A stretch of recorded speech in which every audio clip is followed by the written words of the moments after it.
Isaiah chapter 58 and verse 1. Cry aloud, spare not, lift up thy voice like a trumpet, and show my people their transgressions, and the house of Jacob their sins.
Copyright disclaimer.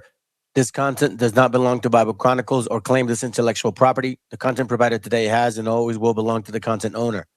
Bible Chronicles does not have any affiliation with the owner of this property. As mentioned, Bible Chronicles did not intend to make use of any material for the purpose of harvesting gain. However, Title 17 of United States Copyright Law states material and use can only be done when it's for theological or general educational purposes, and thus Bible Chronicles believes that this principal material falls under fair use, which honors protection under Section 107 of the same U.S. copyright law.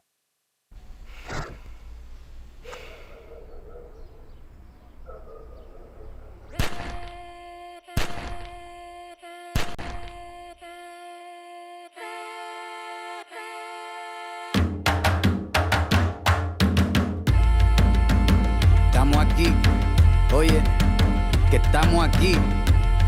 Mírame, estamos aquí.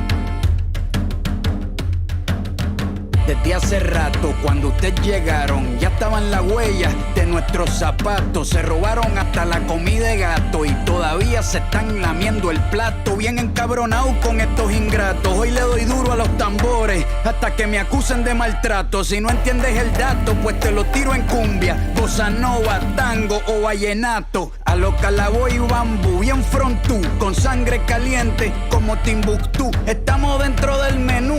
Tupac se llama Tupac por Tupac Amaru del Perú. América no es solo USA, papá. Esto es desde Tierra del Fuego hasta Canadá. Hay que ser bien bruto, bien hueco. Es como decir que África es solo Marruecos. Estos canallas se les olvidó que el calendario que usan se lo inventaron los mayas con la Valdivia precolombina. Desde hace tiempo, este continente camina, pero ni con toda la marina pueden sacar de la vitrina la peste campesina. Esto va para el capataz de la empresa. El machete no es solo para cortar caña, también es para cortar cabeza. Aquí estamos, siempre estamos, no nos fuimos, no nos vamos. Aquí estamos pa' que te recuerdes. Si quieres mi machete te muerde. Aquí estamos, siempre estamos, no nos fuimos, no nos vamos. Aquí estamos pa' que te recuerdes. Si quieres mi machete te muerde. Si quieres mi machete te muerde. Si quieres mi machete te muerde. Si quieres mi machete te muerde. Te muerde, te muerde.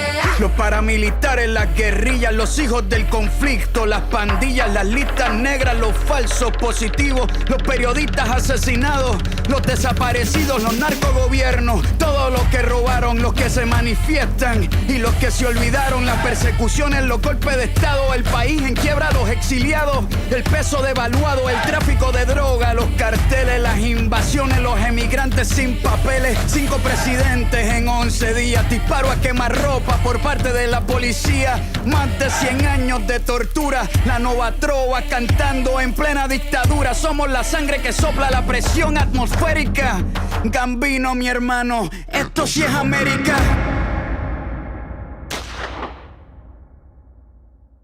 Aquí estamos, siempre estamos, no nos fuimos, no nos vamos.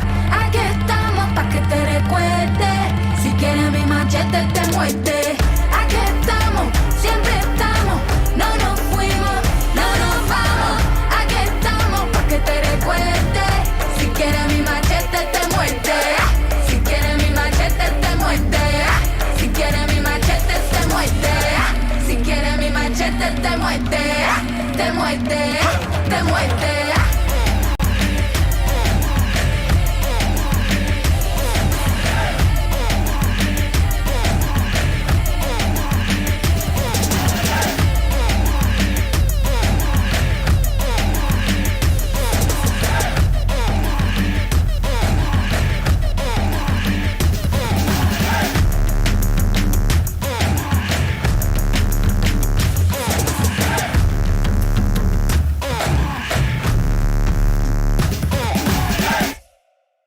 Viene a decirnos con mucha firmeza y gran convencimiento lo mismo que nos decía en el siglo XVIII el barón de Holbach, ¿no? Un filósofo francés de origen alemán.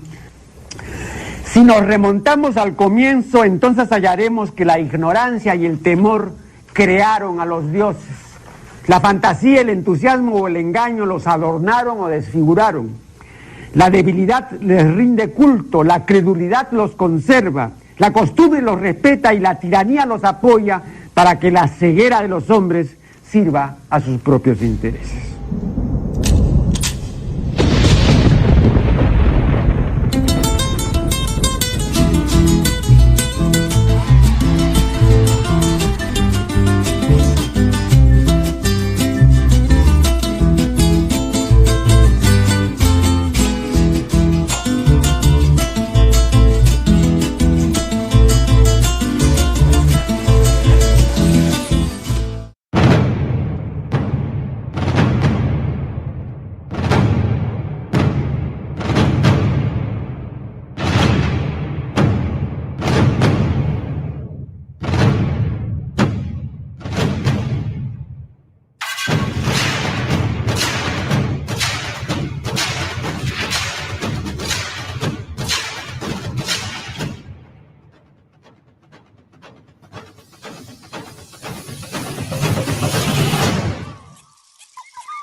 Testing 1, 2, 3. Testing 1, 2, 3. I think it works.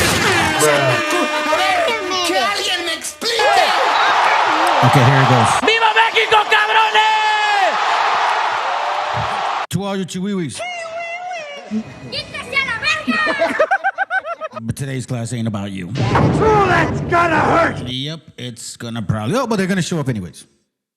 I am technically trying to set this up for tomorrow's class. This is today. The dragon's end is near, or the dragon. Tomorrow, that's going to be lots of books, lots of reading. I'm going to try to be as clear-headed as possible, rested well, because it's going to be a lot of reading. You understand? This class tomorrow, this class today, this class we're getting in books. This one today, we're going to look at some videos. Because it's all the same. KKK Caucasians, you know what I'm saying? It's all the same. Hubris annihilation is like prideful destruction is what I call it. You know, who would have known, bro? Who could have thought that? What up, bro? Thanks for having me, man. Thanks for the support, bro. Who could have thought that? You know, like, how did we not see, you know what I mean? How did we not see this coming? I saw a video earlier and it says, because the Illuminati is real. Get it? How did we not see this coming? Because the Illuminati is real.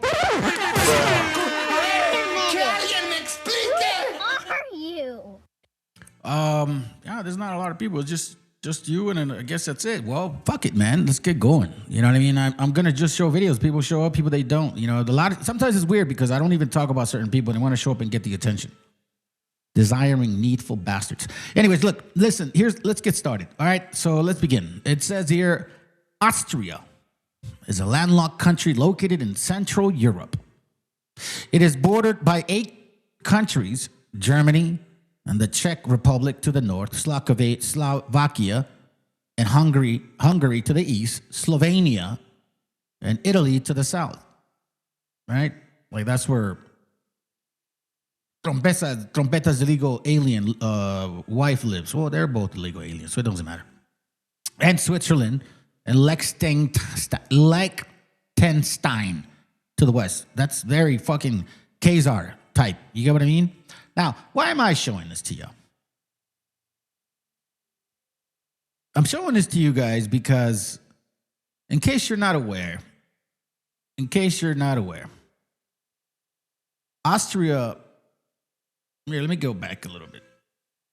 Austria is right next to Germany. You see what I'm saying? It's right next to Germany. What up? East Side, 1154, good to have you here. It's right next to Germany, okay? Now, why am I showing you this? Because we don't know until we know. And you won't know unless you read and research. Adolf Hitler, 1889 through 1945. It says, is the most famous Austrian-born figure associated with painting and World War II. I need for you to understand these particular things because you would think that he was fucking straight German. You know what I mean? Like in Germany.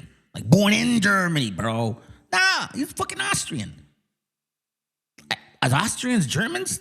Are they Germans still? Were they Germans in the first place? You see what I mean? It's deception. How did we not see that coming? For the Illuminati, Israel. I'm serious. You know what I'm saying? I'm just letting you know, bro. That's just what it is. What up, Timo DeVille? Good to have you here, bro. What's going on, gente? Sandy Minds Full. Yes, sir. So, again, he wasn't born in Germany. Diehard fan of Germany.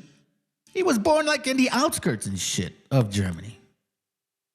Austria. Hungary. Slovak. Czechia. Germany, Luxembourg. Like, it's all like in there. You get what I'm saying?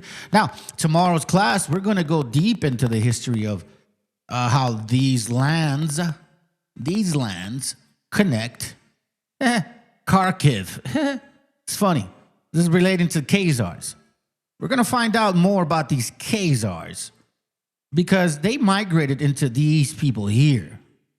You understand what that means? That's why you have so-called, self-proclaimed Jewish Slovakians, Jewish Russians, Jewish Switzerland, or whatever you call them, you know, Hungarians, Jewish Austrians, Jewish Germans, Jewish Polish.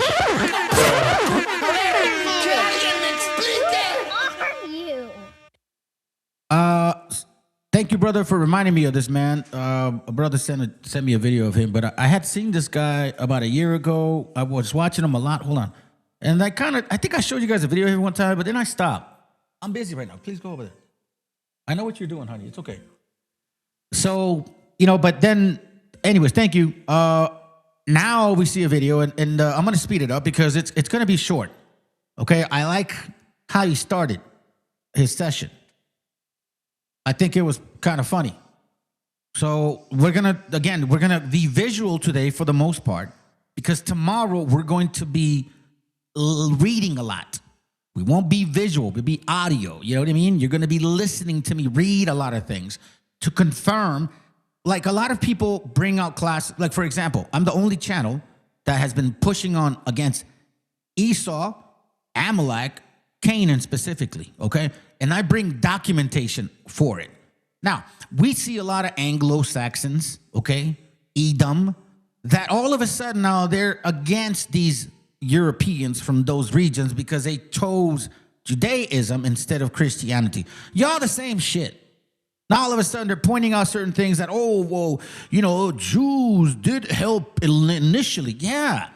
But they're not Jewish like Jews from Middle East. They're white people just like you, Cracker Barrels. And all of us now like, oh, I didn't know. Yeah, you did. They're in the books. But the moment we started bringing this shit out, and all of a sudden you white folks just gotta just shut up, man. Y'all don't know shit. You really don't. You claim to, and then you want to add some other real fucking fake history. Anyways, it doesn't matter. I'm going to show you and dissect these things. We're going to get visual today, and then tomorrow we're going to get deep into the history. We're going to go from 400 AD all the way through 1400, showing you some details, and then further into this year now. So we're going to be quite some time tomorrow, but I need you guys to watch these videos for you to understand why all of the stuff that I'm going to show you will make sense. Okay? Let's continue. Hey, what up, bro? What up? Before I get started, good to have you here, bro. All right, let's go.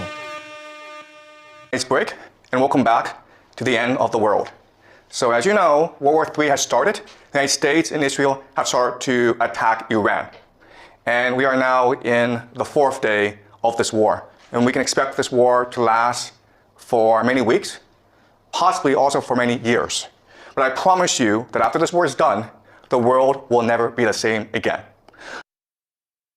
Let that sink in for a while. Once this war is finished, it's not, well, I don't even know if it's going to finish, family. It's not going to be the same. I know you guys are probably thinking it's like, nah, it's not a war, you know. The media is telling us it's just certain targets that they're you know, attacking. No, this is a full-on war. You see, before, and a lot of people have talked about this, you have you had a country that had a lot of power flex, that knew how to handle other nations in countries because it had power. You know, it's like if you were overpowering somebody, you don't put all your muscle into it, you know, because you know you can hurt that person, right? So you give them a little bit of muscle. U.S. was doing that. And, you know, just like any, like, fight, wrestle, whatever, you know, boxing, you can dictate the intensity of the, like, you can dictate because you have control. You got more power than they do. So you can dictate the aggression towards your opponent, right? Not anymore. Anglo-Saxons, Europeans that are here claiming to be Americans of the Americas, they have no control of that now because the aggression now is dictated by Iran.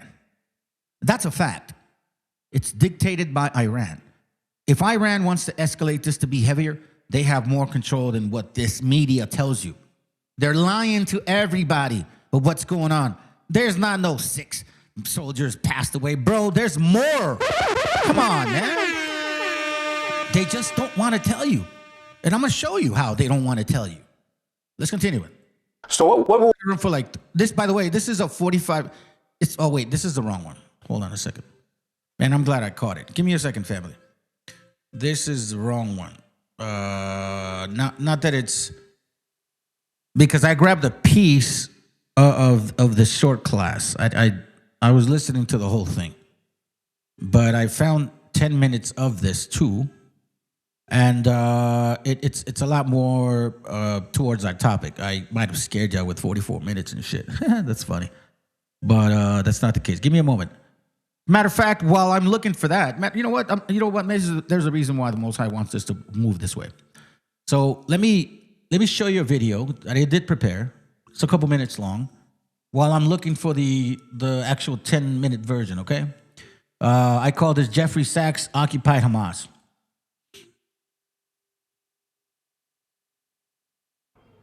He can't do anything other than commit murder or kidnap presidents, so everything is delusional. You are correct, though. He can just go home, which he should do. Leave the rest of us in peace. This is a move completely against the interests of the United States of America and against the opinion of the American people, who are 3-1, that is 75% to 25% against this action. So why do you think he's continuing it, particularly for a president who came to office saying he's not going to, launch these endless wars in the Middle East or anywhere else in the world? His MAGA base doesn't approve of it. Why is he still stuck in this? I think that there are two reasons. One, the U.S. deep state, which is led by the CIA, has global hegemonic aspirations. Those continue. And the CIA is the main driver of American foreign policy, not the President of the United States. The second reason is Israel.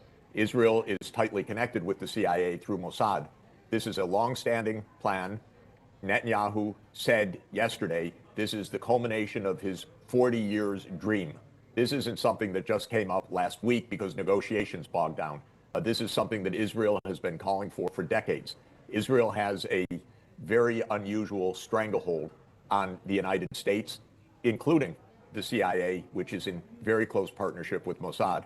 So this is a deep state operation. It is also a part of a broader U.S.-Israeli hegemonic approach. It's not disconnected from what happened in Venezuela, because that's also part of the idea. The U.S. wants to control the Americas. It wants to control the Middle East. It wants to have the lever over oil. It wants to tell India whether to get oil or not to get oil, and at what price to get oil, and at what price not to get oil, and whether to trade with Russia. Now it wants to say whether to trade with Iran. Who's going to get control? So this is a matter of control. It's absolutely reckless and completely in violation of every international standard. The Prime Minister of India was there in Israel 2 days before Israel and America launched this operation against Iran, and many are saying that that's not a coincidence. What do you make of that? I hope it is a coincidence. This action by Israel is a criminal action, in my view, and a very dangerous one. And I hope that India, as a president of the BRICS this year, upholds the UN Charter. The United States and Israel have blatantly, vulgarly, and dangerously threatened the UN Charter with this action. The UN Charter, Article 2, Paragraph 4, says that no nation may threaten the use of force or use force against another sovereign state. That's straightforward. So, straightforward. Matter of fact, you know what? That's a good point right there. Let me show you something real quick. Let me show you something. Hold on. Let me show you something. Hold on a second. I thought I had that recording too, by the way. I don't have it no more. Hold on. I got you, bro. And I don't know why I don't even have it no more. I thought I had it down. Oh, boy, yeah. I was texting somebody about this too. What the okay, yep. Let me read what you said first. Israel and the U.S. better hope the whole Arab and Persian country don't all attack Israel, which could happen. Let's remind each other, actually, I should say that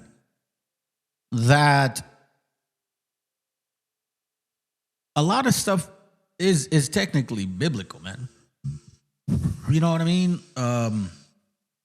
Genesis 16:1 talks about this. Very interesting.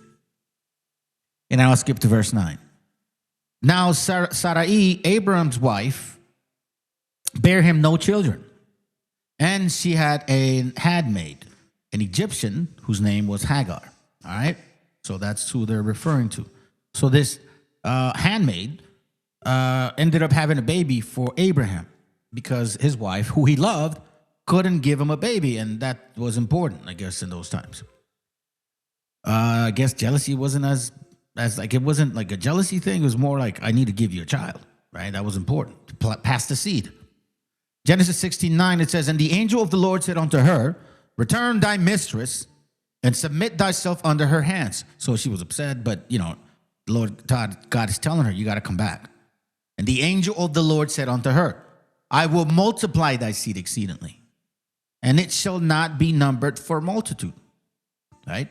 And the angel of the Lord said unto her, behold, thou art with child, and shall bear a son, and shall call his name Ishmael. And that's who you're talking about.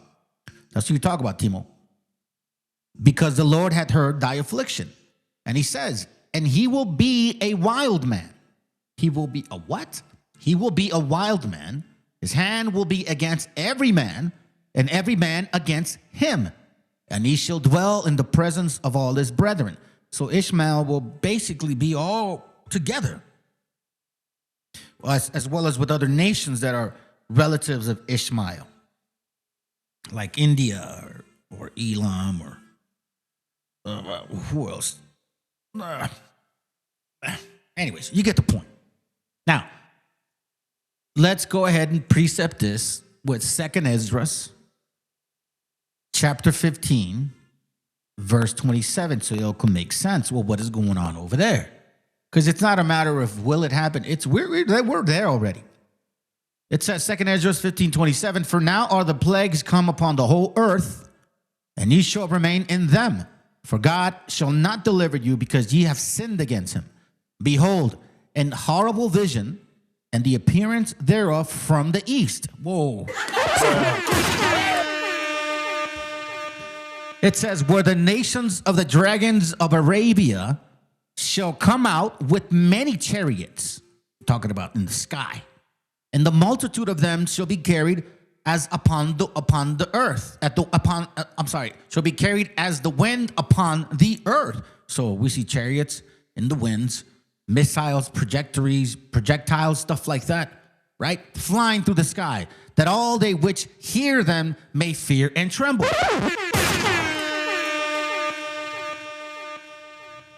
So when you consider like these nations that are all here involved, you know what I'm saying? And you actually have to realize that these nations that they talk about through Abraham or just Shem, it'll identify and help you, see, especially when you use older maps and you start matching people for where they are. Arphaxad, Aram, Persia, you know what I mean? So it's not enough to just read the Bible. Or is it just enough to be historical? Nah, you need it all. You need it all to understand what is going on here. All right, so now I got the video back. Hold on. I got the video back. And we're going to get started on this. Let me kill this one. This one's 10 minutes, and it's good. Trust me, family. Let's listen to it. Hold on. Let me read some of the stuff before we go get deep into this. Let's see who's here. Oh, that Thunder Loco. What up, bro? Good to have you. Thunder Loco. Shit's funny. I grew up in the late 80s, early 90s. I was a teenager in the 90s, right? Graduated in 94. So, I grew up with her in Pozole Town, and a lot of the homies would talk like that. Yo, Holmes. Don't know it. You know what I mean? So we're gonna make fun of it, but it's like, some shit to fucking laugh at, man. Anyways, good to have you here, bro. Let's see. The Persian, why Persian is so weird. Persian was destroyed 1,000 years ago. Hey, guys, I'm Aztec. Nah, not necessarily, bro. When you talk about the Persian, rulership, that you can't destroy the Persians. There's still Persians there. I think what you're talking about is the actual, Persia. Persia Mede was beaten by Greeks, and then Greeks were absorbed by Romans, which is why they call it the Greco-Roman type of thing. You know what I'm saying? Let's see. Oh, that's right. I didn't say what's up to you, Gulp Shoot. Good to have you here. I think you asked earlier about do I watch on a walk or something? I think it's the same. If it's the same brother I think you're talking about, Brother Chris put me in contact with him. I actually helped him kind of learn a little bit about how to use the stream that he was using. He was here on this channel, and then I guess he forgot about me because he came back to this channel and kind of said some, I don't know. I don't really know, bro. And then I went to his channel one time and I posted some things and he kind of acted like he didn't know me. So I don't know. I don't listen to him. I don't know how to say that, man. You know what I mean? It's like, bro, you're acting like you don't know me now and shit. Like, I literally help you with your fucking stream shit. Like, whatever. Anyways, it's all good. If he does good material, man, all power to him, bro. That's what we need. You know what I'm saying? We Mexicans, not Aztecs. All Mex are Maya. we Mexicans, not Aztecs, Olmecs, or Maya. What do you mean by that? Let's see. America does not belong to the Europeans. Hell yeah, that's for real. Belongs to the natives. I don't know what that means. All Arab nations that border Israel just sitting there watching the genocide in Gaza like it was fucking sad, dude. I mean, not only them, bro. Everybody, the whole world. Nobody was doing shit. Like nobody. Not South America, Central, no one. You know what I mean? Nobody. Until finally they said, hey man, you know, you're messing with our house. Iran kicked back. Some people don't want to hear the truth. Some people want to live a fantasy. Yeah, because you know it's funny, man. But my family knows what's going on, right? Because obviously I am the way I am, and I pull that energy to them. So then they're mindful of it, but they're not like, oh my God. They're trustworthy in what the Lord is doing. The power is in His hand, you know. And I already told them. Like for example, my son's 14. If this war continues for the next 3-4 years, you know they're gonna try to go after him. You know that, right? Yeah, they're gonna try. They're gonna fucking try, but they ain't gonna do it. So, if I say some out of hand, brother, bear with me, brother. Nah, you good, dude. Don't even trip. Yes, I saw with him on his video. Nah, bro, like, unless you say some weird ass fucking weird shit, you know? I don't know, like, this is kind of weird to me. Like what this Thunder Loco was saying. It's like us calling each other Maya, Aztec, Olmecs. He says, we Mexicans are not Aztecs, Olmecs, or Mayas. So he's saying we're like, I don't understand that. Maybe you need to clear that up because that's weird. Let's see. The Spaniards did horrible things to the Taino people. Not all Spaniards are bad. I'm talking about the pure. Well, I mean, I'll say it like this, bro. You know, if you believe in the Most High, He judges by nations. You know, like He judges by nations, and then He goes into the individual. If you read the Bible, that's pretty much how it's dealing with people. It's not dealing with people. It is and it isn't. It's dealing with nations, and then within its nation, it's people. You get what I'm saying? All right, let's see. I'm trying to say contemporary times now. Yeah. I mean, the reason I use Mexica is because that's like the Mexica continent, and then you have your let's say your tribes individually named, like Mexica continent, Caribbean as well, and then you have Tainos within. That's how I use it. Not necessarily saying all of us are Mexicans. You know what I mean? Like all of us are Mexicans. I don't know, bro. Like there's Taino, there's Arawak, there's Mexica. Then you have also like the Incas, and you have people in Peru, which I have a lot of bloodline from that. Anyways, let's continue, man, because we got to get through this, all right? This is going to be good. Let's go. I hope everyone had a nice break, and welcome back to the end of the world. So as you know, World War III has started. The United States and Israel have started to attack Iran. And we are now in the 4th day of this war. And we can expect this war to last for many weeks, possibly also for many years. But I promise you that after this war is done, the world will never be the same again.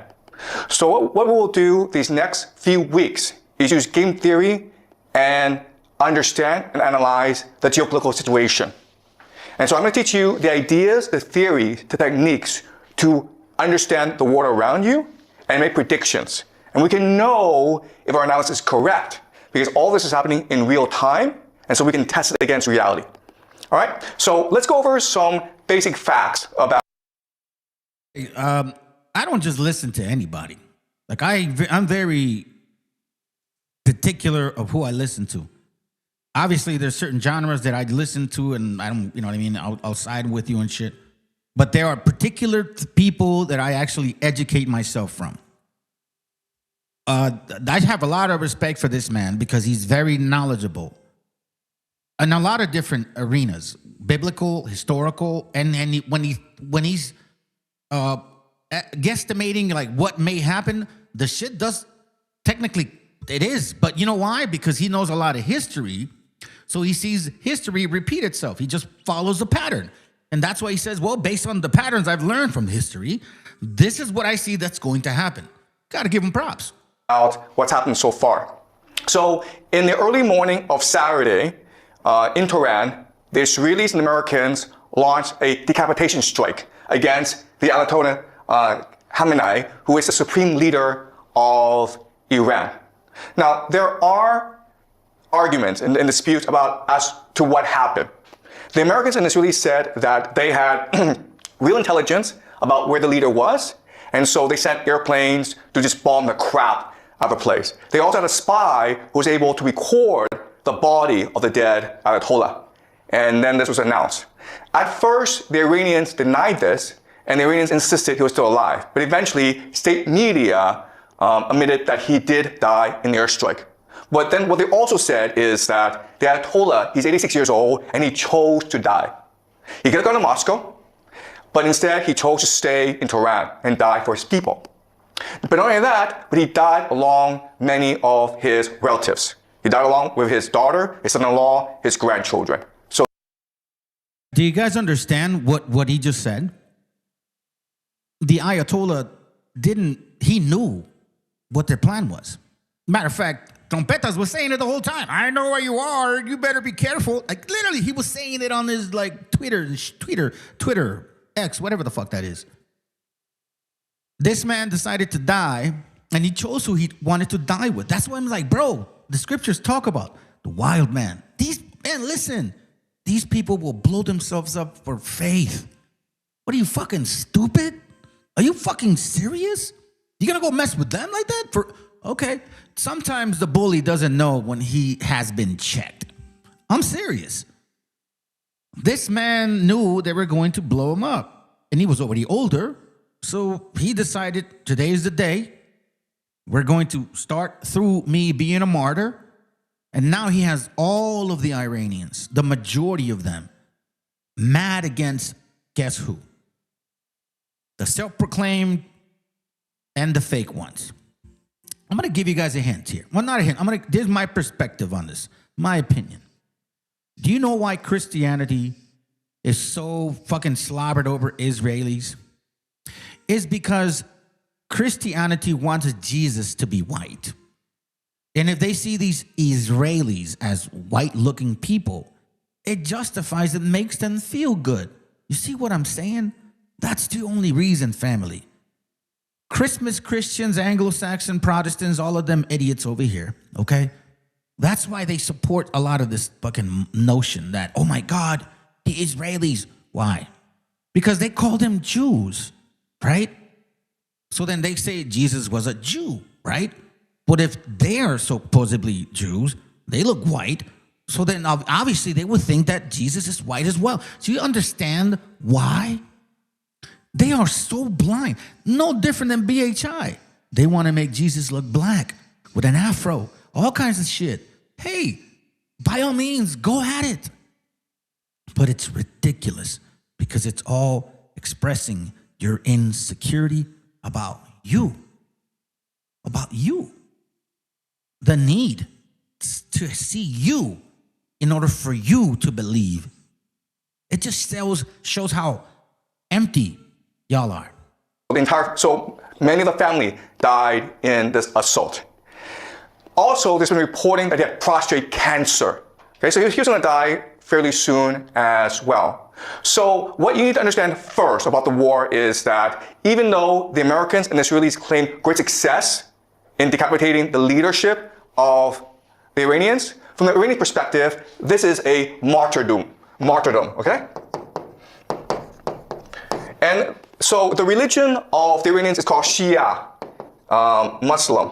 And this is different from Sunni Muslim. So Sunnis are the majority. They're about 9% of all Muslims in the world. The Shia have always been the minority. And as such, they've always been persecuted. So in the Shia faith, the core value, the force that binds everyone together and gives them purpose and meaning in life, that galvanizes them into action, is the idea of martyrdom, which forces jihad. You sacrifice yourself for your religion, sacrifice yourself for the common good. So think of the death of Khamenei as a sacrifice, a self-sacrifice, in order to motivate the Iranians in this war, okay? So that's the first thing you need to understand. That for the Iranians, this is not a geopolitical war. This is not an economic war. This is not a war of resistance. This is a jihad, okay? It's a war against a religious war once again.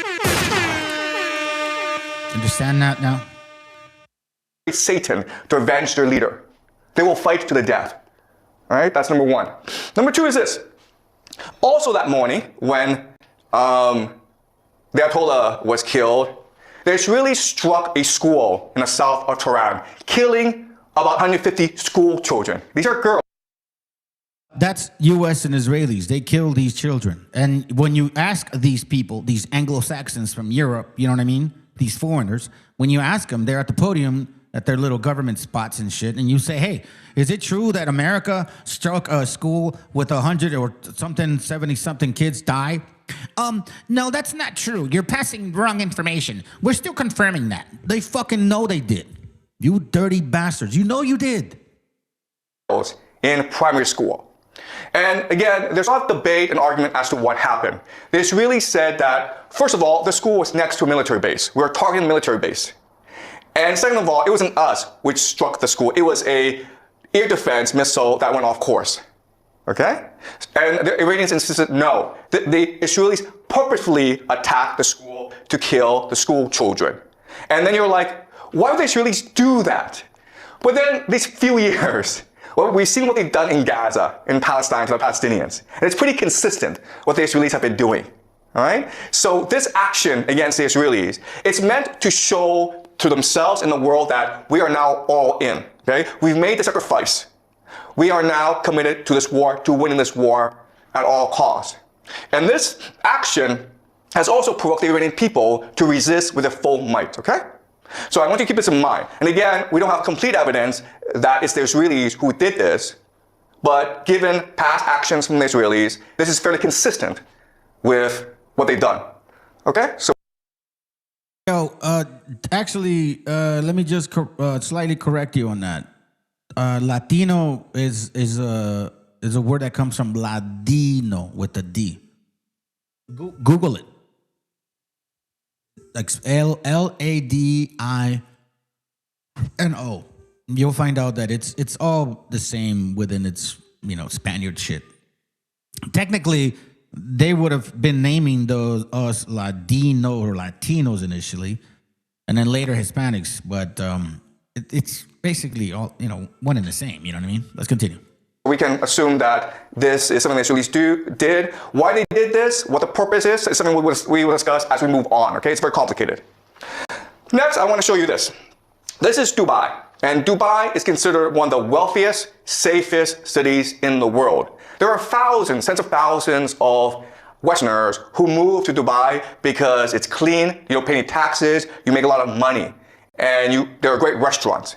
And this is really the economic model of Dubai. It's one of the GCC countries, okay? The Gulf coastal countries.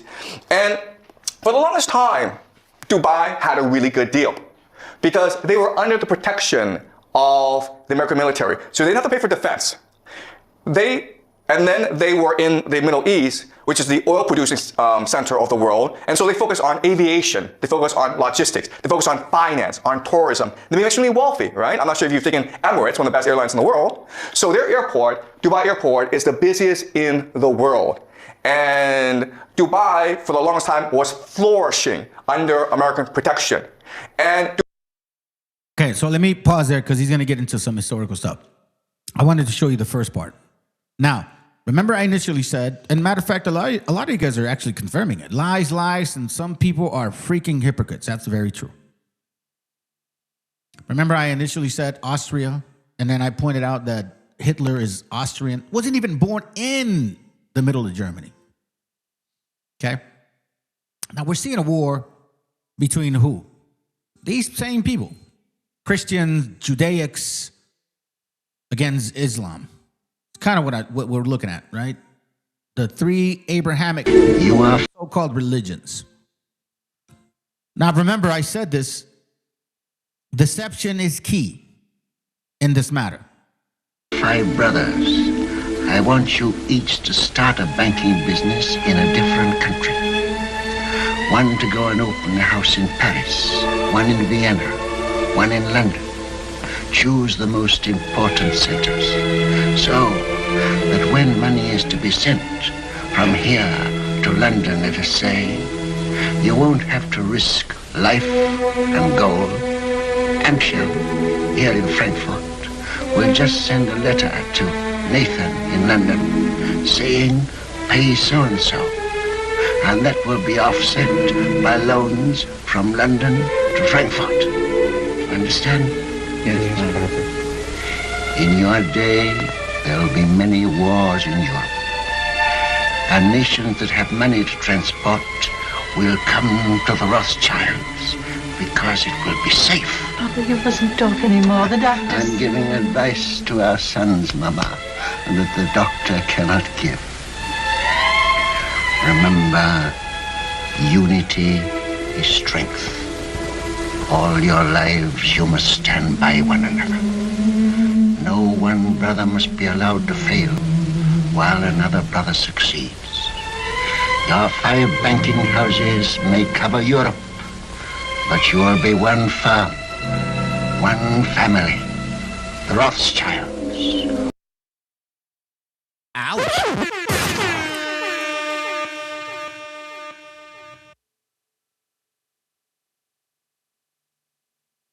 All right, this is going to be a... Look, this is, I want to give this quick example. Just real quick. Seriously, family, I want to give this quick example. I want you to realize one thing, and one thing only. They lied about our intellect. Let me repeat that again. They lied to us about our intellect. They propagandized the concept of so-called IQ. Then they used that IQ test against us. That's how they made themselves believe that they were superior. They claimed to be the smartest, most fucking civilized people of the entire universe. Once you read history, you realize, yeah, I ain't civilized shit. You were eating each other. You want me to remind you, 1609 starving times? Yeah, Cracker Barrels, just, that's what they did. And up until like 1890, you guys were still drinking your shit. You know what I mean? In Europe. And even till this day, your women complain of the fact that you leave shit on the sheets in the bed because you're so fucking weird about wiping your ass that you literally don't clean your butthole.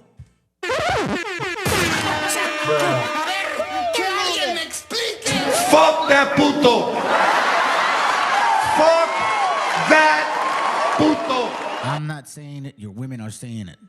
So now, let me introduce this to y'all because they can't even read. Do you understand this? Listen. A tough one, but I encourage you to stick with me before writing me a furious hate email. Just stick with me. Many of you know that for a long time, a lot of those furious MAGA hate mails that I get are written atrociously. I know we joke about, oh, they put in the wrong your, Y-O-U-R-E versus Y-O-U-R. Okay. Or there's a specific grammar error. What I'm talking about is that a lot of the hate mail I get from MAGA people is almost completely unintelligible as English. People who are writing to me, they love Trump, they hate me. Their emails are some of the worst English language I have ever seen. I started doing a little experiment over the last month. When those emails have been coming in, we write back and we go, hey, thanks for your message. Just curious. What's your native language? What's your first language? And invariably people write back and they go, English. I'm an American. It's the only language I speak. So I said to myself, can it really be that this many Americans can barely write? And of course, if they can barely write, they can barely read. Could that really be possible? It can't be. Well, then I did the research and it turns out that only about 1% of the adult population can't read, like truly illiterate. It's only 1% of the population. I'm not hearing from them because they can't read or write, so they wouldn't be able to write to me. Okay.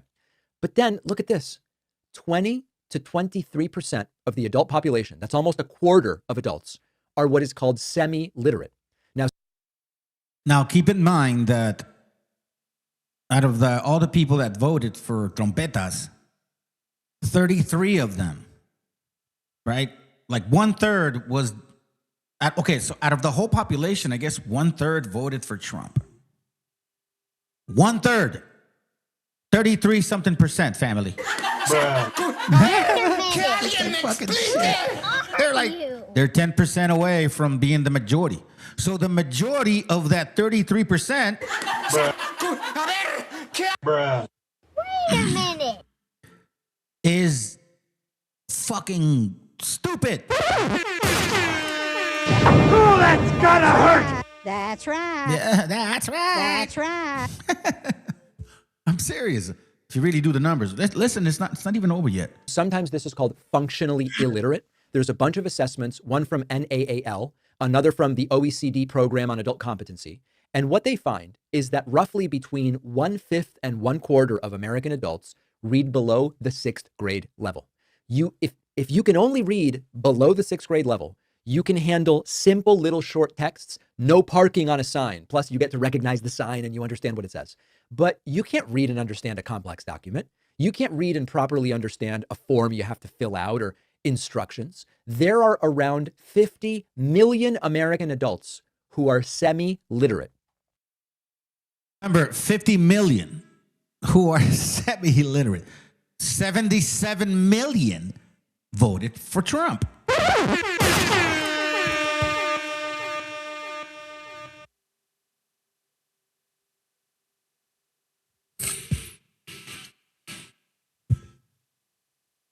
I am telling you, the Most High has finally turned the cup.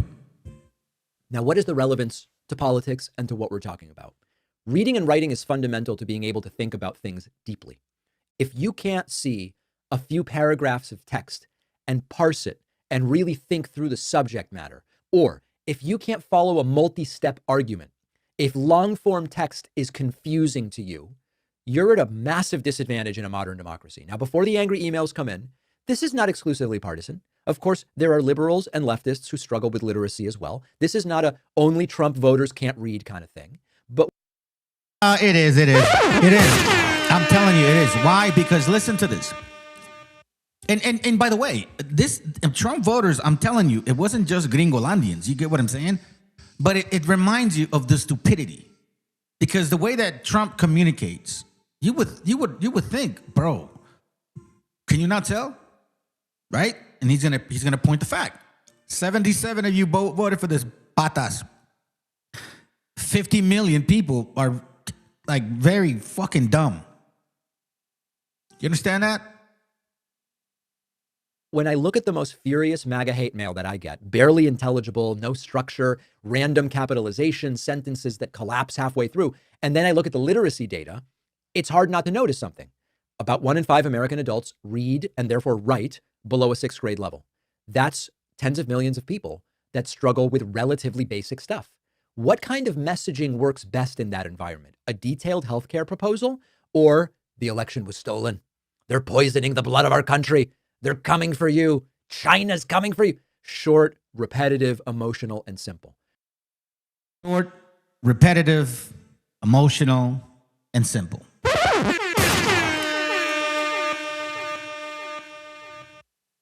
Check this out. Remember that Trump speaks at a 4th grade level. Linguists have measured this. Short sentences, very heavy repetition, basic vocabulary. Now, maybe that's because of Trump's cognitive decline. Maybe it isn't, but we've seen Trump speak more and more simply over the years. It is effective at the end of the day in a country where tens of millions of people struggle to read above a 6th grade level. And so if complex policy is hard to process, you're not evaluating a tax plan. You're just reacting to identity. I have a tax plan for you, says Trump. Cool. Sounds good. Sounds strong. He sounds like he's on my side. I'll go for it. So this is really not about calling people dumb. This is a structural vulnerability. When literacy declines, slogans are much more effective than substance. And when nuance is difficult, said it himself. If he was to run president, he would go Republican because they're fucking stupid. I mean, he said it himself. Payday. I'm not arrogant. You want payday? I'm on a power trip. I'm in a total commitment against evil. I'm pouring out my guts, my soul, my family, everything I've got committed to this, and I will not have pieces of fucking shit lie about me and say I'm not true. I will fucking destroy you, scum. All of you. All of those illiterate dumbasses listen to people like him. Watch. Made by claiming I'm a traitor when they're scumbag Benedict Arnolds. They made me laugh, man. For real. Oh, wait, hold on a second. I thought, let me see, what was it? This is it right here. Remember in Old England, what, and I need to look into this, but seriously, brother. Whatever they got out of the river that was not fish was still called fish once it was put on a plate to eat. Oh, God. That's right. That's right. This is too funny. Anybody who can sound really certain, even if they're false, if they're making false claims, is going to win. And if reading is tough for you, the emotional salience of what whoever tells you is going to be much more powerful. In a semi-literate informational ecosystem where memes and algorithms are having so much influence, the fact that 1 in 5, almost 1 in 4 adults. Memes and algorithms. That sounds like wobble shit. Memes and algorithms. Oh, memes, you know what I mean? All these pictures, fake ass AI stuff. And then the algorithm in the echo chamber repeats it. We native, Bach. We native. It's impressive. So that has to tell you. They're also part of that percentage. Can barely read becomes really powerful electorally. I don't think you can have a healthy democracy when 1 in 5 adults struggles to read into a middle school level. Let's move on. All right. Again, we're getting ready for this class tomorrow. I'm not Israel is taking. I'm serious, family. This is going to be a heavy duty class tomorrow. We're going to get into a lot of books tomorrow. Lots of them. And this is what we're getting ready with. Today is this. Tomorrow is this. Today, tomorrow. And we're going to tackle this. All right. Now, listen to this. It's true. I'm telling you. You guys aren't even hearing the real gist of what's going on over there. Israel is taking a bloody good hiding. But you don't know it. You don't know it for 2 reasons. First of all, anybody releasing a picture or video of the damage in Tel Aviv is immediately sentenced to 5 years in prison. And secondly, because the mass media, CNN, BBC, Sky News, have accepted Israeli censorship and are therefore not broadcasting the footage that they have taken over a Tel Aviv that now looks like Gaza. How do I know that? Because I've got friends in Tel Aviv. Sheinkin Street, Tel Aviv. Near Dizengoff Square, Tel Aviv. And they've been walking around, and it's they who tell me from their own mouth that Tel Aviv now looks like Gaza. How could it not? Because the air defenses over Tel Aviv are no longer operational. The Iranians are hitting at will with the most powerful ballistic missiles. 50 ballistic missiles hit Tel Aviv last evening alone. They're also lying to you about the number of American casualties. How can all these CIA bases, all these American embassies, all these foreign bases of the United States, how can they all have been hit and destroyed with only 4 dead Americans? I'm going to take a flyer, and it's this. There are approaching 1,000 dead Americans, and they can't be hidden forever. Israel is taking a bloody... Damn. I told you, man. I told you. See, we're not dangling the thought of this is World War III now. I don't expect trompetas to back down because I believe they got them by the huevos. Whether it's Epstein files or they claim that he's the Messiah for them, it's in reality, there's no backing of this. This is going full force forward. And all of you dumbass Anglo-Saxons from Europe who claim to be of these continents, telling us to get the fuck out of here. Fuck you. Nobody told you to come here. Nobody invited you. Matter of fact, we didn't need you. And we're the reason why you're still alive. If it wasn't for us, you would destroy yourselves. And that's just very obvious. I mean, look, you don't stop at all. It's in your nature to be destructive, it seems like. he's not incorrect. I believe there's like a lot of people have died. They're just not telling you. And maybe they're threatening the servicemen and their husbands or wives, servicemen and women, and they're threatening their families. Like, if you say some shit, we could discharge you, have no benefits. You're going to have to figure it out on your own. Have you guys heard this movie called Soy Nero? Hold on. Soy Nero. It's a movie. Okay? Let me show you something real quick. It's fucking fucked up, man. All right. This brother right here. Check this out. I want to show this to y'all. Because they're doing it to you. Like I've been saying in this channel for quite some time. I've been saying it in this channel for quite some time. Hold on, let me see. Oh my God, this is the wrong one. I've been saying this in this channel for quite some time. New images do show the destruction across. Stop. They are collateral. You guys are collateral damage. I've been saying it for a while. You are collateral damage. The elitists don't care about you at all. Once they took over... To the coming of Mashiach Bezrat Hashem, we have an opportunity now. It's such an amazing opportunity. Hold on a second. They have an opportunity to bring. Wait. Why are you guys over here like, dude, who turned you guys on? What the fuck's going on with this shit? Excuse me. Sorry, I just don't like stuff just acting out of nowhere. Anyways, this is the movie that I'm talking about. Man, listen to what happened to this kid, all right? He gets deported, goes to the army, and then guess what happens right after?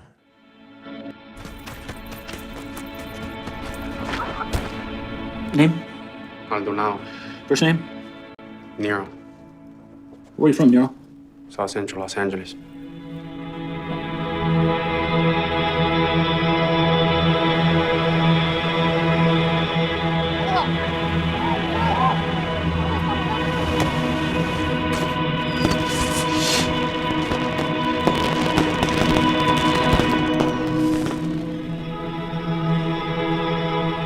This is not for violence, okay? I'm using this to establish a boundary.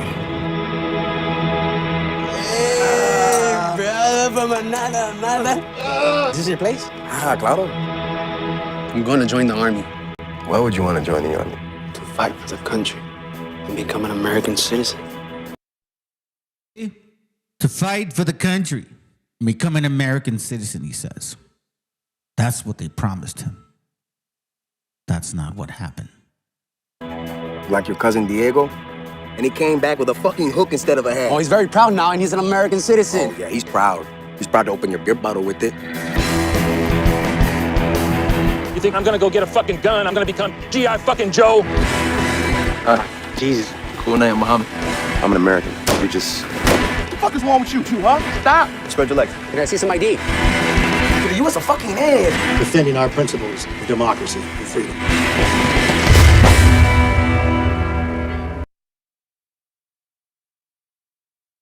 And they leave out the part where he eventually gets deported.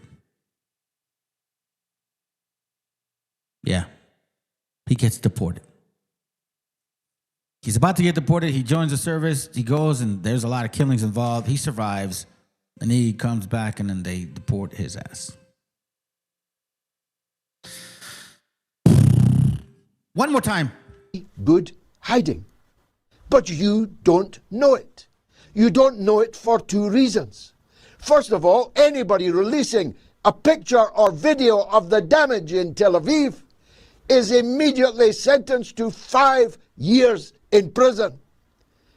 And secondly, because the mass media, CNN, BBC, Sky News, have accepted Israeli censorship and are therefore not broadcasting the footage that they have taken over a Tel Aviv that now looks like Gaza. How do I know that? Because I've got friends in Tel Aviv. Sheinkin Street, Tel Aviv. Near Dizengoff Square, Tel Aviv. And they've been walking around, and it's they who tell me from their own mouth that Tel Aviv now looks like Gaza? How could it not? Because the air defenses over Tel Aviv are no longer operational. The Iranians are hitting at will with the most powerful ballistic missiles. 50 ballistic missiles hit Tel Aviv last evening alone. They're also lying to you about the number of American casualties. How can all these CIA bases, all these American embassies, all these foreign bases of the United States, how can they all have been hit and destroyed with only 4 dead Americans? I'm going to take a flyer, and it's this. There are approaching 1,000 dead Americans, and they can't be hidden forever. Israel. The Middle East as the U.S., Israel, and Iran exchange airstrikes for a 6th day. Iran's retaliatory strikes have so far hit 12 countries through the Trump administration is confident the U.S. has the upper hand. ABC's Christian Cordero joining us live from Washington with the very latest right now. Christian. Colleen, Philip, good morning to you both. So the U.S. says, the Pentagon says rather, that the U.S. efforts are, quote, just getting started as the back and forth of airstrikes now start to show their toll on civilians across the Middle East. Today, the surge of U.S. forces across the Middle East has led to a scramble for the thousands of American tourists trying to get out. For the first time since Saturday's initial strikes in Iran, the State Department sending a chartered flight from the Middle East to the U.S., as commercial flights have been hard to secure. Honestly, at this point, I'm really starting to lose hope that we'll be home soon. In Washington, Trump administration officials vow to strike deeper into Iran. Video circulating online shows smoke rising from a sports stadium. Iran's government says it was hit by a U.S.-Israeli airstrike. As well as on land, the U.S. has also targeted Iran's Navy vessels offshore. So far, the Pentagon says it has destroyed at least 20 Iranian Navy vessels, including this warship sunk by a torpedo, killing all but 32 of the 180 sailors on board. For 47 years, we were pushed around, and we shouldn't have been. And I think I can say, and you see it as well as I do, you see the tremendous progress that's being. He said for 47 years they've been pushed around. Everybody's been using the gringo dollar. What pushing around can people do? You fucking sanction the shit out of them if they don't agree with their stupidities. Iran's foreign minister today called the destruction of that ship an atrocity at sea, posting online, quote, "Mark my words, the U.S. will come to bitterly regret precedent it has set."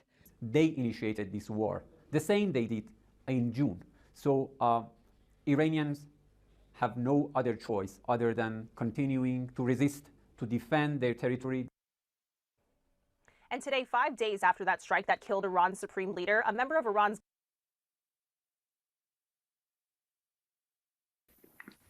It's pretty fascinating. I've seen it before, and they still. This is interesting right here. So we're going to spend some time in this video right here, okay? Probably like maybe 30 minutes, I think. This fucking channel makes me laugh all the time. You know how it is, family. Gringolandia, man. Nobody asked you, but apparently you think you know. That's fine. Now all of a sudden they're going to start making some real claims about certain things. And I kind of find it funny because you're the same people. And if you really were this scholarly doctor, whatever, classic learner, how come you didn't say none of this way before? Now you're starting to say it. Watch what happens, okay? With his little fucking crazy ass shit. Pay attention, family. I mean, we're gonna get some kind of funny stuff going on here. All right, let's go. They're in South America, but they still have the Confederate flag and. Yeah. Yep. They're mainly in Mexico and Brazil. Or North America. Yeah. Search Confederate Mexico parade. Yeah. And what's up, y'all? We got 570 in the chat. Good to see you guys. I knew this would be an interesting one. Oh, that's all. Oh, yeah. That's very recent. I'm not sure if this is in Mexico, though. Let's see. They're so fucking bullshitting, dude. There's not one. There's not. That's why they're like, oh, there's that one. That's Texas, fuck faces. But there is one in Brazil. I know that. Look, watch. Looks like America. I think you're getting. You know what I'm saying? Like, oh, that's America. But you don't have any. You don't have any. But you know how Gringolandians are, bro. I mean, they drink their own shit. You know what I'm saying? Let's go. Search results. Yeah, it's, top Google result or top even DuckDuckGo is not going to be too based, honestly. Yeah. Confederates in. Well, I mean, it's like, no, it doesn't fit your narrative. You're not going to find any of that shit. Somebody told you some stupid fucking comment. Not nowhere will you ever see that flag. And if you see that flag in Mexico, bro, I would be the first one to go there and fucking record it myself. In Brazil. Here, I'm going to share my screen. In Brazil, though, you see how quickly they move? Fucking cracker barrels. Yeah. Here we go. Oh, you got it. You searched that? Confederates in Brazil? I could do Confederates in Brazil. Basically expressing their confederacy and all that shit. Look what they say, though. Like, this is how you can just see the hubris within them. The fucking pride, like as if they're so fucking superior. They criticize the very same people that gave them the power to get to this point. It's funny, bro. It's funny to me. Yeah. So we have these Confederates in Brazil and Mexico. Tens of thousands. Mexico. You didn't find any in Mexico. You went to Brazil. Shut the fuck up. Let's go. Of them. And those connections were made originally by the Knights of the Golden Circle, who used to fill up, ships with a couple hundred guys, horses, and take over countries in Central and South America. You think the CIA started that, guys? I don't know. No. Guys, we've been toppling, unstable countries in Latin America for hundreds of years since before. See what he says? We've. When the fuck did you go and do that? Oh, unstable countries. You mean the ones that you unstabled? Right? Anglos, Saxons, Edomites, your end is near. The Bible talks about the fact that your destruction is about to be starting. When you thought you were atop, now you're going to experience the bottom. That's what the scriptures talk about. But let's continue. For the Civil War. And before they were the Knights of the Golden Circle, they were actually called the Order of the Lone Star. And that's where you get Lone Star, flag, tech. I know I've heard you talk about this before, and correct me if I get this wrong, because I might butcher this. This isn't my lane. But it is believed that the Knights of the Golden Circle might have had something to do with the assassination of Lincoln. Is that correct? Oh, that's 1,000% correct. Okay, I thought so. So it's believed that they were involved in that, and they eventually become the KKK. So what I always find interesting with historical stuff is not so much just what gets lost, but why certain things get covered up. So is it the association with David Yulee that you believe is the reason the Knights of the Golden Circle has been lost to history, or is that? Here's where I guess he brings up a decent point. David Yulee. The KKK, racist motherfuckers, you know what I mean? Superiority complex. Get what I'm saying? All right. Now, let's move forward to here. Take a sickle, which is also the shape of a crescent, and they would collect the dew off of leaves and shrubbery and collect essentially that moon, the lunar dew, on the crescent moon with their sickle and save that for their whatever they needed it for, all sorts of different purposes. Yes. But yeah, crescents go way back. Well, here, Brett brought up something good earlier that we kind of glossed over.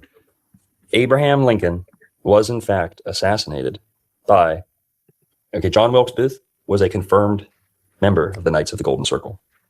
Not just that, all of his co-conspirators, all of them, were also members of the Knights of the Golden Circle. There were previous attempts on Abraham Lincoln's life. They didn't get very far, but they did arrange various things that the KGC had been trying to do. So he just jumped up and did it himself. Like better than Rikers, right? Hopefully. Pretty nice. Yeah. Pretty nice. Well, you've got David Yulee's. David Yulee's. Pay attention. Wikipedia. Yeah, it's up. Cool. This is David Levy Yulee, people. This is the guy most of us have never heard of. I never. See, he said, I never heard of him. My God, fuck. You see how they admit it? Never heard about him. People. This is the guy most of us have never heard of. I never heard about him until I started making videos like this. See, until he started making videos like this. But you're supposed to be a doctor. I thought this was your profession. Now, let's follow this family. Haven't I been saying that since 1492, Sephardic Jews were financing this whole shit? And that Negroes helped them as well as Anglo-Saxon white people like him, like them. They all been working together. All of a sudden now they're surprised. How many times did I bring up the Jews and Muslims of British colonial America? That name is in that book. Which is why I emphasize tomorrow we're going to get deep into the books. And I'm going to bring this information up as well. Now, all of a sudden, the country that you feel so proud of, that you still support, because you can see yourself right there with that attitude, you didn't realize that these fuckers were the ones that basically handed it over to you? Or did you not know that they're your kings? They're not Jewish, or they're not Jews from the Middle East. They're self-proclaimed Jews that are Europeans just like you guys. There's so-called Jewish people that look just like you, Longo, Merlin, and whatever the fuck your name is, Pike. That sounds like a Jewish last name. It says he was born in the island of St. Thomas, then under British control to a Sephardic Jewish family. Sephardic Jewish family. What was I not saying this? Did I not prove this years before? His father was a trader from Morocco, and his father was a trader from Morocco, and his mother also of Sephardi descent. Hold on. So a North African is a Sephardic? Tomorrow we're going to debunk all of this shit as well, how they were all converts. Also of Sephardi descent was born Saint Eustathius and raised in St. Thomas. It says Yule was the first person of Jewish ancestry elected to the United States House of Representatives as well as the first elected United States Senate. He added Yule, the name of a Moroccan ancestor, to his name soon after his 1846 marriage to Nancy Christian Wycliffe, daughter of ex-governor Charles A. Wycliffe of Kentucky. Though Yule converted to Christianity, became a Episcopalian, and raised his children as Christians, he encountered anti-Semitism throughout his career. Why? Because obviously that was all for fucking name. It wasn't in reality, conversion. But somehow these guys are surprised. Fuck. Yep. Yulee was the first person of Jewish ancestry elected to the United States House of Representatives, as well as the first elected to the United States Senate. Yep. Oh, he converted to Christianity. Converso. Hang on, guys, man, I wish we got our facts straight. I had no idea he was a Christian. Well, forget everything we said about him up until now. He converted. It was a earnest conversion. He's a white guy like you, Longo. You just happen to be a Christmas Christian. He happens to claim to be Judaic. You're no different. And those evil Christians. Wicked. Funny, man. They're like, oh, we're not the same people. Bro, you guys are. That's why I'm going to go thoroughly with this shit tomorrow, man. Thoroughly. He's saved. Yulee saved. I don't know. Just kidding. But I'm not buying his conversion for a sec. In fact, most historians say he only converted so they let him in. So they let him into the Senate. Didn't I just say that? Oh God, fuck. See what I mean, family? Do not be impressed by these people. Senate, or that, so they'd be okay with him being in the Senate, even if he'd already been converted. So don't buy that. That doesn't change anything, and it doesn't change his ancestry. And believe me, he, Christian or not, he owned slaves, and a lot of them. So yeah, so did Anglo-Saxons, Esau, Amalek, Canaan. All of you fuckfaces own slaves. White people, so-called self-proclaimed, white Christmas Christians own slaves. White so-called self-proclaimed Jews own slaves.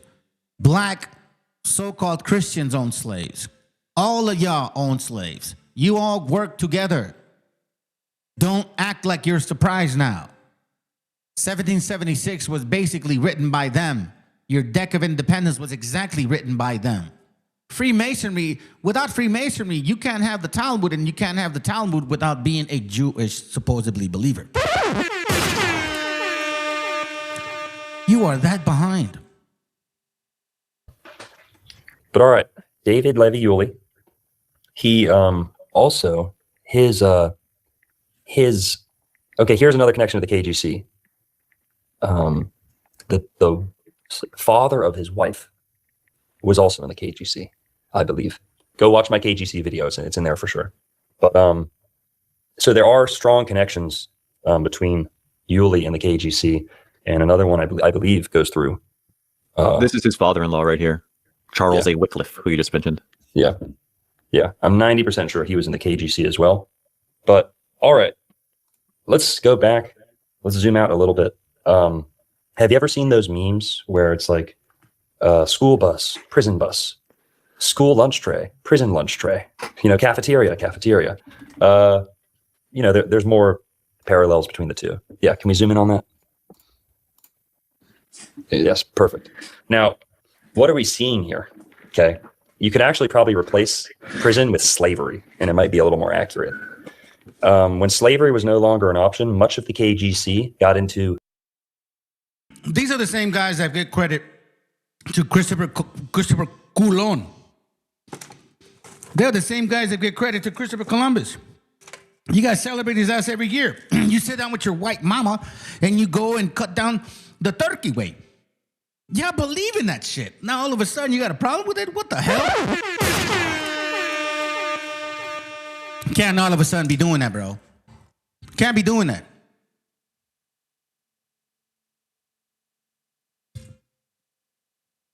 Fast food, believe it or not, fast food. So we see a lot of these elements being present,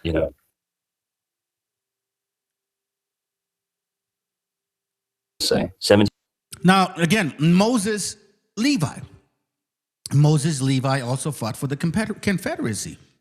Moses Levi was a Moroccan-born American businessman, planter, a social and religious reformer, born into an elite Sephardic Jewish family in Morocco.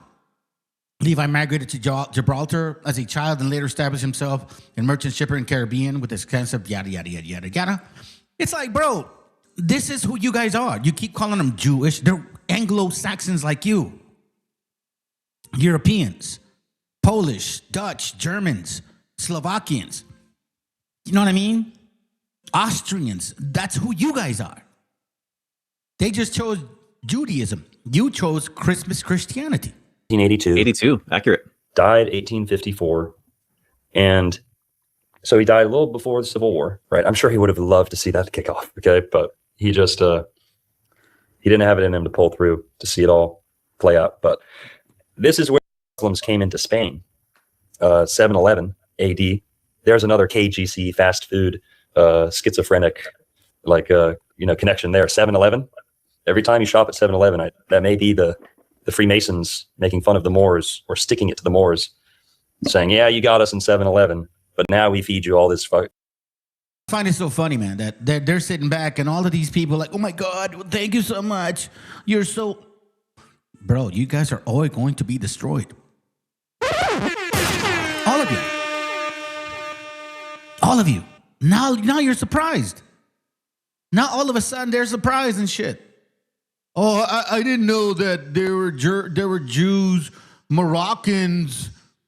That's why I say, family, people act like they don't watch this channel. I've been teaching that shit since 2022, bro. And now they're like, oh, I didn't know that they were here. I didn't know that they were doing that. And then you got this fucking idiot. Like, it's just funny to me, bro. To me, it's just funny to me. Hold on a second. Let me see what this is. Watch this. Let me see what this is.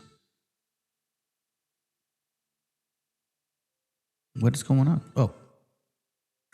Classical learner.com at classical learner. And he also again, but yeah, it was good to go on there, and I got to talk about a lot of history follow him at Classical Learner. People are unaware of, and we talked about the Franco Hey, one sec. School. Can you not hear it? No, we don't hear it. Oh, you can't hear it either, Steve? Merlin? No, I hear the Alex Jones video 100%. I also heard Brett talking at the same time. Okay. So. I didn't hear it, so I'll quiet down then. Oh, Brett. Shit, why is that happening? Are you listening on X? Is that why you don't hear it? Or are you listening on StreamYard? I'm on StreamYard, and I thought we were just sitting in silence.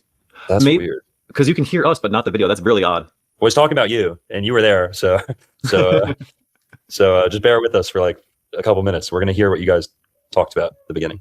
The people can hear it. Yeah. So let me play a few of these reports for you. Let's play clip 6. Children are taught slavery is an American creation versus reality. Here's that report.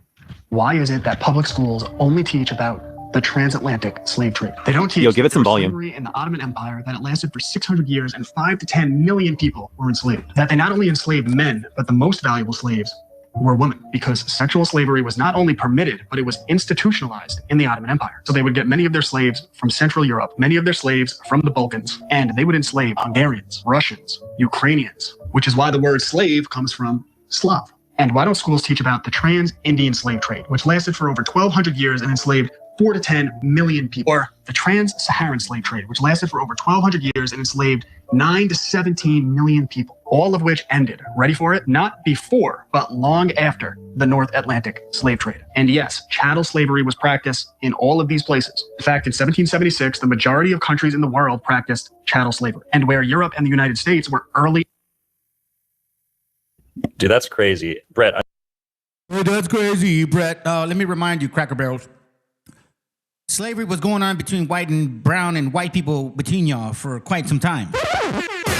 You see, in this channel, we don't argue that. That's not without a doubt. We know that. But you want to know what happened here in this country? Is when you not only enslave people, but you purposely take their heritage. You purposely change everything about us. And then you purposely claim to be natives. That's why you call yourselves, quote unquote, American. Not North American, not Cracker Barrel European American. No, American. You see, this is why I get disgusted by these fucking people. I mean, y'all don't know shit, to be quite frank with you, bro. To be quite frank with you, if I wish I could sit in the room with these fuckers so I can just embarrass them with some of their other stuff. Because I think they even believe the old world is here too. And, you know, we're going to talk about that shit because, like, I'm sorry. I'm going to respectfully have to push back on that. Corbrace, it's to me, I'm so baffled by this because, quite frankly, y'all ain't teaching nobody shit. So then they go talk and talk and talk and talk. You see, fam? This is why I initially told you that IQ shit, like, you know, it ain't working no more.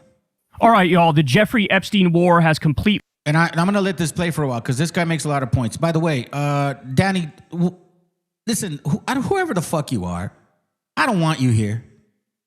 Don't subscribe to this channel. We don't care what you got to say. Like, then you post some like, oh, I'm sorry, last night I was drunk. Like, what the, who says that? And do we really come from Barron Strait? I think we don't, and it's all BS. So why the fuck are you asking? Like you literally, matter of fact, that's what they call a rhetorical question. You don't want an answer. You already answered it yourself. That's low IQ. If somebody hired you at BBC, if that's really it, if not beautiful, black, whatever, you know what I'm saying, that you love, if you really work for BBC, I don't know why they hired you, bro. Like, I mean, if they really did hire you and you went to college and all that shit and you're still that stupid, bro, give somebody that degree that may actually do better with it. Fucking dumb, bro. Don't ever show up here again. And utterly spiraled out of control right in front of our eyes. Trump is caught in the midst of what's called an escalation trap right now. It's looking, seriously, like this is becoming World War III. I repeat, it is looking, seriously, like this is becoming World War III. So from now on, we'll be referring to Israel and the U.S. as the axis of Epstein, because that's what they are, the axis of Epstein. So you guys know the drill. Everybody do me a big favor. Subscribe to the channel and click that bell icon. Also, support this show on Patreon, because this is real independent media. And, of course, subscribe to Crystal Kyle and Friends on Sub. I want to say this, family, that we need to be a little more spiritual about these things. If you believe in the book, you know, Japheth, Shem, and Ham. There are some people, they're not all Edomites. I don't think they're all Esau, bro. I don't think they're all the sons of Esau or Amalek. You know what I'm saying? You got your real, true Japheths. You could tell. Just, you know, I'm just putting it out there, bro. Some people, like, my sons had really good help from certain people. Like, you could tell that they were decent. They kind of looked like this guy. And they helped my son with autism, like severe autism. They helped him, like they cared. You can't go assuming that every single Anglo or looking is Esau, and every single Canaanite looking person is Canaan. You get what I mean? Just be smart too. Let's go. Stack, because we got a lot to get to, and I don't want you missing any little piece of it. All right, here we go. Let's start with this. The Dow plunged 1,000 points as oil and gas prices surge after Iran orders the Strait of Hormuz closed. So this is a huge deal, y'all. Not only are there going to be, prices skyrocketing and supply shocks when it comes to oil and gas, it's also going to impact other aspects of the economy as well. This is stuff I guarantee you the Trump regime did not think about before doing this, because they're completely and utterly incompetent. They're devastatingly stupid. And so now we're all dealing with the fallout of that. All right. We also have this. New, the CIA has been working to arm Kurdish forces with the aim of fomenting a popular uprising in Iran. Multiple people familiar with the plan told CNN Iranian Kurdish opposition forces are expected to take part in a ground operation in western Iran in the coming days, and they expect the U.S. and Israeli support, a senior Iranian Kurdish official told CNN. So, ladies and gentlemen, they have been lying to us for months, perhaps a year, because they've been planning a ground invasion. They've been counting on... Hey, you see this? This is what I mean. Look. BBC genetic, taco genetic, messy cans. You see that? Messy cans. Danny Medina ain't no fucking... Bro, he's probably a Moreno and shit. Trying to get away with... Dude, you guys are so simple, bro. You guys are so simple. I mean, I kind of knew it, to be honest with you. Messy cans worshiping white liberals. Why? Because he brings points regarding of what's happening over there. And he's pointing out shit about the same people that we're talking about right now. Khazar conversion. He's mentioning it the entire time. It's ridiculous, bro. You are a negro, homie. That's what you are. You're a negro claiming to be Danny Medina. That's what it is. Danny Medina, black, whatever, big black. Is that what you're saying? It's funny, man, because only you guys will say messy cans. That's only you guys would say that. Bro, it's so funny to me, bro. See, look. I told you. I fucking told you. I told you, bro. I told you. I'm going to tell you what, man. I'm going to tell you what. People like you, I'll invite you any fucking day of the week. People like you, if you got balls, hit the fucking link and represent what the fuck you are. We mog your... You see what I'm saying? You see, I told you, bro. But see, you know what's worse? That you are fake. That you actually put a so-called, quote-unquote, Hispanic name to come and troll the channel. You are that fucking weak. You can't even admit who the fuck you are. Dude, man, it's just funny. It's so fucking funny to me, bro, that you weak-ass motherfuckers don't have no huevos to go say, okay, I got something to say to you. I got something to say to you. No, all you do is say messy cans.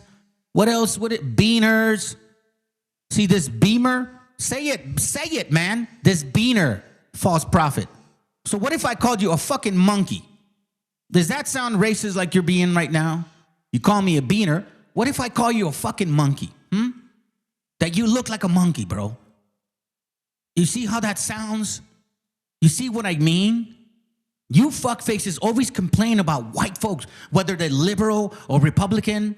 You know what I'm saying? You always complain about them being fucking racist. But the moment you guys have a chance to be one, dude, you put it right in front face, bro. Fuck you and your reparations. Y'all motherfuckers help these people. You help them. You benefited from them. They benefited from you. Now you want to sit back and act like, oh my God, you know, we're pobrecito nosotros. Nah, fuck no, bro. We got no fucking sympathy for you whatsoever. No. You're not a Central American. You're an African. You're an African. You are an African, Danny Medina. I bet you are an African descent looking so-called. You're not from in this land. You're not indigenous to this land, bro. I can already tell within your spirit. Because you're not attacking my belief. You're attacking me. You see what I'm saying? No, I didn't say you were white. Not at all. I didn't think you were white. I said you're a Moreno. That's what I said. You're stupid. Let me do you a favor. Do you want to know why? Because you don't got the balls to step up to this game. I'm going to give you one chance. You post one more thing, I'm going to take you out. Here, if you're that ballsy, come defend yourself. Well, you sure as hell have one up your throat. You sure as hell act like you have one up your throat. You sound like them. You talk like them. You just called me a Mexican. Then you called me a beaner. Are you saying Hondurans don't eat beans, you fuckface? Is that what you're saying? Hondurans don't eat beans? For you to call me a beaner,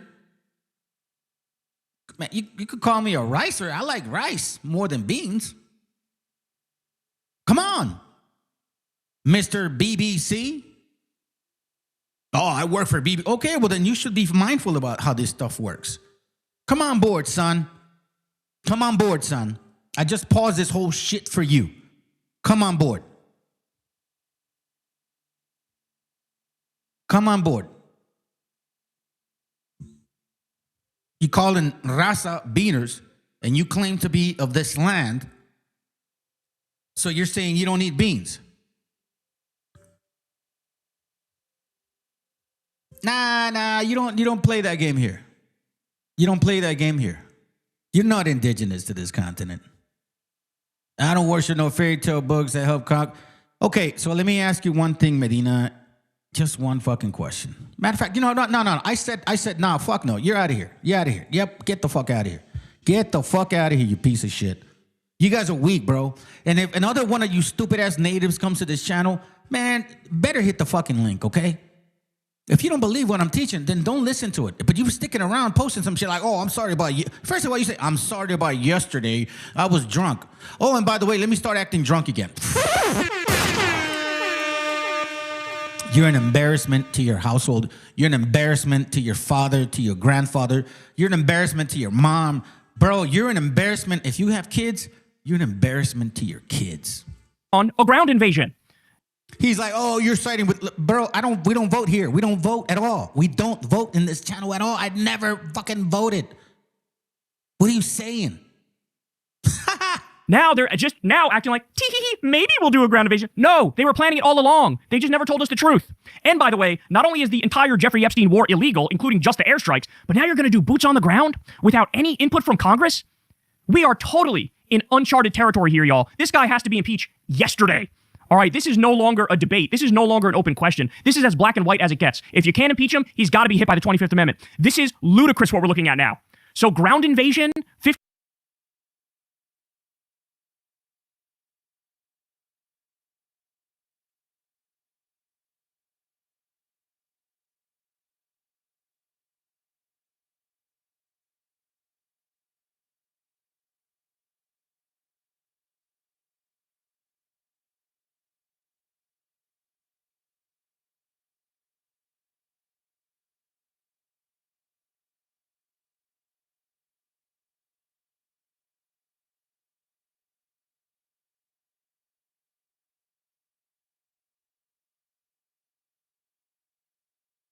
50,000 U.S. troops where they go with the Kurds. Hey, by the way, sorry, bro. I don't know if you heard me. You're reminding me of this. He is responsible a bit. Technically, Sephardic Jew. I actually took notes down so I can remind myself to bring it out tomorrow, because I will bring out some documentation where you can connect those dots as well. All right, let's go.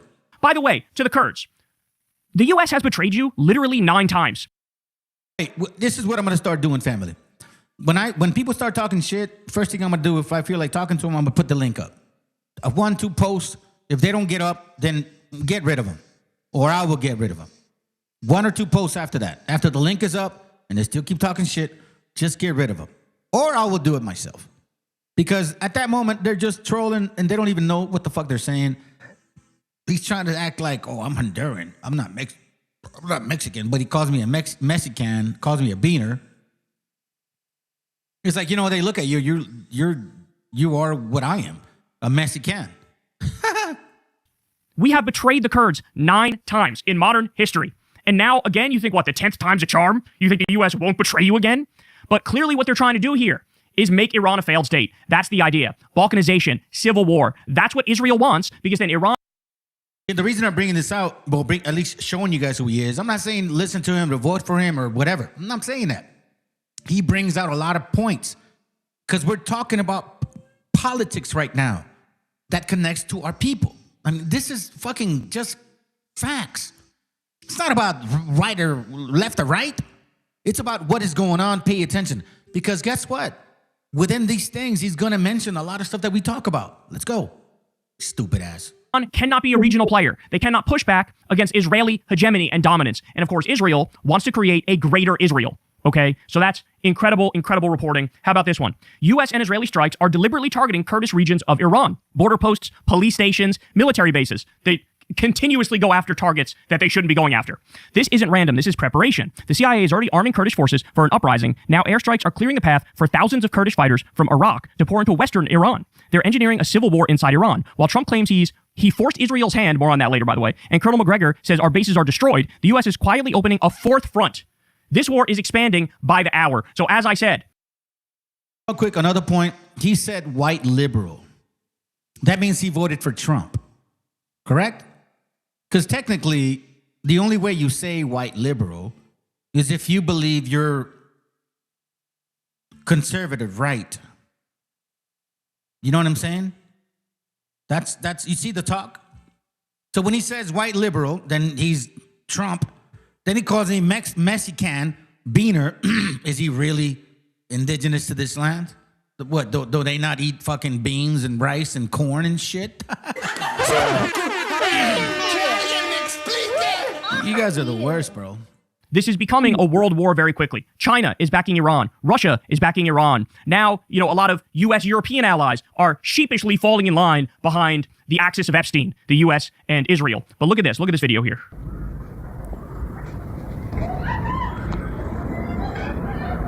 And we'll get to the videos in a little bit of Tehran, man, but genuinely, it looks apocalyptic what's being done to Tehran right now.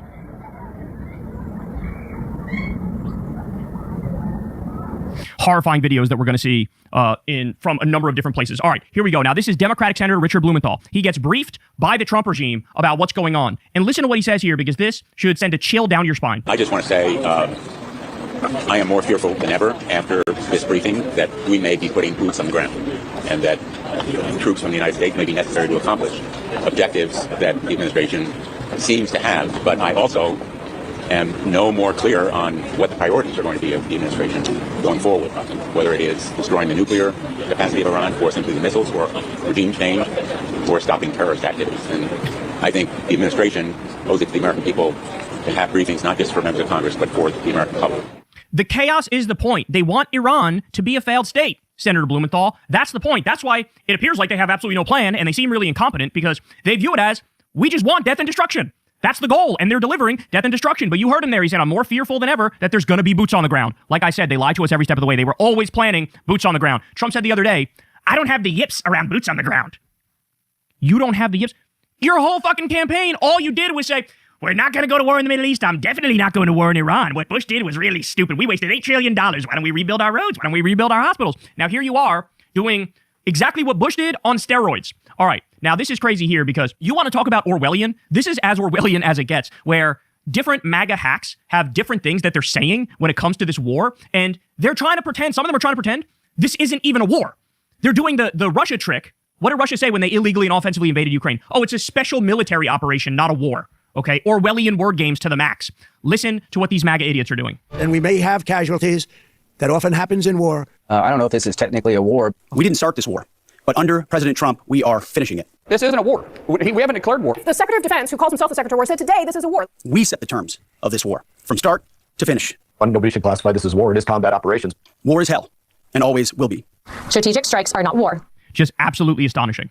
I did not know it was possible for the government to be so pathetic and low IQ. By the way, on the same topic in a sense, Marco Rubio, he came out there the other day and said, well, look, Israel was going to attack Iran. And so we knew that once Israel attacked Iran, then Iran would fire at our military bases. So we decided, I don't know, I guess we'll just follow Israel and we'll attack also. What he's admitting there is, we are the beta, they are the alpha. We are the cuck, they are the leader, they are the bull. Okay? He's admitting it. He said it out loud. Because they thought, oh, this will be good to sort of take pressure off us, because we'll say, technically, we didn't make the final decision. But no, immediately that became a massive scandal, because mainstream media was even talking about it and going, wait a second, why does the president of the United States have to follow the prime minister of Israel? Aren't you the one that's in charge? Aren't they the satellite state? They're the vassal state, and we're the boss? And so that created a big scandal, and then he tries to come out and clean it up. And if anything, he just lies brazenly and makes it worse. Somebody asked me a question and said, did we go in because of Israel? And I said, you were asking me that, you from that follow-up. And I said, no. I told you this had to happen anyway. We knew that there was going to be an Israeli action. We knew that that would precipitate an attack against American forces. And we knew that if we didn't preemptively go after them before they launched those attacks, we would suffer higher casualties. So who's actually in charge? Who's actually in charge? It sounds like you just told us. Now, by the way, again, the regime went with this line thinking it would take pressure off them and like heat off them. Then they realized they just admitted to being total beta cucks and that Israel apparently runs the United States.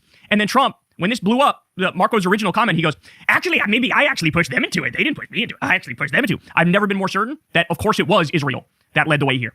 It absolutely was. I have no doubt about it whatsoever. And an intelligent, functional government, a sovereign, independent government would have said to Israel, hey, how about you kick rocks, bitch? How about you don't illegally and offensively attack Iran? How about we stop you from doing that? How about we cut off your money and we cut off your weapons? How about we stand up to you? How about, oh, you want to do regime change? I can think of a country that could use a regime change, and it ain't Iran, motherfucker. I'm looking at him. Okay? But no, he would never do that because he's bought and owned. Not only is he bought and owned by the Israel lobby and Miriam Adelson, as we all know, taking over $100 million from these charlatans and these scumbags, he's also blackmailed. He's blackmailed by Jeffrey Epstein, who was Mossad. There's pictures and videos of him doing horrible things with underage girls, and they're probably holding it over his head because in the past, they tried to blackmail Bill Clinton with the Monica Lewinsky shit. Netanyahu himself did that. So understand the way that this thing works. We are in so deep here. The president is compromised. He's a blackmailed pedophile. He can be coerced, he can be extorted, and he certainly is right now. All right, the first 4 U.S. soldiers killed in the Jeffrey Epstein war. Here they are right here. These are their pictures. The one on the bottom left, bro, he's literally 20 years old.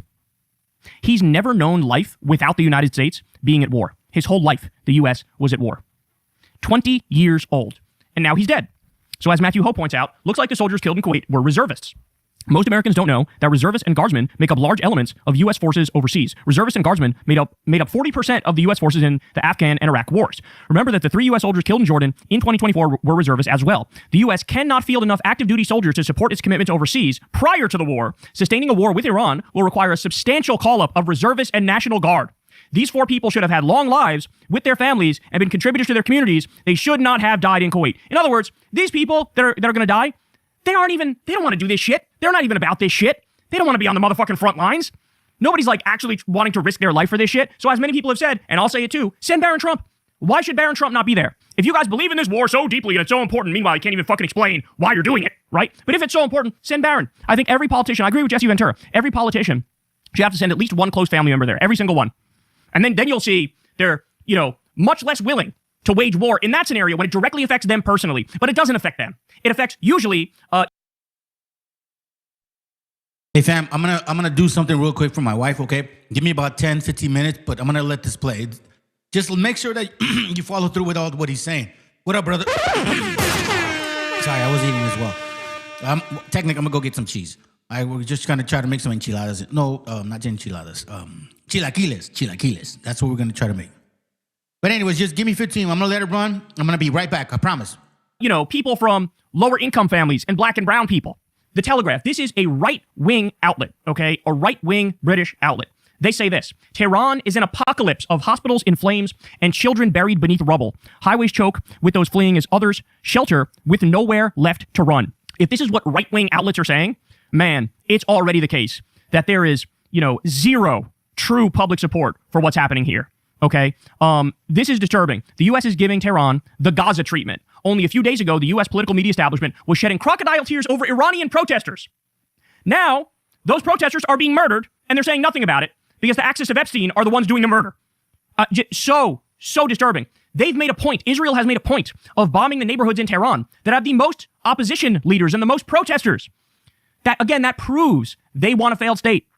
They want a failed state. They don't want a functioning Iran. They want to remove Iran from the equation so they can create a greater Israel and have total regional dominance and hegemony. Okay, here we go. Hard video to watch, but you have to see. They are doing to Tehran exactly what they did to Gaza. What?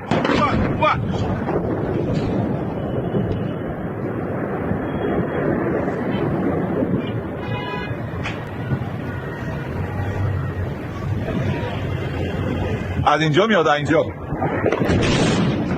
It's literally carpet bombing.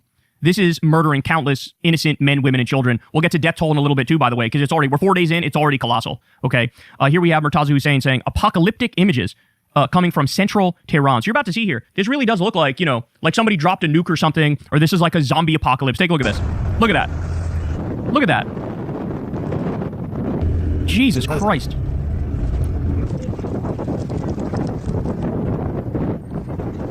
Oh. بشین بلند نشه شاید زخمی شده باشه بشین شاید صبح مثل کسی داشته باشه بشین همین رندادیا رسیدن Guys, these are all innocent people. These are just regular people who work regular jobs. They have hopes and dreams and plans and family members and friends and lives, and now they're just being murdered like they're nothing. That's what the axis of Epstein is doing. That's how depraved they are. They are incapable of looking at these people like they're people. We know how Israelis feel about Palestinians. We know they look at them as subhuman, right? No, apparently it's like literally everybody in that region they look at. And you can tell it absolutely is. Israel absolutely is. Not only an apartheid state, but a settler colonial experiment. That's what it is. You have motherfuckers from Poland saying, I'm indigenous to the Middle East and I'm going to kill everybody here in the Middle East who's been here for generations. That's what's happening. All right, more. Tehran is under massive strikes, reportedly by B-2 bombers. Watch with audio. It is horrific. So this right here, man, look, I'm going to just tell you again in advance, if you're queasy, don't watch it, because the number of people who are being vaporized underneath these bombs as they drop is astounding. It's disturbing. But look at this.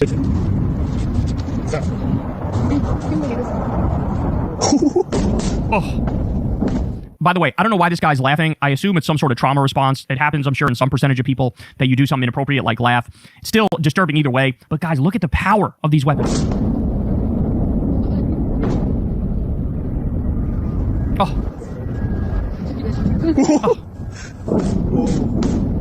I have to say, I genuinely don't know how any politician can look at this and not immediately be screaming from the top of their lungs for impeachment or the 25th Amendment. Like, the people doing this are not fucking well mentally. They're not well mentally. This is literally Nazi shit. This is Fourth Reich shit. What they're doing here is beyond grotesque. It is the crime of all crimes. They know there's innocent men, women, and children underneath those bombs. They don't care. Guys, we need to impeach. We need to get this guy out of office. This is totally, totally insane. We should have never let it come this far, ever. You got to go, all systems go. You got to get him out of there. I mean, look at what's happening to this world right in front of us. We're looking at the creation of the Fourth Reich. That's what we're looking at. We're looking at the axis of Epstein, doing genocides, casually, willy-nilly. And the whole time, fucking can't even explain themselves as to what exactly they're doing.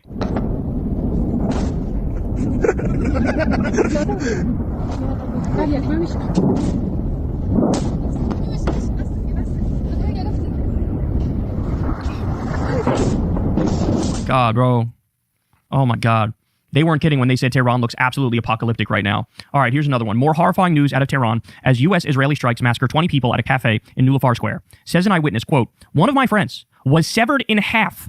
I put him back together and placed him where he was. A piece of his brain was thrown here on the floor.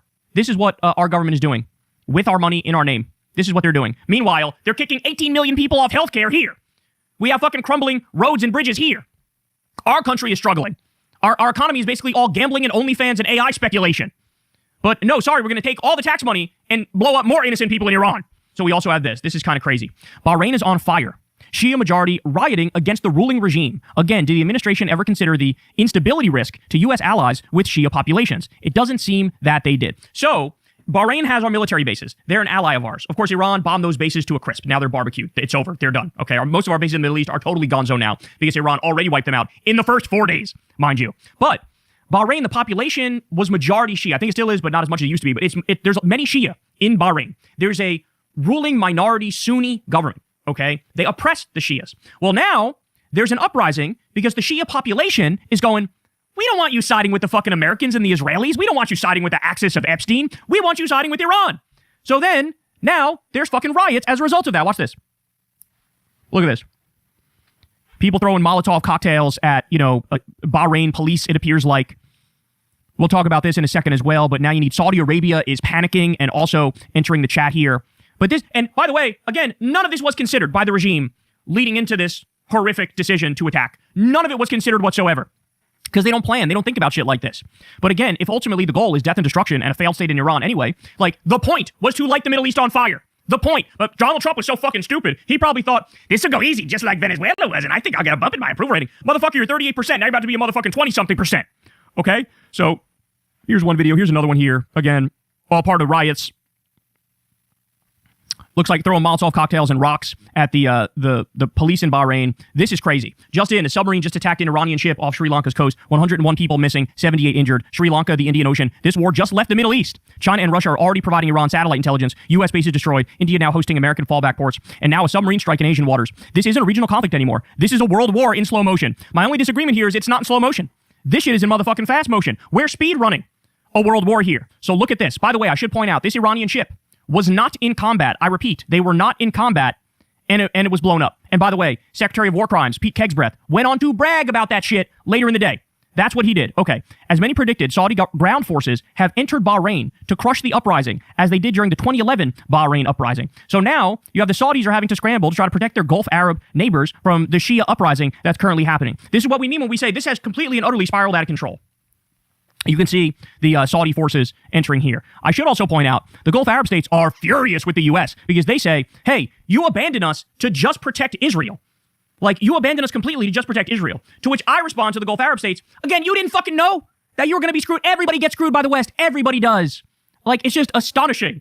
It fell for it again award times a fucking million. Of course you're going to get screwed by the West. All right. But again, I have more. Iranian human rights group says 1,097 Iranian civilians have been reported killed since Saturday. Ladies and gentlemen, it's been 4 fucking days. 1,000 people in 4 days. So they say that at least 104 attacks happened, 85 incidents across 19 provinces in the past 24 hours of the Jeffrey Epstein war, resulting in 31 total casualties, civilian and military, since the conflict began. 1,097 civilians have been reported killed, including 181 children. We have our first number, official number for children dead from a human rights group, and they say 181 children are already dead. The Washington Post says, Iran has notified UNESCO that U.S.-Israeli strikes have damaged 2 historical sites, Tehran's Grand Bazaar and Golistan Palace, a complex in the Iranian capital known as the Versailles of Persia. Okay?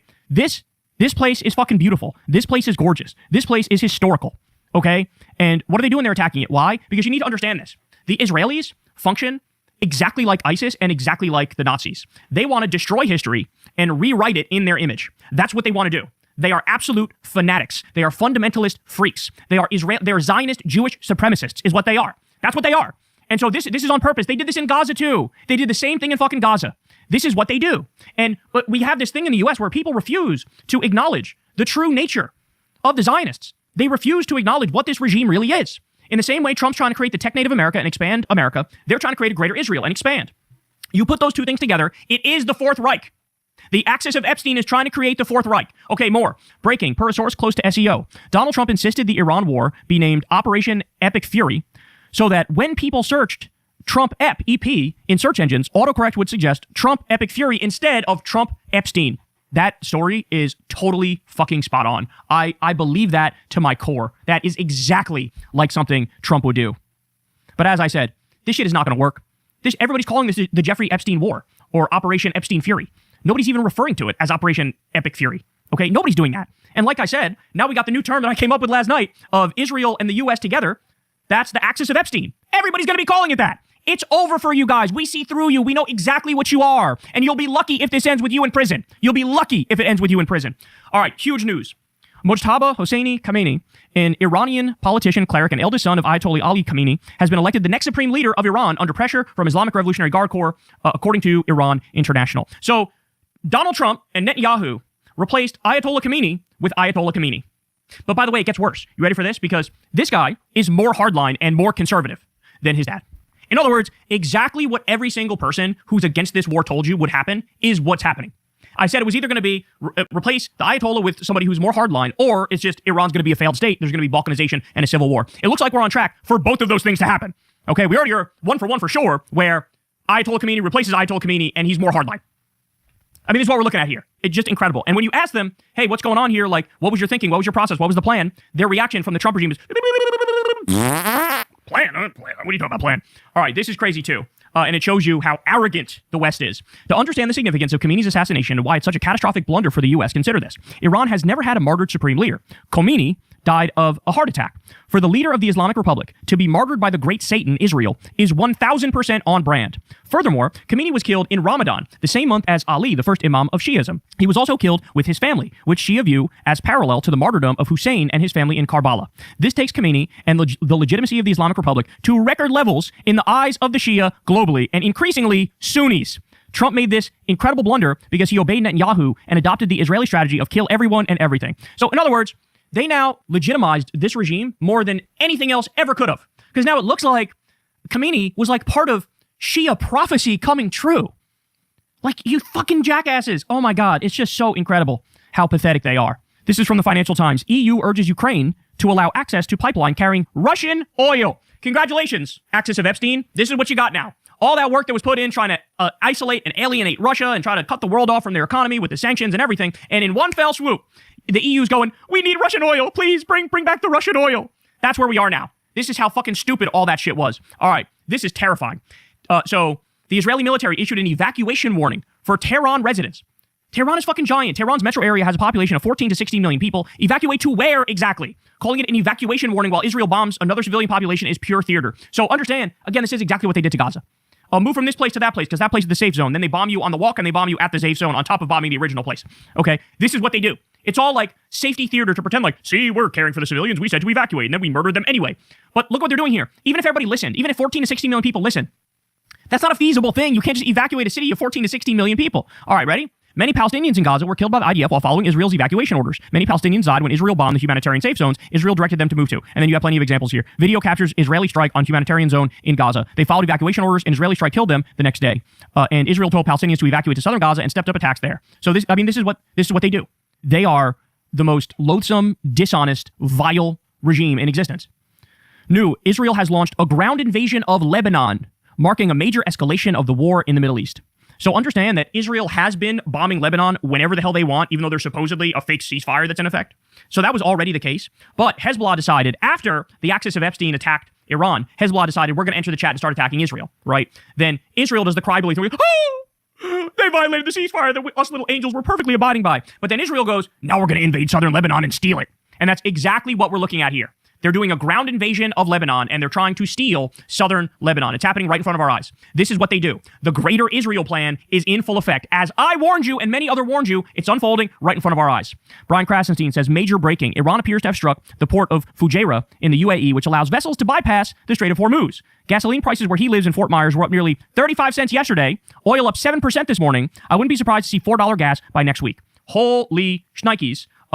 The Iran's IRGC general, Sardar Ibrahim Jabari, again says they have closed the Strait of Hormuz and that oil prices will soar to $200 a barrel. That would mean $7 per gallon gasoline on average in the U.S. Quote, we have closed the Strait of Hormuz. For now, oil prices are above $80 and will soon reach $200. Guys, understand, if we get to this level, that's a catastrophe. If we get to this level, you're talking about 1970 style Jimmy Carter level shit where like you got to ration the gas. They say, hey, if your license plate ends in an even number, you can only get gases these 3 days of the week. If it ends in an odd number, you can get it these other days of the week. That's where we're headed. This is where we're headed. Americans are not used to feeling any semblance of pain like this. Our pain tolerance is low. We are soft as Charmin, bro. That's what we are in this country. You give us just a tiny amount of pain. And we are going to cry uncle so motherfucking fast, it'll make your head spin. We're going to cry uncle so hard, Uncle Phil from The Fresh Prince is going to walk in the room, okay? I'm telling you, and that's where we're headed. That's where we're headed. Over 10 oil tankers have been hit after ignoring Iran's warning that the Strait of Hormuz is now a war zone. So they're making good on their promise. By the way, Trump has said, oh, it's okay. We'll have U.S. soldiers escort you through there. Well, guess what? U.S. radar was blown up. So now, with our radar blown up, we're going in there blind. If somebody launches a missile, those U.S. soldiers are dying. And it literally appears like they're just going to sacrifice those soldiers for Jeffrey Epstein. They're going to sacrifice those soldiers for the Axis of Epstein. That's what's happening here. All right, here we go. The fertilizer and therefore agriculture markets are heavily affected by the Strait of Hormuz. Share of global flows of fertilizer components. 44% of sulfur go through there, 31% of urea, 18% of ammonia, 15% of phosphates. Major commodity and agriculture shocks ahead. So like I said, this is not limited to oil and gas price shocks. It's not limited to that. It goes well beyond that. This will have reverberations through the entire world economy. We have the world's biggest idiots trying to manage this thing. Iranian drone hit the U.S. consulate in Dubai. Look at this video. Wow. Insane. By the way, our interceptors cost like $1 million a piece. Their drones, they're like kamikaze assassination drones, cost only like about 50,000 a piece. And so we need to fire multiple interceptors to get like one of their drones. And so like this is way more cost effective for them. Like it's kind of crazy to think about, but Iran has, in some ways, they genuinely have like a better plan than we do and a more cost-effective strategy that lasts longer than ours does. It's kind of astonishing how stupid the U.S. military looks in retrospect, looking back at all this and how it's unfolding. All right, now you're going to want to bang your head against the wall, potentially even lobotomize yourself after you hear this. But Netanyahu was on Fox News and he actually said the following words. It's like a truck, it's like a bus full of TNT, comes in at Mach 8 and slams right into a synagogue, okay? And right around there, 9 people murdered. So here's the difference between us. These mass murderers in Tehran, they target civilians. We in Israel and America target the mass terrorists. That's a nutshell of the difference. And we have to protect our world against these people. I mean, it's one of those things where it's like, do I even have to say words to respond to this? Or is it just the fact that he uttered those words? Is it like did he just rip a hole in space-time by saying that? Did he just make it so that, again, it's insane for this man who's basically Satan. He's basically the new Hitler. For him to come out and be like, ha, can you imagine? They kill civilians, bro. Oh, do they? Is that what they do? Hey, I have a question. Who's the one who changed the global order and changed the international law structure and basically made it nothing to murder civilians? Which country opened up the door to say, hey, that's just how it is. That's just war. War is hell. This is what we do. Like, my brother, you just the day before, you said this. You killed about 180 elementary school girls while they were at school. About 180 of them, age 7 to 12. Guys, we'll talk about this in a little bit. They already have bombed 9 hospitals in Tehran. Already they've bombed 9 hospitals. That's funny. I'm back. Looks like Danny is pretending to be drunk again. That's the first thing he showed up with. He said, oh, I'm sorry about last night. I was drunk. And I'm like, damn, bro. Like, we wouldn't know the difference. You know what I mean? Like, that's on you, dude. What I cool is like, or maybe he really is drunk again. Drunker than last time. It's like you went back and did your same fucking shit again. Danny faking to be drunk. Yeah, like, I mean, are you, oh my God, this is so weird. No, faking to be everybody. Danny Medina, BBC. Then he says, BBC is because I work there. Fuck no, because you're like black. Big black, you know what I'm saying? Big black cuck? Is that what you mean? Cuck? C-U-K? C-U-C-U-C-K? Is that?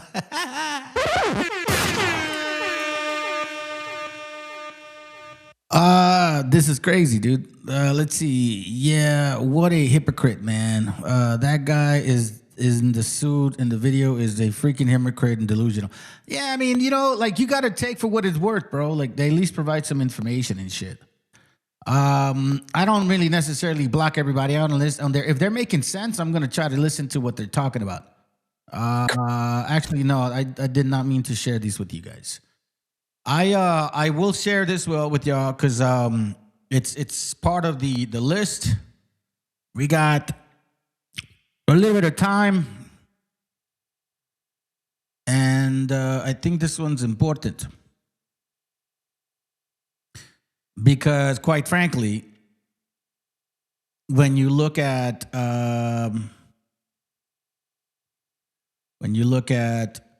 let's say, for example, the class that we have tomorrow, we're going to pinpoint some of these people here. And I went through this before. Some of you guys that are new to this channel don't realize I got a lot of videos, man. Lots of videos. And a lot of videos that you might have not seen or caught that were ignored or just kind of like, kind of passed on as more videos came out.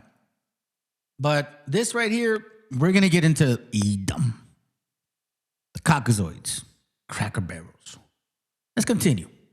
Let's continue with the topic here. We're not done. We got a couple hours and then we out. It's 7:36, still early for me.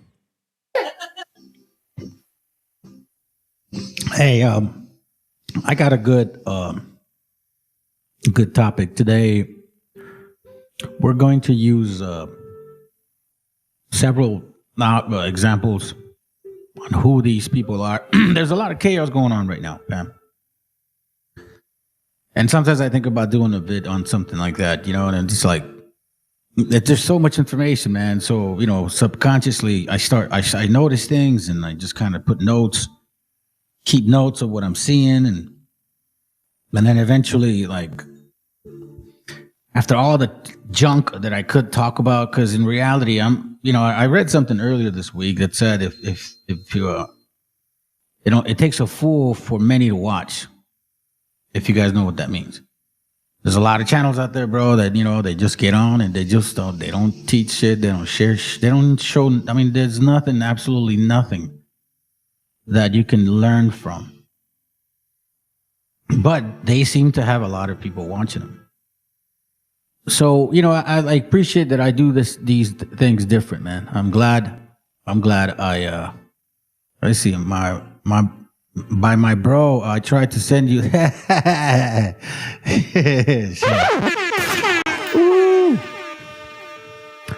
Speaking of which, let's get to the topic. Let's get on it, man. I played like 15 minutes of music. Sometimes I kind of want to get started, but I don't know, bro. Like sometimes I need that music going on. So we're gonna start with this. Well, actually, we're not gonna start with this book, but we're gonna read this after the video that I'm gonna show you. Real quick video. Want to remind you about the spirit of certain people and why things are the way they are and what is going to occur. Like seriously, now that we can, I guess, like for example, these people like to identify people, right? They did a plethora of documents about supposedly who we are or were, right?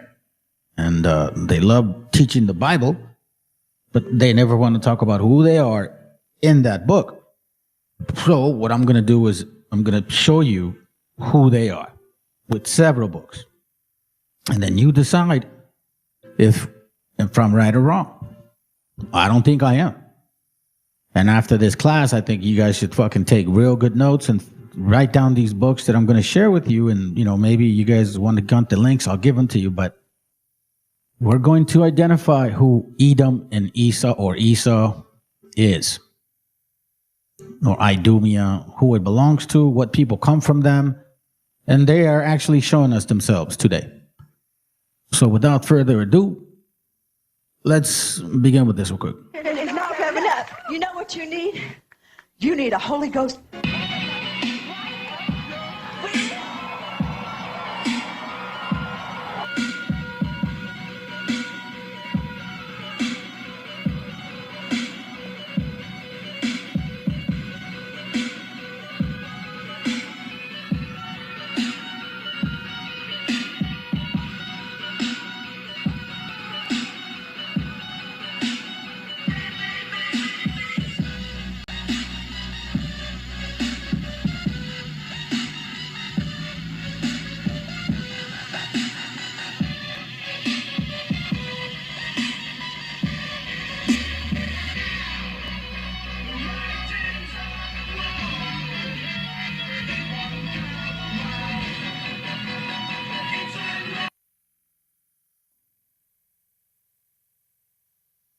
I think that's important to look at, family, because it reminds us the type of spirit that we're going to read about.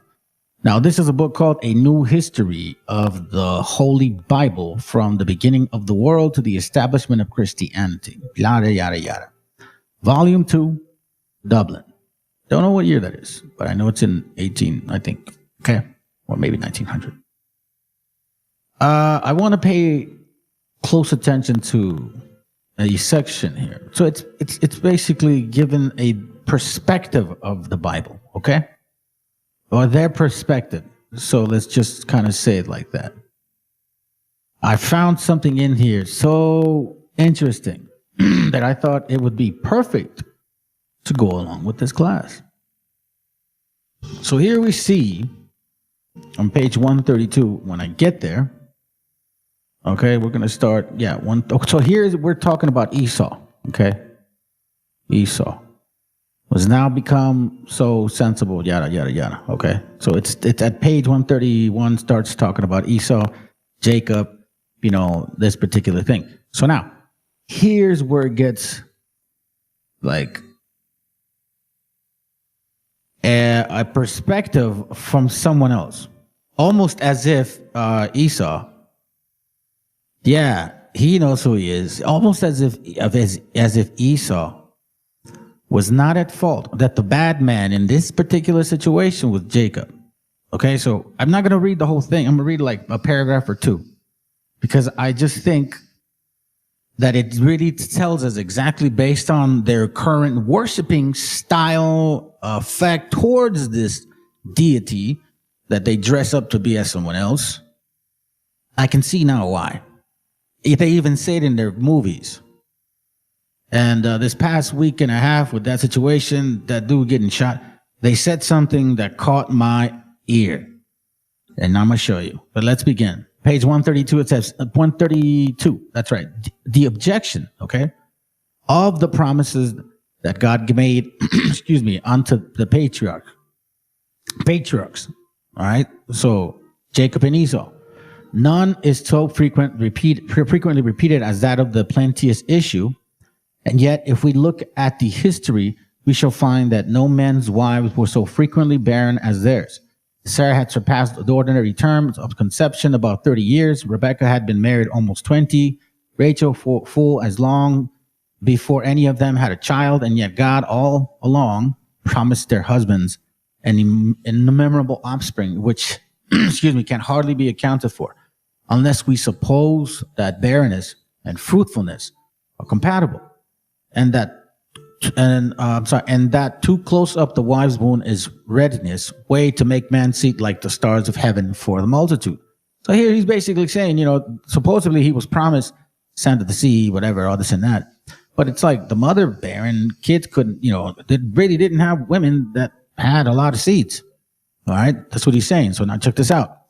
But after all these large promises, Isaac, we read, had 2 sons. And yet, what is more surprising is the divine conduct. You see, and yet, what is more surprising is the divine conduct. The younger of these was not only preferred before the elder, quite contrary to the established right of primogeniture, meaning firstborn. Like if you're the firstborn, you have the right. It says, but as the scriptures express it, God loved Jacob and hated Esau, even when the children being yet unborn had neither done good nor evil, which is a manifest instance of God's partiality and no small argument for the doctrine of predestination. So he's not arguing about that. Let me continue. And yet, if we could inquire into the character of this child of promise, so in a sense, if you could interpret how it's expressed as today, because remember, this is an older book, like quote unquote child of promise, almost like in a fucking sarcastic way. Like, you're a child of promise, Like, yeah, really. As he is called, we shall find that his behavior did hardly deserve so particular favor. Now, again, this is where it gets real interesting to me because of who wrote this shit, right? It's not like, wait a minute, hold on, the child of promise, supposedly he should have a great behavior, but we see it as hardly that of great behavior. We shall find that his behavior did hardly deserve so particular favor, a favor. For what apology can we make for his taking the advantage of his brother's hunger?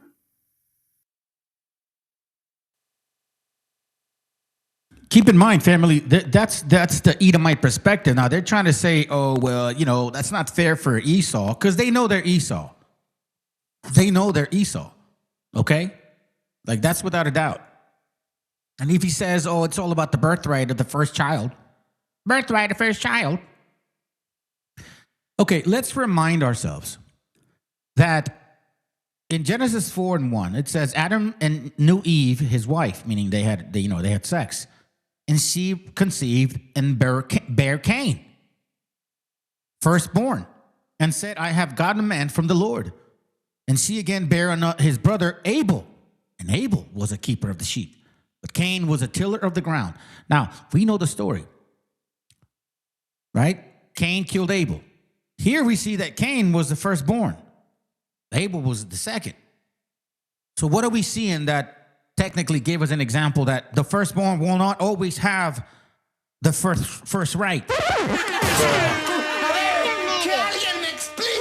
See, that's why Edom doesn't know that they only argue and, make some valid points if you don't understand the entire point of the book, of your book. And then overreaching him in the matter of his birthright. It's talking about the pottage. The pottage that Esau wanted. And Jacob said, because, he was out there hunting and shit and doing all that. And the story is, and if you read the book, I don't want to go. As a matter of fact, if someone can get that for me, I'll read it quickly. I just don't have that specific verse in my notes. I totally skipped to write it down. But if you guys can get it for me, I'll read it, right? But let me continue. And hence overreaching him in the matter of his birthright. So, it's situations where, the pottage is there The guy's so tired. He's like, nah, man, I'm freaking hungry, bro. Give me your soup. Give me your soup. Jacob's like, if you sell me your birthright, you know what I mean? And the dude is like, sure, I'm hungry. I don't give a shit about that thing. So when you read it in its context, Esau didn't give a shit. Like, he didn't care for his birthright, because if he knew how much that value was, would he have given it up for one meal, family? One meal? So anyway, let's continue. So here he's basically saying the trickery. Mr. So-called child of promise, his behavior didn't show it. There is something so inhumane, check this out, in denying an hungry person a little visual.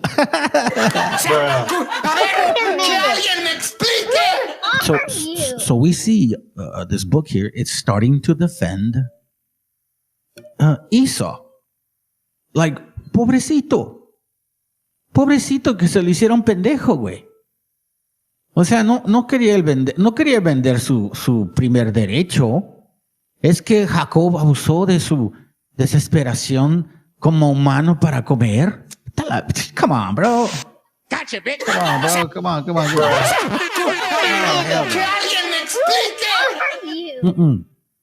But let's continue. Something so crafty and designing in bringing an eager appetite under the obligation of an oath, that Jacob seems to have acted the mere sharper in this whole affair.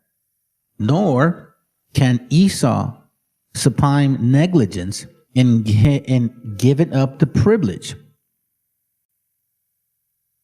You see this?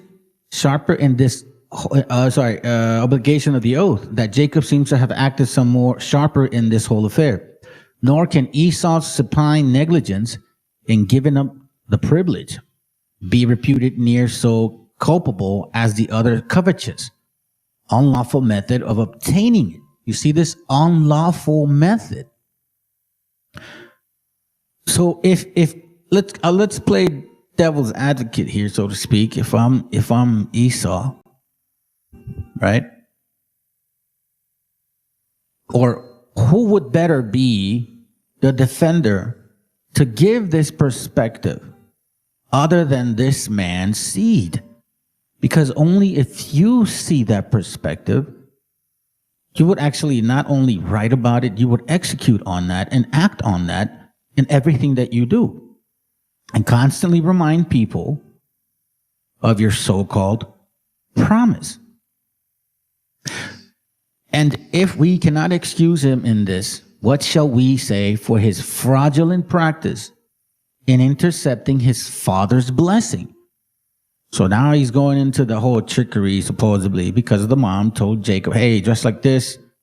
You know, your father's going to try to give him the promise, but Esau's a demon, so I don't want that. Check this out. In avering himself to be the person he was not, in telling a multitude of positive lies, in listening to the instigation of a crafty woman, his mother, in imposing upon the blindness and infirmity of his aged father. So he's like saying he lied to him. He listened to lies like every woman lies. He lied even more. He acted like someone else. He stole somebody's blessing. You see what we're looking at? You see what we're reading? Yo, it's true. It was never stolen. Isaiah. Wait a minute. Who are you? Right. It was never stolen. First of all, it's kind of like, this situation here is like Cain and Abel. Not exactly the same type of act, but it's almost with the same intentions, or matter, or interest, or even fucking caring for it. So Cain and Abel, right? The offering, Abel offered because he fucking cared to do it the way it was supposed to do. It mattered to him. The little things mattered to him. So he went upon and listened and applied that.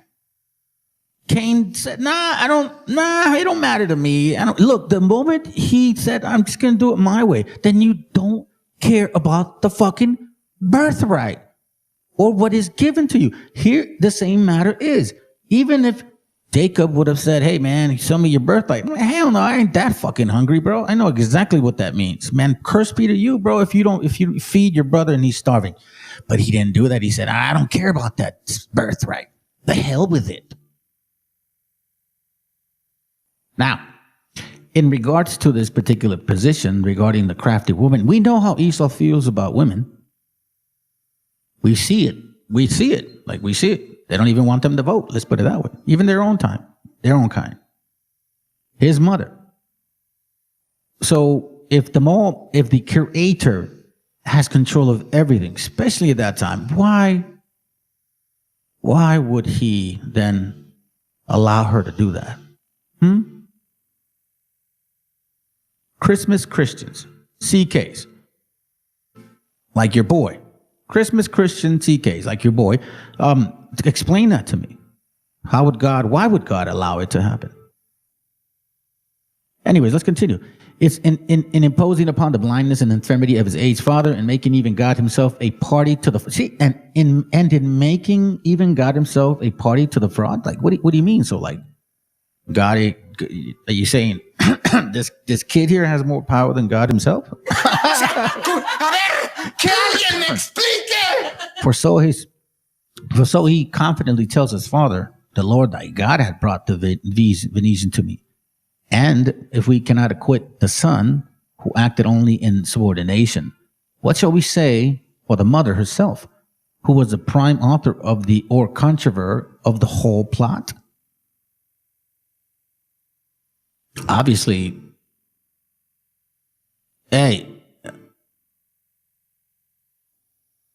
Esau never gave a fuck in the first place. He was willing to give it up. Yep, for a morsel of pottage, like for a morsel of meat, meaning a bowl of pottage. Like, it didn't matter to him at all. It was all what? Just because he was hungry? Well, you think you couldn't? Were you starving for years? No, bro. You went out there and you were just hungry. And you didn't, I don't know, I guess you didn't want to cook and wait. And you just said, yeah, shit, I don't care. It don't matter to me. It don't matter to me. Like, it don't matter to me. So now that don't matter became covetousness, which is what they have. Now that don't matter becomes covetous, which you see that in a lot of children. A lot of children that act like I don't matter to me, then they become covetous of what they gave up so easily because they didn't realize that it did matter. Or didn't put a thought to it. And all of a sudden, they go and blame everybody else for their own demise. Let's continue with this real quick. Here it says, constant conservation in the whole similitude, features, and temperate manner may be also allowed to engage a mother's affection more towards one child than another. But certainly that parent is justly to be censored. Who trains up her child in the least wickedness for the acquisition even of the greatest good? And that child is liable to the divine malediction, who deceiveth his neighbor, much more his father, and maketh the blind go out of his way. So here they're using scripture to prove, okay, it's a point. So as we can see, Esau's not happy.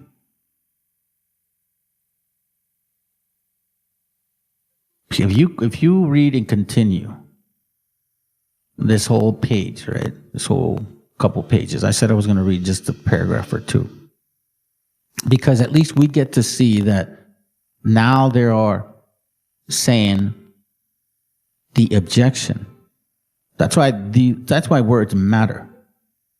Objection. So, let me show you something real quick here. I thought this was interesting. I had done a class on this. Lastly. Okay. So check this out. Somebody this is AI, right? So that's not what he looked like. He was in a suit and shit, but they AI'd this and put them as Vikings. The reason I'm showing you this is because of what he says. Okay, we're talking about Edom, Esau. All right? Listen to this. Lastly, to my friend Charlie Kirk. Rest now, brother. We have the watch. And I'll see you in Valhalla.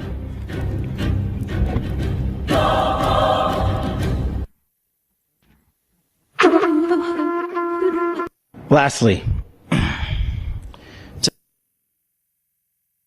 So, you know, me personally, man, I don't know. I know this shit. And I always try to put the puzzle together as what exactly am I looking at? So here we see this FBI director. I've never heard anybody say that like at this political level, man. You know what I'm saying? But he said, see you in Valhalla.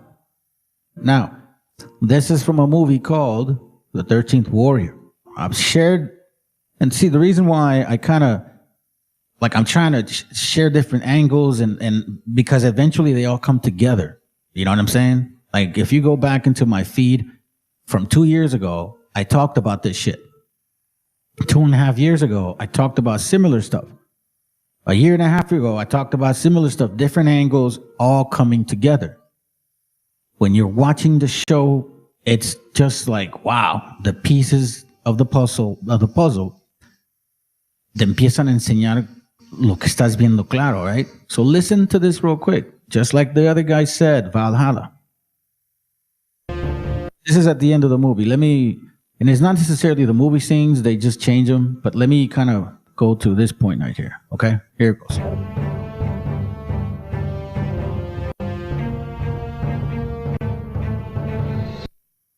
About to have a war at the end in the movie The 13th Warrior. They're about to have a war with those that they call the Verm, or the worm, right? The Verm of fire. But they're people that live in the mountain. It's a good movie. So at the end, he's getting ready to war with them because he's about to die. He had a war with with their queen, and she like injected him with poison and shit. He knows that he's about to die. They told him, sit back, we'll fight. But he's like, nah, man, I'm going to fight because of this. Lo, there do I see my father. Lo, there do I see my mother and my sisters and my brothers.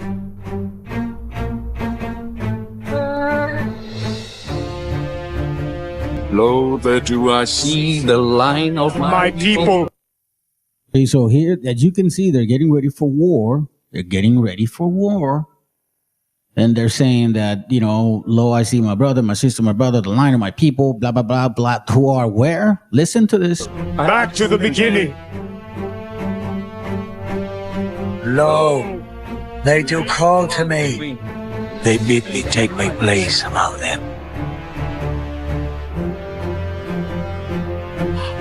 In the halls of Valhalla. In the halls of Valhalla. In the halls of Valhalla. Halls of Valhalla. Valhalla. Okay, same thing that he said here. Wait, hold on. And I'll see you in Valhalla. And I'll see you in Valhalla. So, again, you know, I read a lot. I look at things a lot. You know, I take notes a lot. Mental notes too, but sometimes, most of the time, I put my notes in, you know, particular app. And my timeline, I'll look for things and it puts me back and forth, different dates. But now we're here again. Valhalla. Valhalla. And you can't just ignore that. You see, there is this movie, and again, you know, I like movies. I watch them because I know they're entertainment. This one is called Valhalla Rising. And I want you to pay attention. It's not the movie. It's like a trailer type to what he looks like. All right.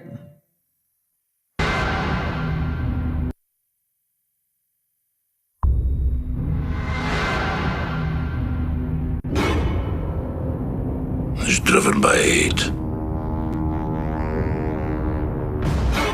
It's how he survives.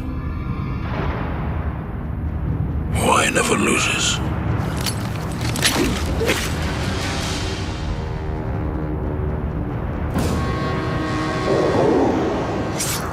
Now you've got your freedom. What do you plan to do with it? I could use a good fighter like you. We're God's own soldiers, warrior. Heading for Jerusalem. To reconquer the Holy Land. See that? So this movie called Valhalla Rising is saying they're going back to conquer what belonged to them, the promise. Now, why do I go back into this picture here? Because this picture here, this face right here, is,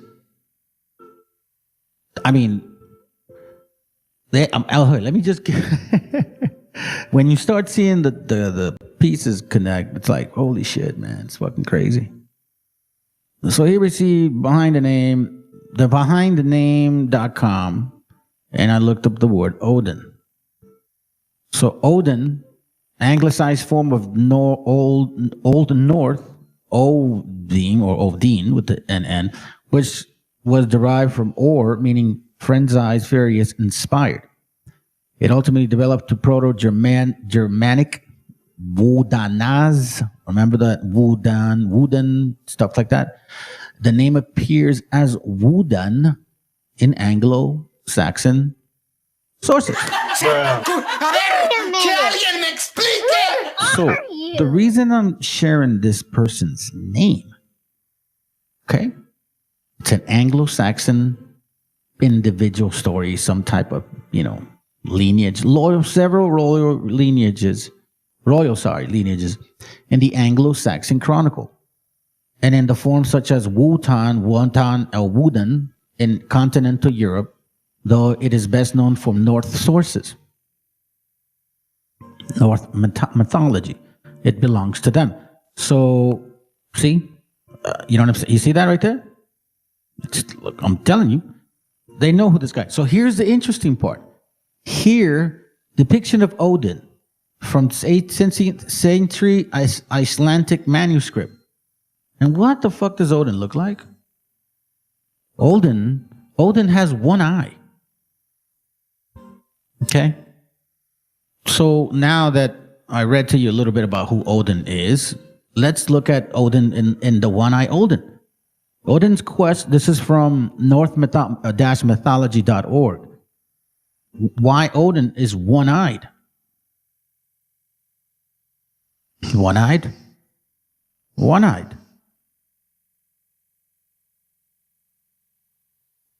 One-eyed? One-eyed.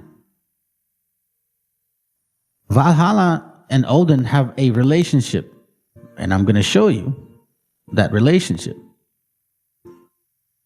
Because we now see that Odin is quest for wisdom is never ending, and he is willing to pay any price, it seems, for the understanding of life's mysteries. Raising Valhalla. Odin. In this mythology, I believe, from what I'm watching and read, this is, in a sense, Odin in a storyline. Valhalla is the throne, so to speak. The heavens. They say supposedly where their warriors go, but it's, I think, more of like power. This is, a sense, Odin.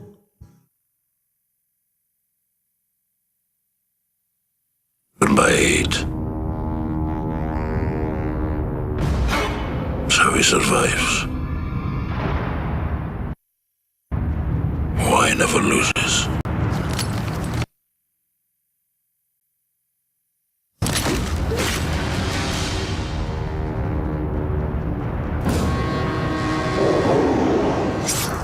Now you've got your freedom. What do you plan to do with it? I could use a good fighter like you. We're God's own soldiers, warrior. Heading for Jerusalem to reconquer the Holy Land.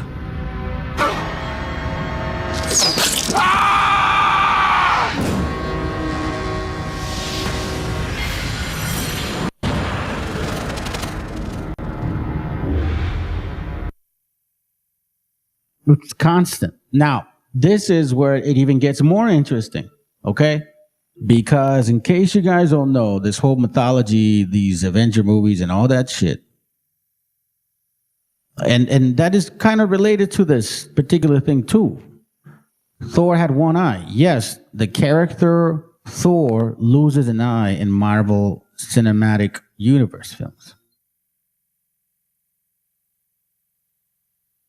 See?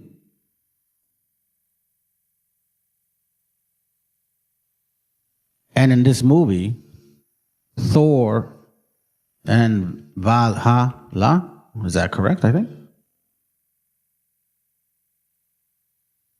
See, Thor, the North god of thunder, is associated with Valhalla. Where are you?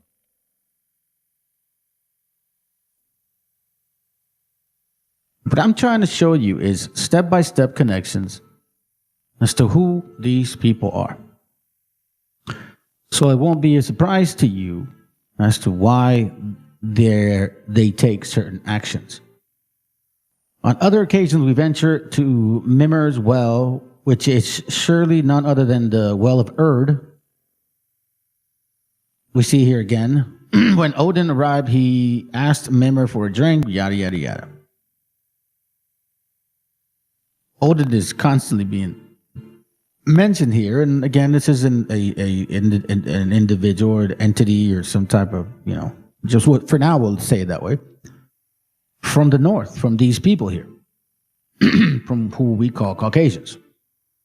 This is their history. This is their so-called royal lineage. The fact that Odin specifically sacrificed an eye is surely significant. In all ages, the eye has been seen as a poetic symbol for the perception in general. We do see one eye on their dollar. Consider the astonishing numbers of expressions, both in every usage and in the work of the great conical poets that use visions as a metaphor for perceiving and understanding something. Given that Odin's eye was sacrificed in order to obtain an enhanced perception, it seems highly likely that his pledge of an eye symbolizes trading one method of perception for another.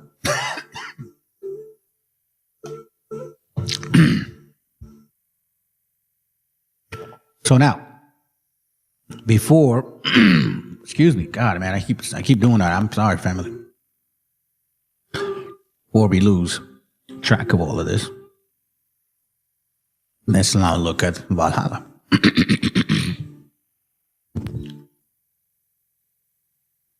Valhalla, North mythology again.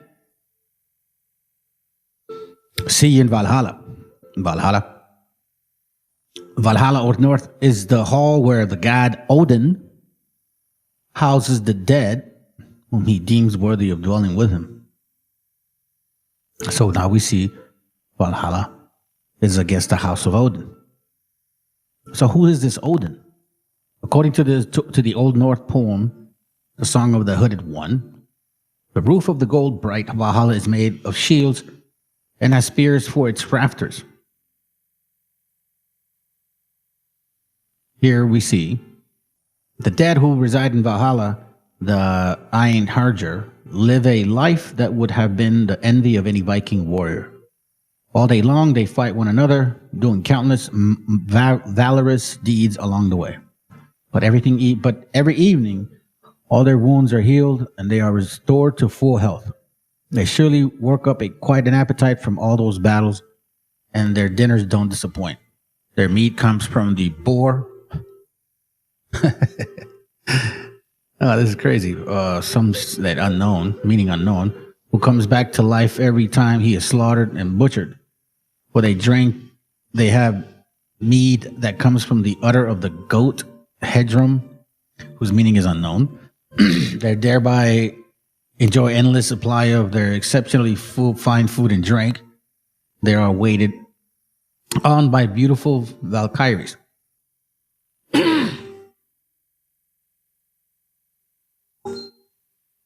Interesting. Right? It should be. Now check this out. The only Norse source that provides a direct statement about how people gain entrance to Valhalla is Proso-Edda of Snorri Sturluson, a 13th century Icelandic scholar.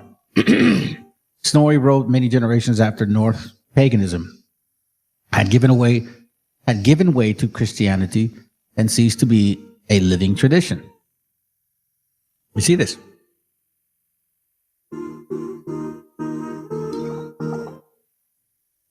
Damn, man. My throat started hurting on the door. Pinches diablos, güey. No quieren que hable de esto.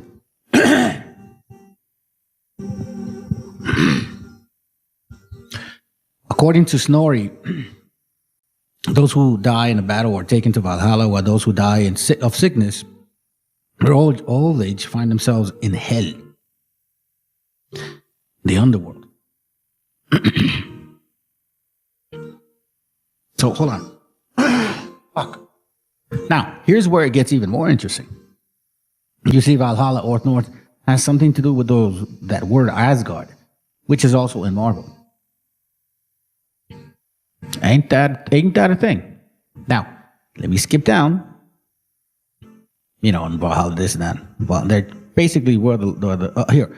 Furthermore, the very name Valhall, the Hall of the Fallen, clearly seems related to the name Valhalla, the Rock of the Fallen, a title given to certain rocks and hills where the dead were thought to dwell in the southern Sweden, one of the greatest historical centers of the worship of Odin. Oh shit! So here we see, and they give us references, that Odin was worshipped.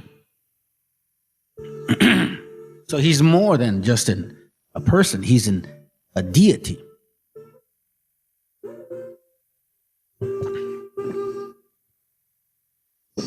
He is a god to them, right?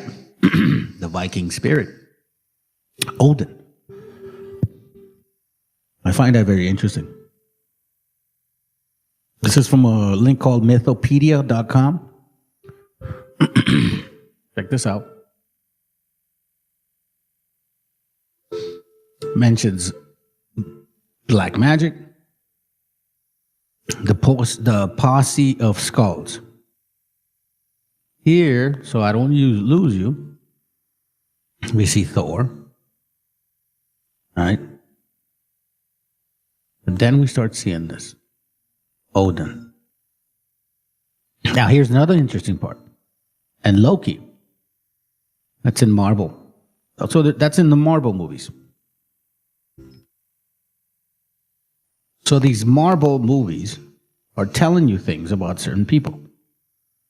Look, in this page here, it shows up 88 times the name Odin.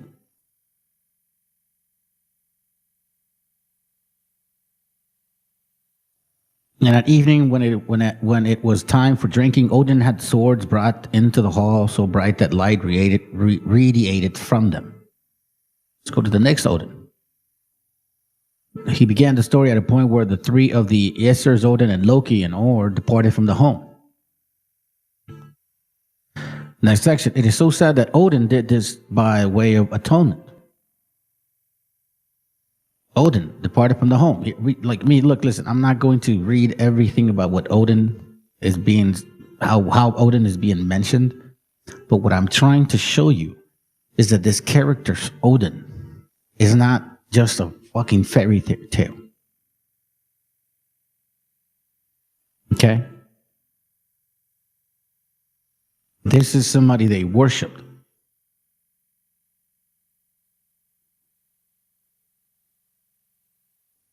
It's not just like, here, let me show you something.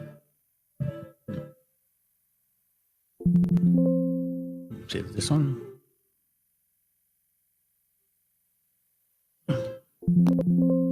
on a second.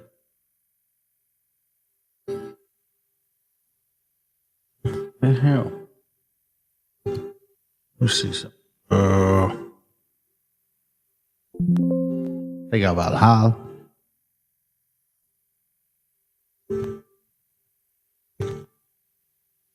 Augustus Caesar. Why is gold called one of the Odin's sons? So we here just Danish stories here, northern lands. So we're seeing a lot of northerners involved with this character named Odin.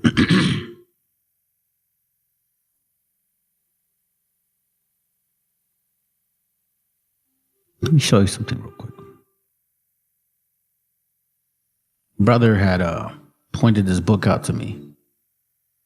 It's called The Saturn Myth, an interpretation of rites and symbols illuminating some of the dark corners of premortal society. So here's talking about how they worship Saturn.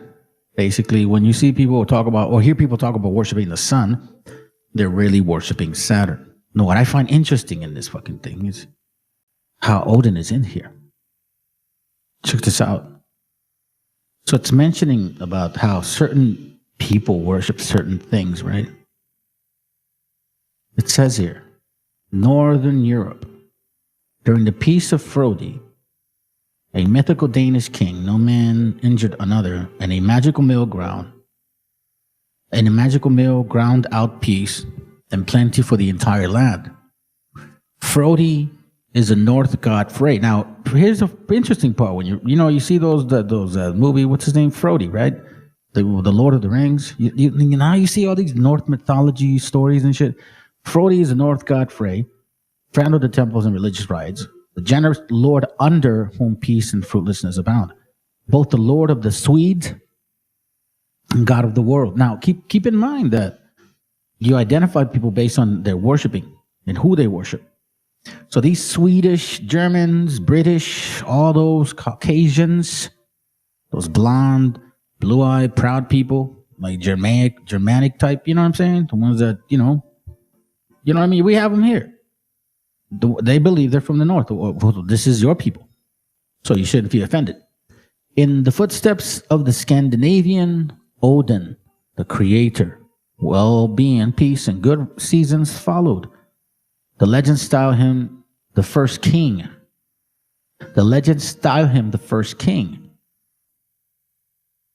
Odin, the inventor of arts and the source of human wisdom.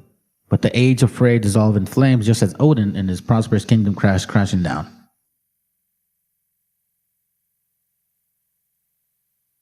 Let's see if we can find another Odin. Reboding.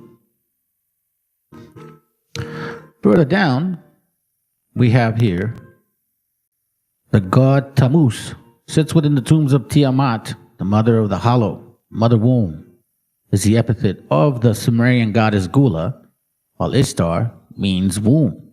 Hindu sources describe the Great Mother as the Yoni or womb, the Great Father as he developed in his mother's womb. Now, in the bottom part says, similar, the North Odin is the dweller of Frigg's bosom. Sounds like the dweller of Frigg's bosom.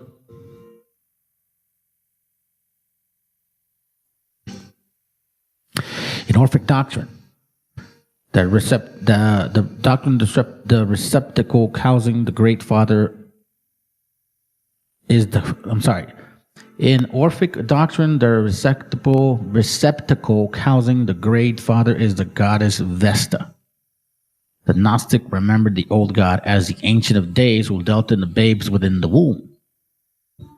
Shelter maid, heaven maid, or so-called Queen of Heaven.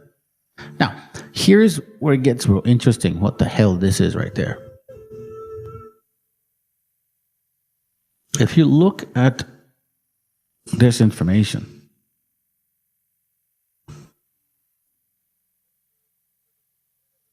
it's hold on, is it this one? Give me a second. I don't think I got the link down bad. Man, I apologize if I don't have the link down here correctly. Because I wrote that shit down. I wrote it down. Matter of fact, we'll do something better. Copy. Boom.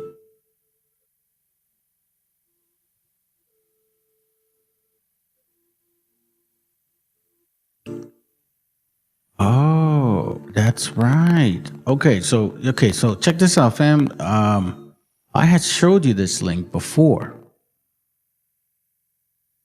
This one. Right? And it's actually in there. All right, let me find it.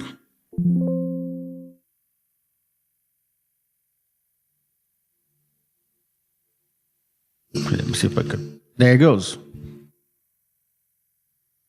So we see Odin, Valhalla, then dwellers at the Friggan's bosom. Look, I'm not saying I'm a scholar in this particular field that I'm getting into, but what I am showing you is the connection between these people, names, and who these mythologies belong to. Odin's all-piercing eye is also a giant wheel.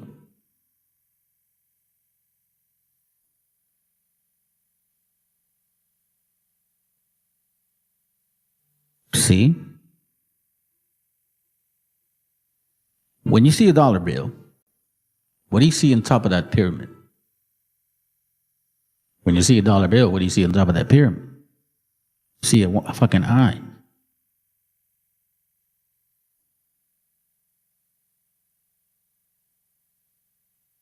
Now, check this out.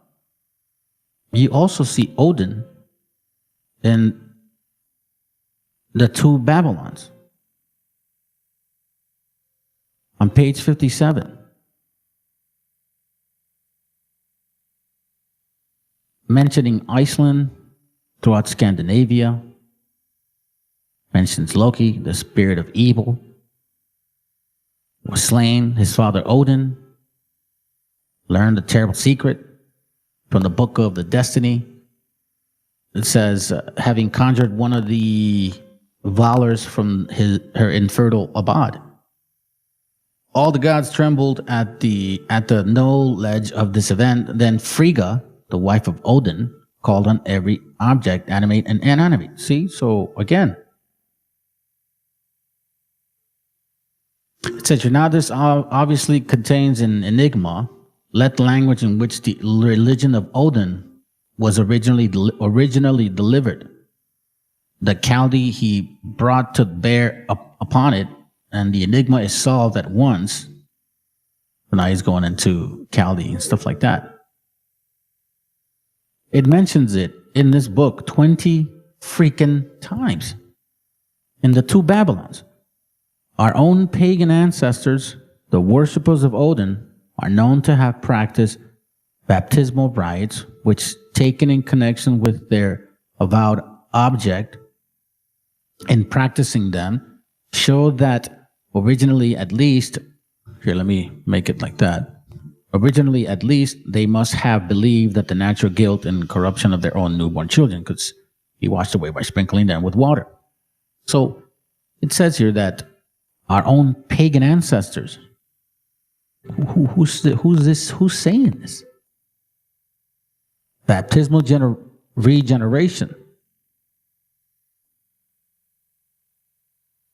You see, I like getting into these classes and bringing out material because even I myself then say, wait a minute, hold on, because I should have read more about this, because now I'm very interested in knowing our own pagan ancestors worship the worshippers of Odin.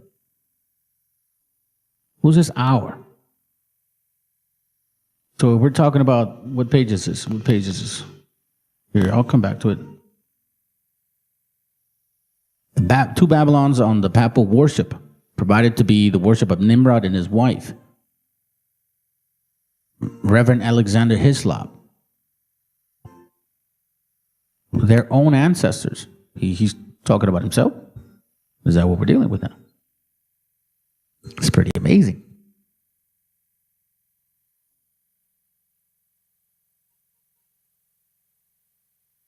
This is all North mythology. People that believe they're Caucasians, European, that bloodline, right? Anglo-Saxons, all of those, all of you guys. It says that your own pagan ancestors were the worshippers of Odin. That's why you guys believe a lot in the whole baptismal riot shit, like dipping people in water, sprinkling them with water, or plunging them as soon as they're born, like in lakes and rivers, it says. Let's see what it says here on the bottom. Look, this is even more interesting here. the Wudang, the founder. This is it. Like this is. I remember seeing this. From the researchers of Humboldt, we find that the Mexicans celebrated Wudang as the founders of their race, just as our ancestors did. You see this? The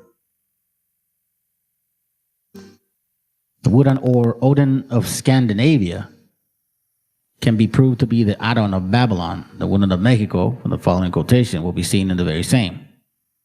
That's what they say. We've heard that in Wotan as well.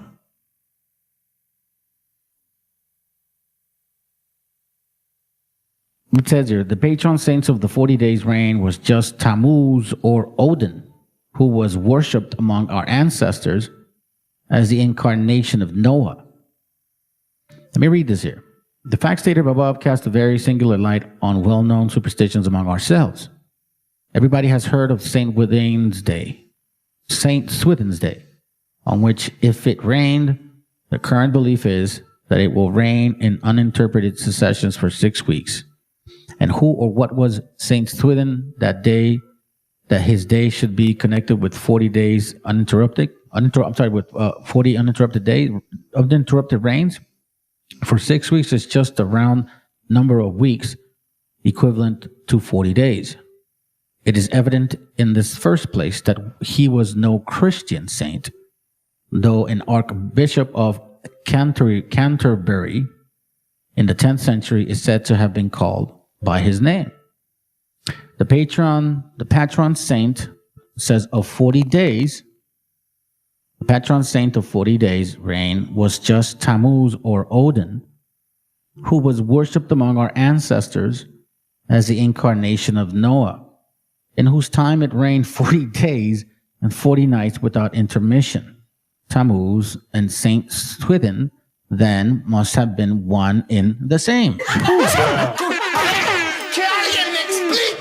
Damn. Yeah. I think that's why they have a character up there that oh man.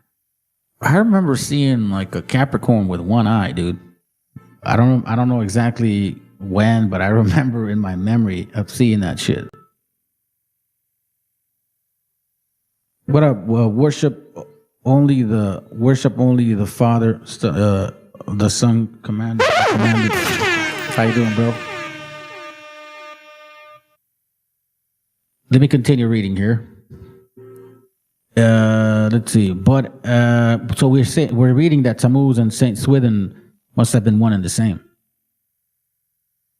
See, the Anglo-Saxons. I'm gonna read the bottom. When they received that name, in the very same way as they made Odin into Wooden. So the Anglo-Saxons who used to worship Odin, because that's their royal lineage, then changed that name into Wooden instead of Odin. So Woden would naturally change Sinthin into Swithin, and thus in Saint Swithin's day and the superstition therewith connected, we have at once a striking proof of the wide extent of devil worship in the heathen world, and of the thorough acquaintance of our pagan ancestors with the great scriptural fact of the 40 days incessant rain at the Dulwich Dam. So here is a matter of fact connected that we have at once a striking proof of the wide extent of devil worship in the heathen world.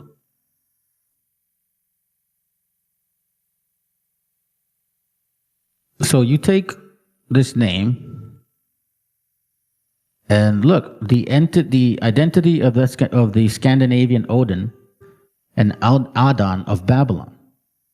Nimrod Adon or Adonis of Babylon was a great war god. Odin, as is well known. Nimrod, in the character of Bacchus, was regarded as the god of wine. Odin is represented as taking no food but wine. So we see that this character is not only in the two Babylons, not only in the Saturn the myth, but also in this book, Teutonic mythology. You see his name here again on page. This is from a different book. Hold on a second. Let me get the page first. Oh, we're at the beginning. It's all good. So this book is called, remember, write this stuff down, Teutonic Mythology by Jacob Grimm, Volume 1, 1882. Let me just get to it real quick.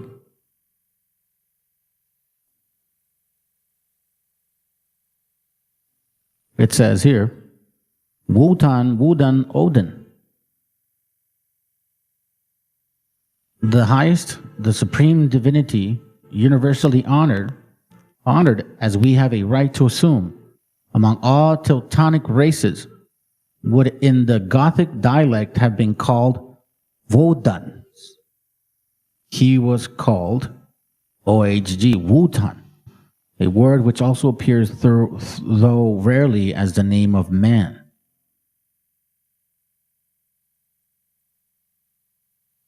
So it says here, Wotan, the long board spelt in Wodan or Guden, the old Saxons Wodan, but in Westphalia again with the G, so Gudan.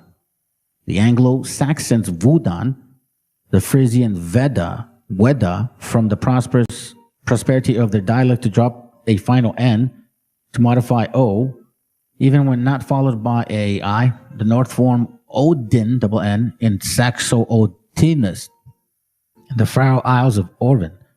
So we see now that this name really is connecting with Upper Germany, Romaic dialect as well, Romans, Germans, British, all of you Anglo majority Saxons, Visigoths, all of you guys, all of you North people, Europeans specifically, who consider yourselves Caucasians, whether blonde, whatever, or brown hair, but you still consider yourselves Caucasian.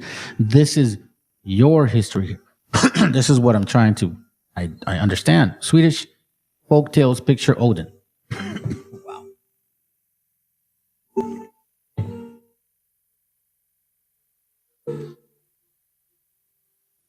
Again, I did say I was going to show you guys a lot of different books, not sticking to one specifically.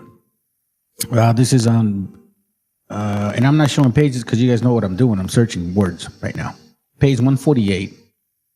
You can see at the bottom.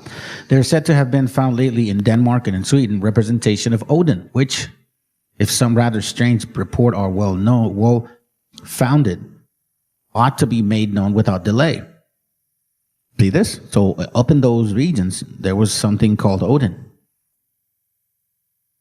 standing with two ravens in his shoulder and two wolves at his feet. Gold coins also were discovered near the village of Gamanga in Iceland, one of which represents Odin with the ravens. So again, I'm not trying to get deep into specific books. I'm trying to point out a word. And who does this word belong to? we can see old British mythology, Roman North mythology. We now can really say for the most part that, Odin does apply to them. Odin's their man. Right? And I'm bringing out a lot of different things. Now, here's where it even gets more interesting. So this is from, hold on, let me make sure, page 92. You'll be surprised where this is from. I've showed you guys this book, and we're not even a quarter into this book. We're not even 10% into this book. But in many classes, I've showed you guys different things.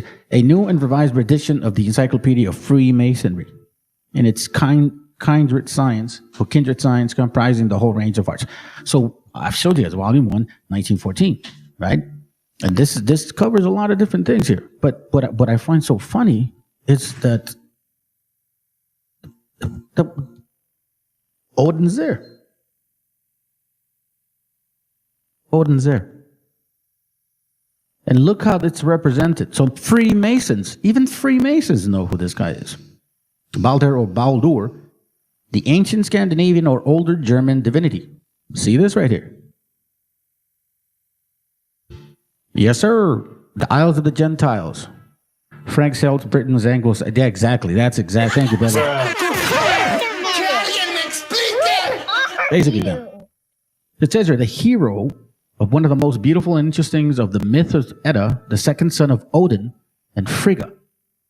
Did they mention Loki? The spirit of evil. Then they mention mistletoes. Not that it has anything to do with this class, but what are you doing? Okay, here we go. Thought you were messing with me. But we see here just, this name shows up in this book 6 times. And again, this is a Freemasonry book. It gives you certain information, like definitions of certain words. But we keep seeing Odin, Thor, Denmark, like Europe. We keep seeing those names always coming frequently seeing them together. The image of Odin, Thor, and Frey. You guys get the picture. Now here's where I want to take a different avenue. So we see here, now that we know who Odin is, here they're going to spell it different. You're not going to see Odin. You're going to see Woden. Okay?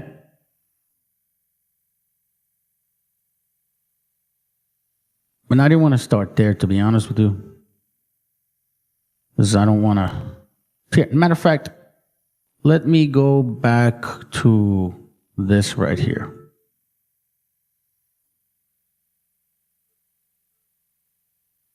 Check this out. I'm going to read this first on the bottom, and then I'm going to go up, because I think we've seen enough of Odin and Woden. Or actually, you know what? No. It's on page 3. Let me just stick here. I don't want to lose y'all. And then, the spirits are really acting up right now, man. They're starting to mess with me a bit. My computer doesn't act this dumb.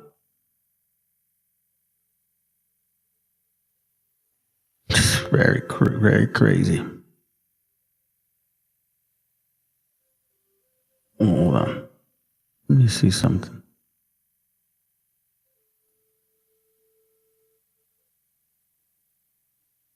Okay, here we go. See here, we saw Odin being spelled different now. See, I cannot find, that's like a B instead of a D, okay? The actual presence of Odin from time to time on a battlefield is in the storm, in the domestic privacy of the household was firmly believed in Scandinavia, and it is reasonably to be assumed that Woden would have been found as active among our German progenitors, had not the early introduction of Christianity into Teutonic Europe deprived us of the mythological records which the North supplies. You see this right here? So who's this Woden guy? We know now. But now the question is, how does Woden connect with Odin?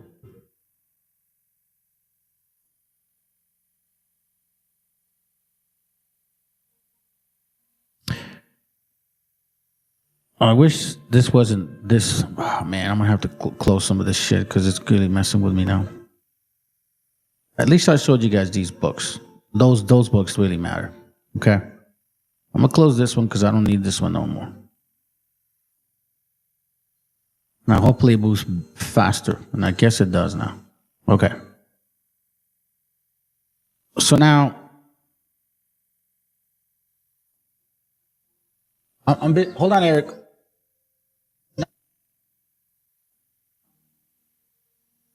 Let me get to this. Is sucks. You know, I really wish I had the. Honestly, I had already these highlighted, but I put the book in my laptop. I must have not saved my laptop's highlights, and then I didn't download it. I thought I did. The reason I'm trying to trying to show you guys. Hold on, because you're not going to see the word.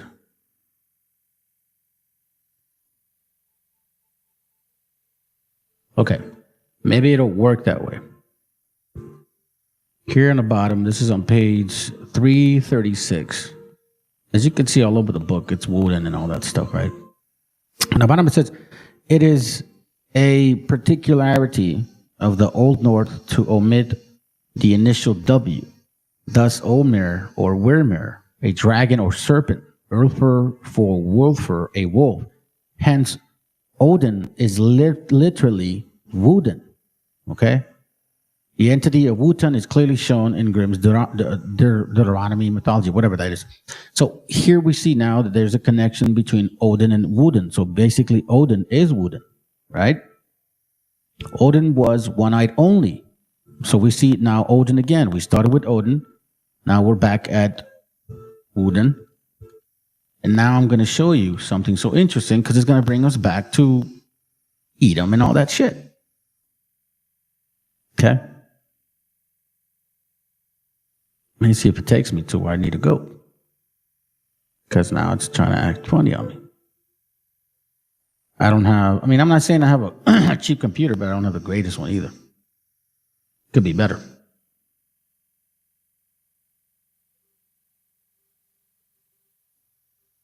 See, like it literally is putting me somewhere else now. This fucking sucks. Wish I had my. Okay, so here we go. Let me stop, man. Come on. You see that? You see what I mean? Wow. My bad, family. Oh, shit. This is crazy. This is crazy. Hold on. As a matter of fact, let me do this. Let me see if I can find this name. If I can find this name, then it'll get us to the point. So, as you can see, this guy or this entity or this individual, whatever it is, whether it's deity, right, comes in different names.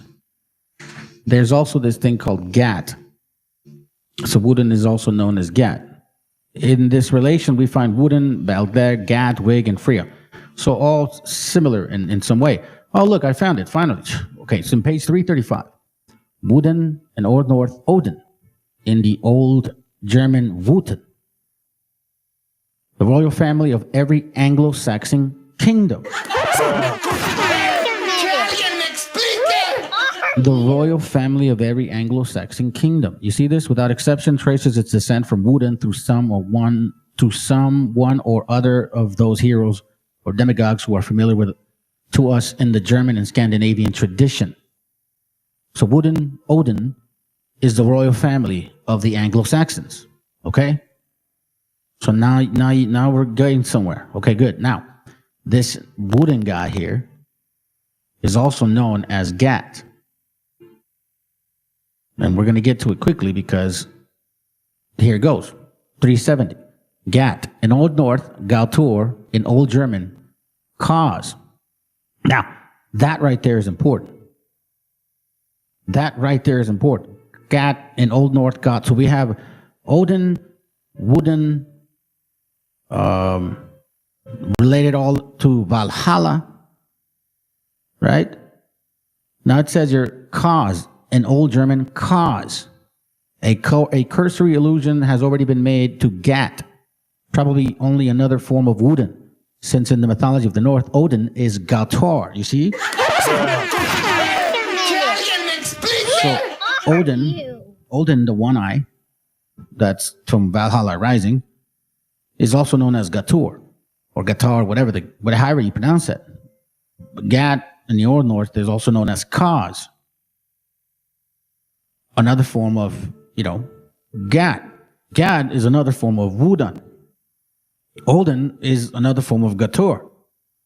But certainly the eponymies of the Gatas, that tribe of whom Beowulf was the champion and afterwards the king. So the movie Beowulf, watch it. You'll get to see a little bit of what they're saying. See the Angle Gat, the Wuxel Gat, the Sigsa Gat, right? So at one point you guys were actually not Anglo-Saxons, which occurs in another Anglo-Saxon genealogies are identical with him. So Gad is identical with the Anglo-Saxon genealogy. So who the fuck is this Gad?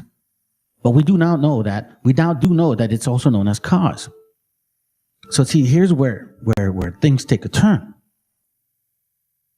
Because I do like to take some turns. And this is where it gets extremely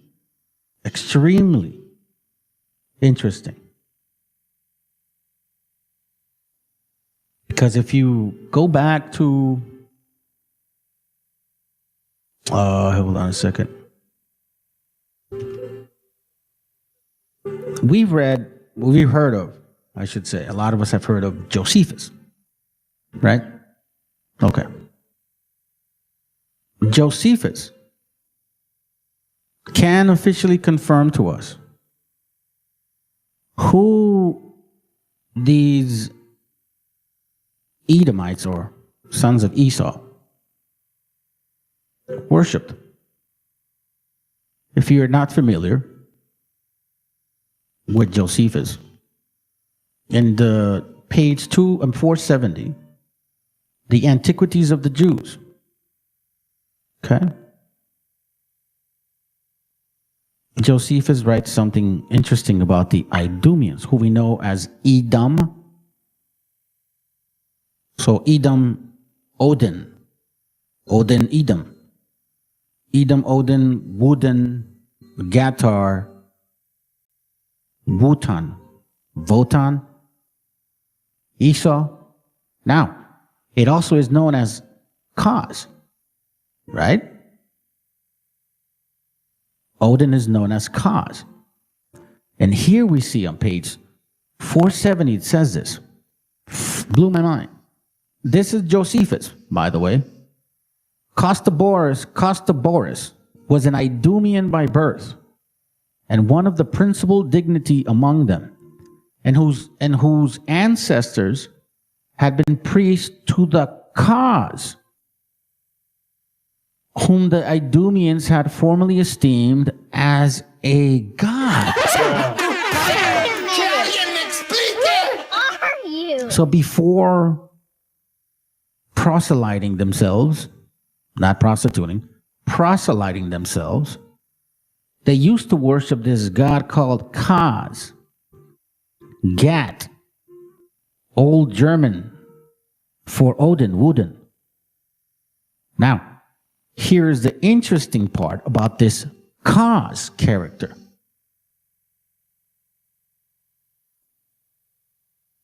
Because when you look at Kaz, he is known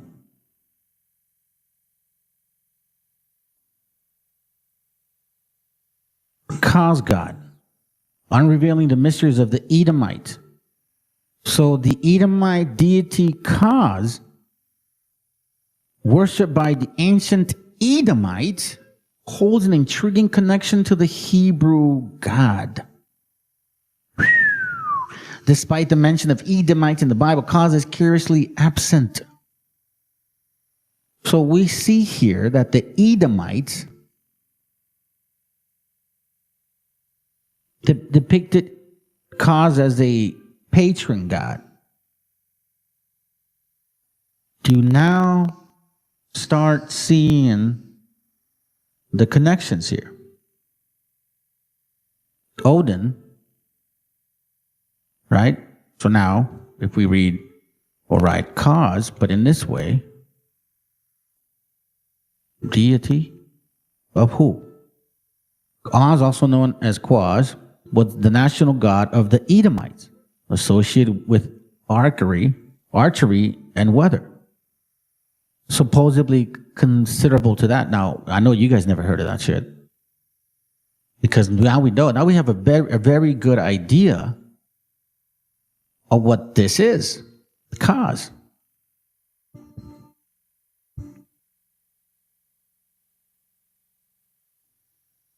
Now, I've shared this link to you guys before. And it says that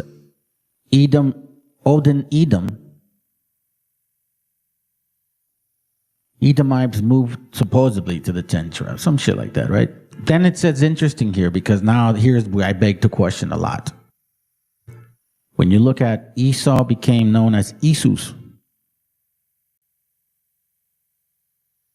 Esau, Edom, Idumea, Kaz, later on became to be the deity of the Edomites, which means Germanic,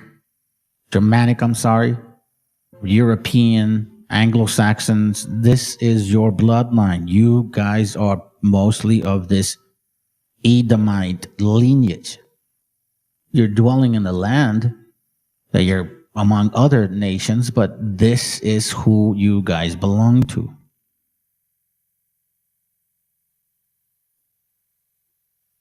Jesus, Isus. Isus is also found on an inscription in Algeria where it was translated to Celtic merchant or mercenaries.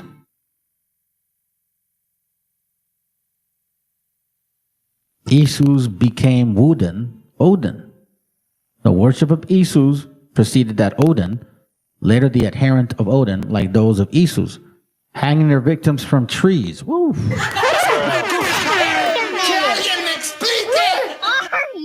Would it be fair to say that Edom is fuck?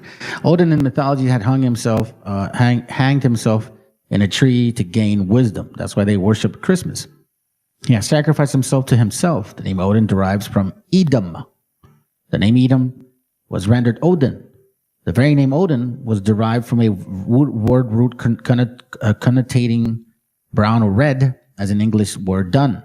This name was also found as Wotan among Anglo-Saxons and Scandinavians.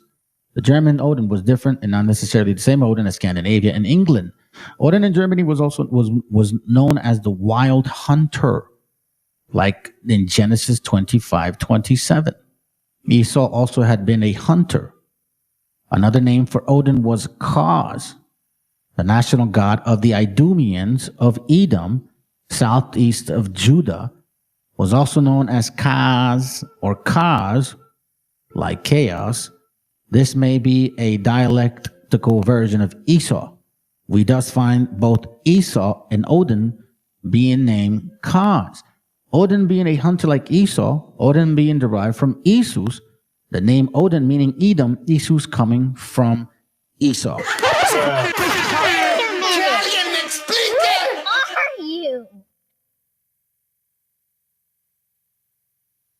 Why do you think they got pro-Nazi shit? Why do you think they have such that spirit that just you like, what?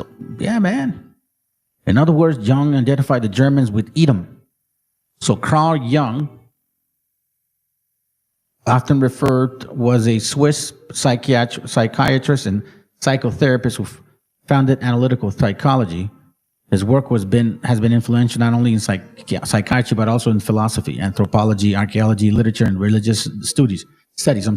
He was a prolific writer, though many of his works were not published until after his death.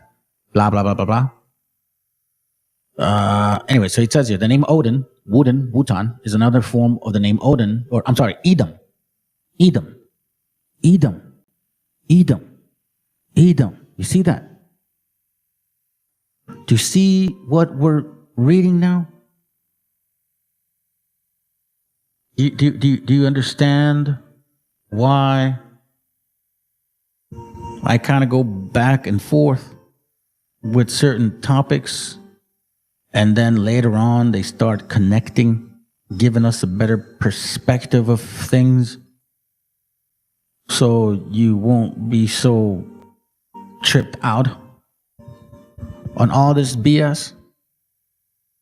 Now we know, if you read the Bible, if you believe it, you would understand how Edom or Esau moved. He's hateful, covetous, envious, and he'll do anything available to gain power.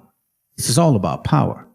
All I'm showing you is who the fuck they are through their worshiping of their paganism. Because we keep saying Christianity is pagan. Yes, you're right, it is. But you got to find out why they believe it the way they believe it. And they believe it the way they believe it because in their own faith, they brought in all these paganist, mystic ideologies, mythologies, so to speak. Here we see another man that I don't know who. I'm not related to him or anything like that. He's obviously, the guy went to school for a long time. Here he identifies Odin, Wotan, in another form of Edom. Odin was the wild hunter with the Teutonic rage who appeared in the skies of Germany, inspiring the Germans. Wotan in German thought was the god of the wind, the god of the dead. In the North Germany, he was associated with the wild hunt, and in the South Germany, he was the enraged host of spiritual beings riding the skies.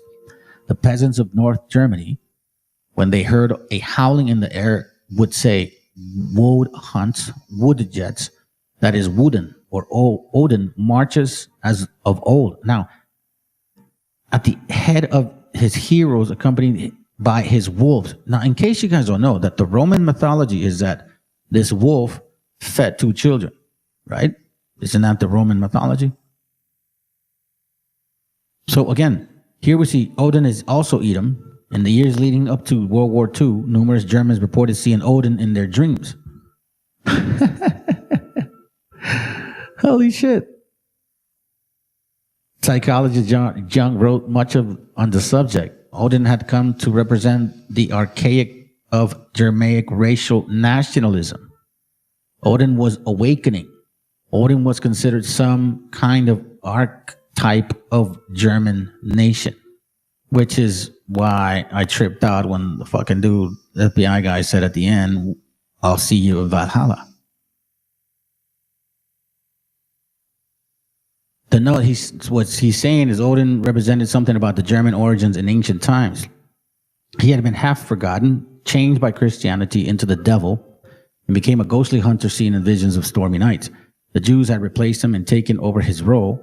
Now he is coming back. His return is accompanied by a rejection of Christianity. This goes together with the abnegation of the Jews who in some way had been guilty for whatever failing Christianity had led the Germans to fall into. Hitler, like Odin, emphasized the German soul. It says 1937, Jung said of Hitler, "He is a medium. German policy is not made. It is revealed through Hitler. He is the masterpiece of the gods of old. He is the Sibyl, the Delphic oracle." Jung stated that Hitler seemed like the double of a real person, as if Hitler, the man, might be hiding inside and deliberately so concealed in order not to disturb the mechanism. You could never talk to this man, whatever, doesn't matter. Look, the point being is this. I don't really want to push over this line because I think I read a lot, is that we're seeing now, without a doubt, who these people belong to. There's no mystery anymore. There's no mystery anymore. At all. What nations come out of Esau? Frederick Barbarossa. In effect, Esau helped give rise to the information of numerous nationalities. Esau in Genesis, we know that. Esau's a warrior living by the sword. It's true, we know that.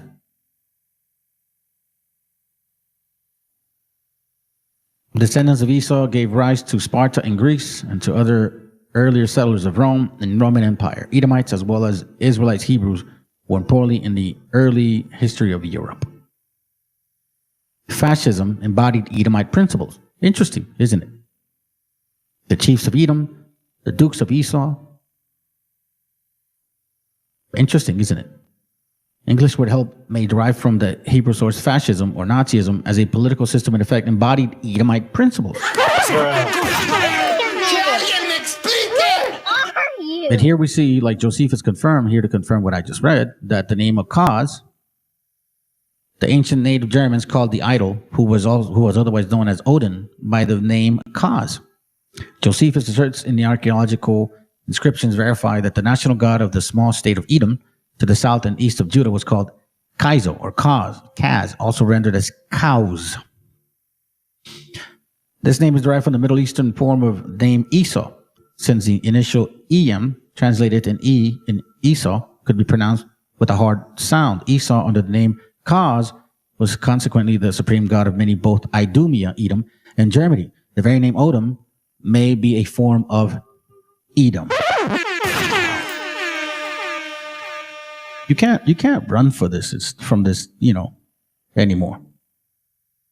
Like there's absolutely no way that you can run from this anymore.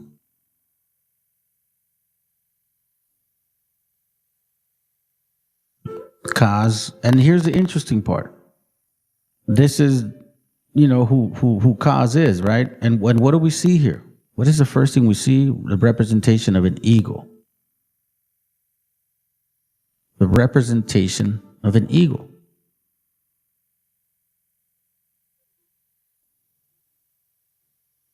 He revived the old cold cause, perhaps. Okay, fam. Here's what we're going to do. I'm going to show you some videos real quick. I've been here the whole time, by the way. I have been here the whole time. You know what the unfortunate thing is about people?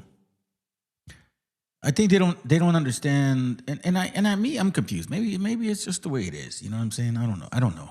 I usually see like other folks. Hold on, let me open this up. Hold on. What is this? Is the background? What the hell? What's going on? Oh, I know what's up. I know.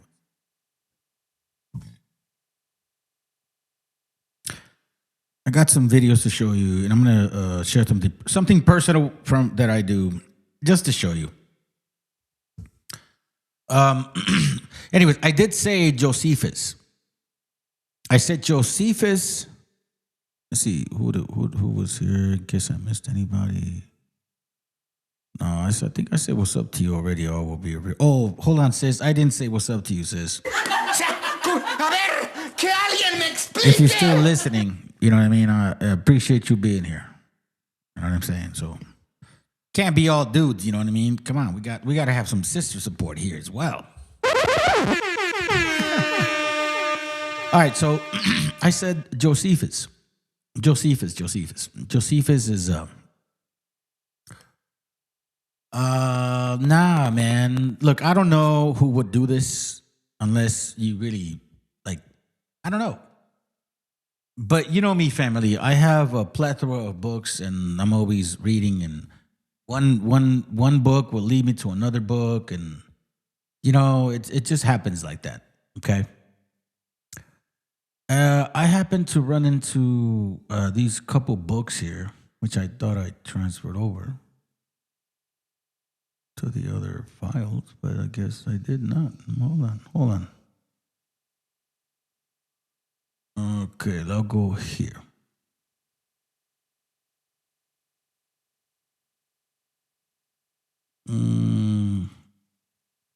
So I things lead me to some material, and I end up finding more books, right?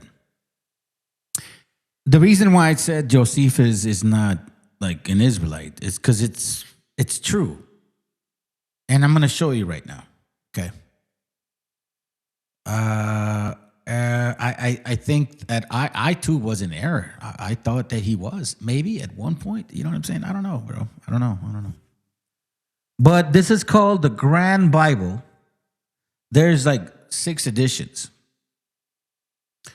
I just happened to find it because I was looking for another book, and I just happened to click on this shit, and it blew my mind. Okay, so here you see it's called the Grand Bible. Take a picture of that shit. You know, like you're gonna trip out on it. It has lots of books here. Okay. Old Testament, Torah. It has other books as well. Books from other religions. It even has a papal bull in summary here. It's a trip. I'm surprised that I even found it. Now I'm sharing it with y'all too because I can't chew on this whole fucking book, bro. This is huge. It's called the Grand Bible, the complete book. It's non-canonical scripture, the Quran and books from Mesopotamia, Persia, India, and China. Also here. Guildford Scientific Press. Okay, so like this is heavy duty, man. I was so impressed by the fact that I found it. As I've been in my whole time, because I kind of, you could say I collected books for a little while. I got some books that are worth $5,000, and I bought them for like $200 or $250 and shit. You know what I'm saying? So best believe that at least I did get lucky on some stuff. Not all. I have one that's about 4, one that's about 2. One that's like 800, I think a couple that are like 5, and then like random books. Okay? And I'm not going to sell them because I'm not interested in the money. That's not the point. I don't care. Money comes and goes. It doesn't mean that I don't get it. It's just easy. So, but in this Bible, it includes like pictures too. This is why I was surprised. Now, there's a reason why I'm showing you this, okay? So I'm asking you to get it because hey, listen, fam, like you guys, I know there's enemies that listen to my channel. I don't give a fuck. Go ahead and learn it. I don't care. Like maybe it'll help you grow a little bit more. Help you understand, like not everything that you see or assume is correct. You have to always be able to reset. And that means self-examination. Are you correct? And when you're not correct, hey, it's okay. You see, when you have a problem with correcting yourself, then it's not okay. The information doesn't matter. You're not okay. You get what I mean? Because none of this shit changes. And I could sit here and tell you I'm so fucking 100% that this is the way things are. No, they're not. Not always. Not always are the way things are. Sometimes you just have to, kind of like that Matrix movie where the little kid says, you don't have to bend the spoon. You just have to look at the fact that the spoon is not there in the first place. And it's your mind that has to bend from the assumption. So anyways, I'm looking through this book, right? And it has a bunch of pictures of all these people. And again, man, this goes back to my topic of like how if this was the old world, like what will we do with this? But that's not my interest right now. Here's where I get curious. So we see Titus Flavius Petro married Tertulia, who had Titus Flavius Sabinus I, Vespasia Poia. Then they had Consul Titus Flavius Sabinus, Emperor Titus Flavius Vespasianus. As you can see the rest, right? Flavia as well. She didn't have no kids. She died young. So then all of a sudden we start seeing these families here. And then Flavius and all this stuff, Titus Flavius. But then we see propaganda minister who is of the Titus Flavius Roman family, and who is Titus Flavius Josephus. Titus Flavius Josephus, family tree of emperors Flavius Vespasianus and Flavius Josephus. When you go back further into their history, you start noticing regarding Herod and all of these other family members within this progenitorship. See what I'm saying? Now, I share that book with y'all because I did say Flavius. I don't know, man. You got to question it. You got to question it. Right. So anyways, I said, Mike, that we are. I want to share this with you real quick. Hold on. Before, like I told you, I got some stuff to share, and then we're going to close it up. Hold on a second here real quick. Close this up.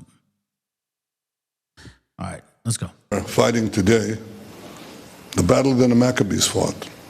They fought for the survival of the Jewish people and the Jewish faith against an enemy that wanted to extinguish us, wipe us out from the face of the earth. We were fighting our battle, but we were also fighting the battle of civilization. I said, Mike, that we are fighting today the battle that the Maccabees fought. You see, this is where I have a problem. If you know your own history that you've been converts, why do you fucking run from it? I mean, come on, at this point, it's like, you can't be that stupid. You're Europeans, you're Polish, you're Germans, you're Dutch, you're Austrians, you're like Slavics, Lithuanians, Scandinavians, Germans. Yes, white German Jews is real. White German Jew Nazis is fucking real as hell. Hell yeah. And then he mentions Maccabees. This Maccabees story does not apply to you. One bit. None of you guys. 90-something% of you. None of it. Alpha Omega, how you doing, bro? What the heck? They fought for the survival of the Jewish people and the Jewish faith against an enemy that wanted to extinguish us, wipe us out from the face of the earth.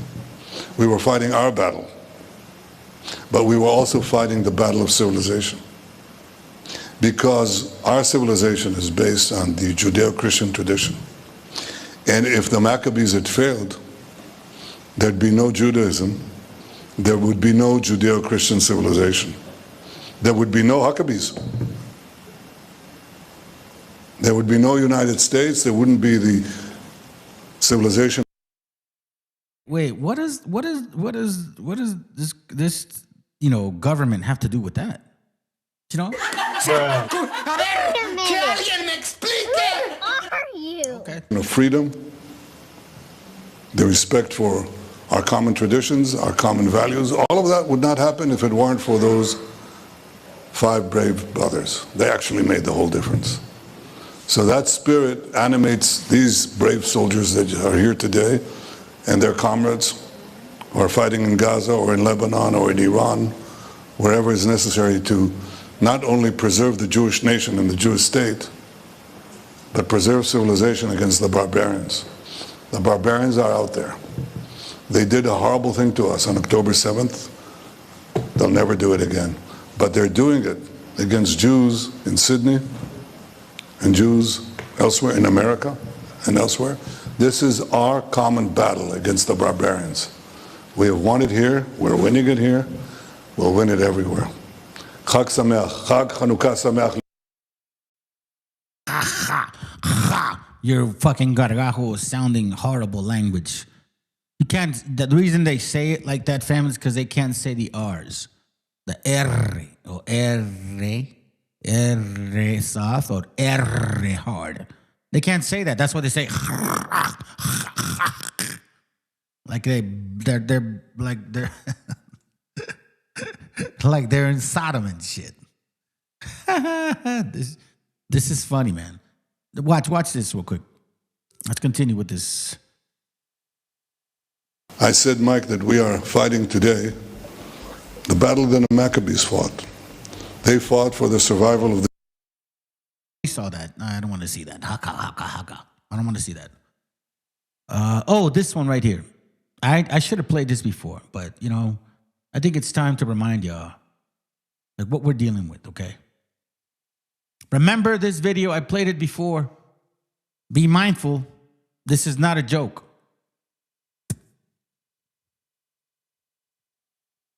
When I show you what I'm about to show you, your mind will be blown. You're going to be blindsided.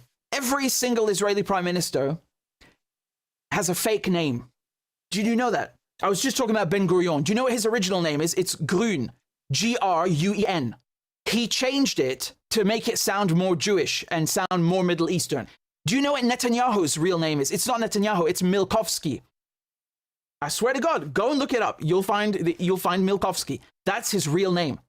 Remember what Israelis are. Israelis are European Jews. They don't come from Palestine, but they want you to make you believe. They want to make believe and make you believe that they come from this area, that they are indigenous to the land, that they're so Jewish, right? Even though they have no connection. So they changed their names. Here's another one. Moshe Sharat. His name is Chertok originally. You've got Levi Eshkol. Eshkol was Shklonik. So he changed it from Shklonik to Eshkol. Then you have Yigal Alon. His original name, Peikovitz. Golda Meir, Israel's first female prime minister. Her real name is not Golda Meir, it's Mabovich. Mabovich. More like mad bitch. We have Yitzhak Rabin, right? His name is not Rabin, it's Rubitsov. Are you seeing the pattern? These are Eastern European names. Not Palestinian, not Jewish, not Middle Eastern. They're Eastern European, okay? They're not Palestinian. They don't come from this region. Yitzhak Shamir. He's a great one. You know, Yitzhak Shamir, he's on the wanted poster because he was wanted by the British police in Palestine for terrorism. But they don't tell you that. So Yitzhak Shamir, his original name is Yezernitsky. Yezernitsky. Shimon Peres, Persky. Netanyahu, I already told you, Malikovsky. I think I said Milkovsky, excuse me. It's Malikovsky. Never, you know, it's the same point. Ehud Barak is Brog. So B-R-O-G. Brog. He changed it to Barak. Ariel Sharon. His original name is Shinerman. Shinerman. He changed it to Sharon. And Yair Lapid, who's you still see him changing posts. His original name is Lampel. So he changed it from Lampel to Lapid. Ain't it lovely? Ain't it lovely? You know, it's like I know half of you didn't know this. I guarantee half of you at least didn't know this stuff. I guarantee you. Because no matter how much you know about the Zionists, you will always discover new things about them, about how they obfuscate, how they lie, how they cheat their way into taking the land, right? By hook or by crook. They're going to do anything they can. And they think that this is a way to, you know, pull the wool over our eyes and make us think that, you know, they belong to the region or something. Like we can't look at their faces and see, well, you look particularly different to the people that are indigenous to the land. Do you not?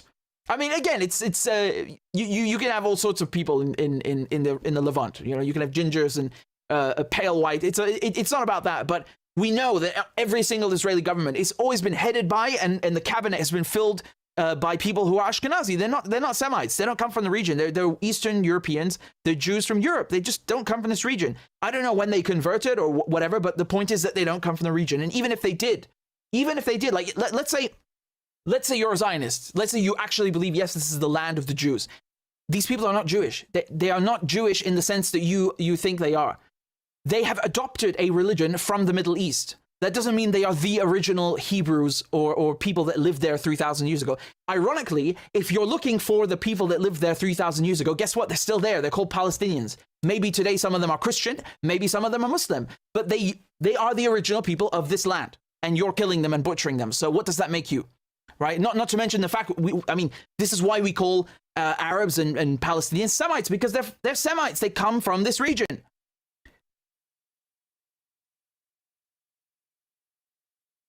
So, you know, these people are not Semites. The Israelis are not Semites, and they are butchering actual Semites and then calling the real Semites anti-Semitic. I mean, what is that? They're such frauds. They even changed their names to make themselves appear more Semitic. That's how fraudulent they are. That's how criminal they are. Shame on them.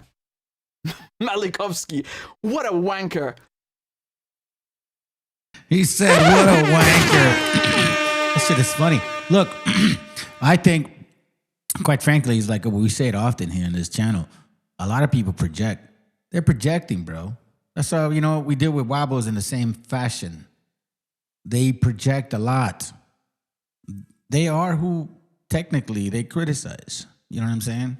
Let's go. You must remember what Amalek has done to you, says our Holy Bible. And we do remember, and we are fighting our brave troops and combatants who are now in Gaza or around Gaza and in all other regions in Israel are joining this chain of Jewish heroes, a chain that has started 3,000 years ago from Joshua ben Nun until the heroes of 1948, the Six-Day War, the 73 October War, and all other wars in this country. Our hero troops, they have one supreme main goal: to completely defeat the murderous enemy and to guarantee our existence in this country. We've always said, never again.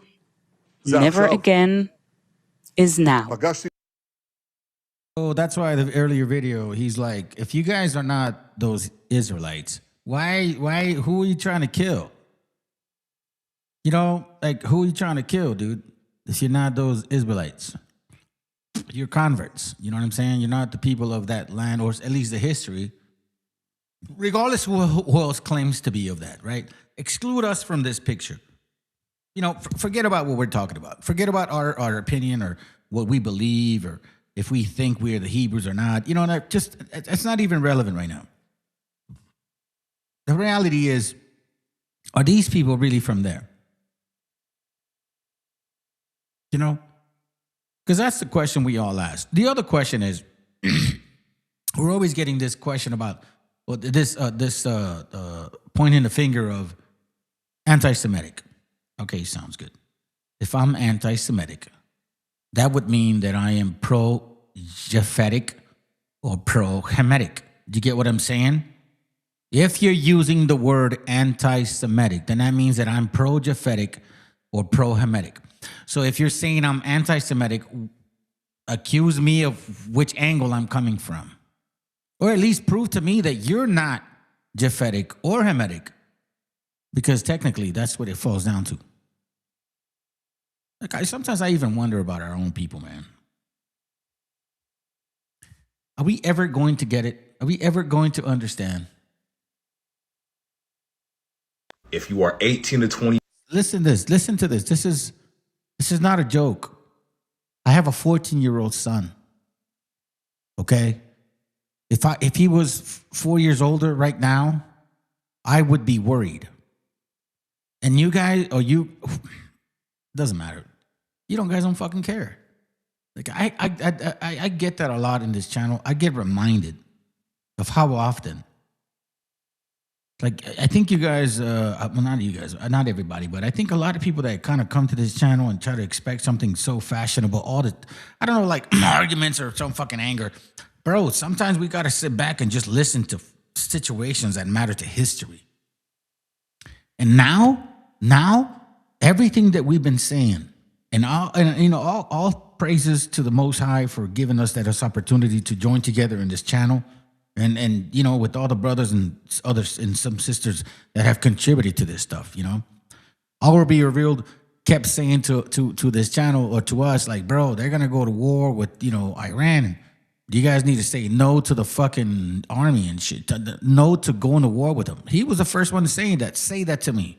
I don't know if he said that first in his channel, whatever, but he was the first one telling me that. I'm like, bro, you are so right. And now you need to wonder about how this is going to affect your house. You can't run from this shit no more. You see what I'm saying? You can't run from this no more. 5, you are cooked. You going to World War III. If you are 26 to 39, if you are 18 to 25, you are cooked. You going to World War III. If you are 26 to 39, you are still cooked because the age cap's at 39. You going to World War III. If you have ADHD, you are cooked. You are going to World War III. If you have diabetes, congratulations, you ain't going to World War III. If you've ever been put in a mental facility, congratulations, you are not going to World War III. If you are in college, I'm sorry, you are cooked. They actually want you more for the draft because they want to put you in a specialized position. You are going to World War III. If you have a master's degree, you are cooked. If you dropped out of high school, you are safe from World War III. They don't want you. If you are a felon, you are not going to World War III. Now is the best time to be a felon. If you are LGBTQ, I'm sorry, you are cooked. You are still going to World War III. Now, if you're transitioning,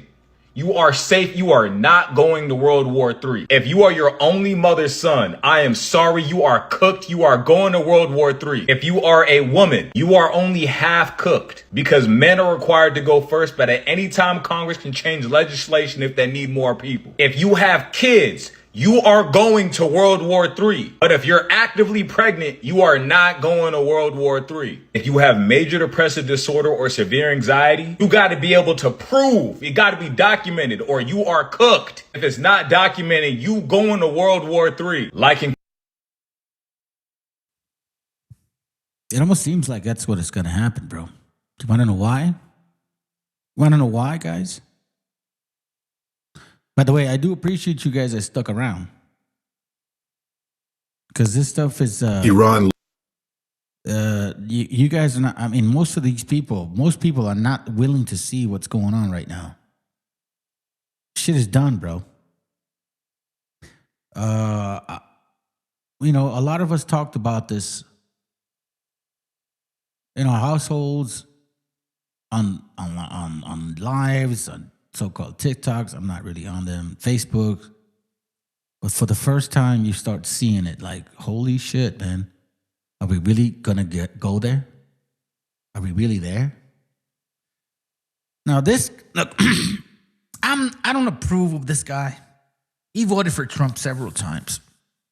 But I guess now he figured it out. And now that he figured it out, he's using his brain for the right purpose. And the right purpose is fucking truth that hurts. That's fucking scary. Not scary for me. Like I told you, man, I love my family. Me as a father, I really appreciate what the Most High has done for me. Because, man, I'm telling you, I should not be here.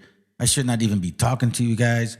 I should not even know, not even a quarter, not even 10% of what I know. I don't deserve that opportunity to have that much knowledge. And that was only because the Most High had mercy on me. And for some reason, he said, yo, I need you to do this. So I'm thankful for that. So in my family, in my household, man, we are, I don't know, we're not worried. We're not, you know, we're good, man. I guess you could say it. Fuck, I'm stuck in even saying it, bro, because I don't want to say it so boastfully. You know what I mean? But this shit is real. And it's coming. Looks as though it's on the inside track to win this war. This means that the United States will be defeated, humiliated, and compelled to retreat from the Middle East. Israel will be left alone, and the Gulf Arab states will have to purge their soil of American military bases. Now, people can sit here and say that's pie in the sky, but I dare you to contradict me on anything I just said.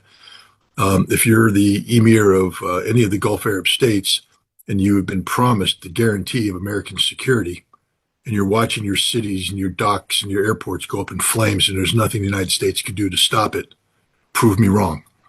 If you're the emir of Bahrain, watching the Shia population rise up in the streets, threatening to overthrow you, prove me wrong.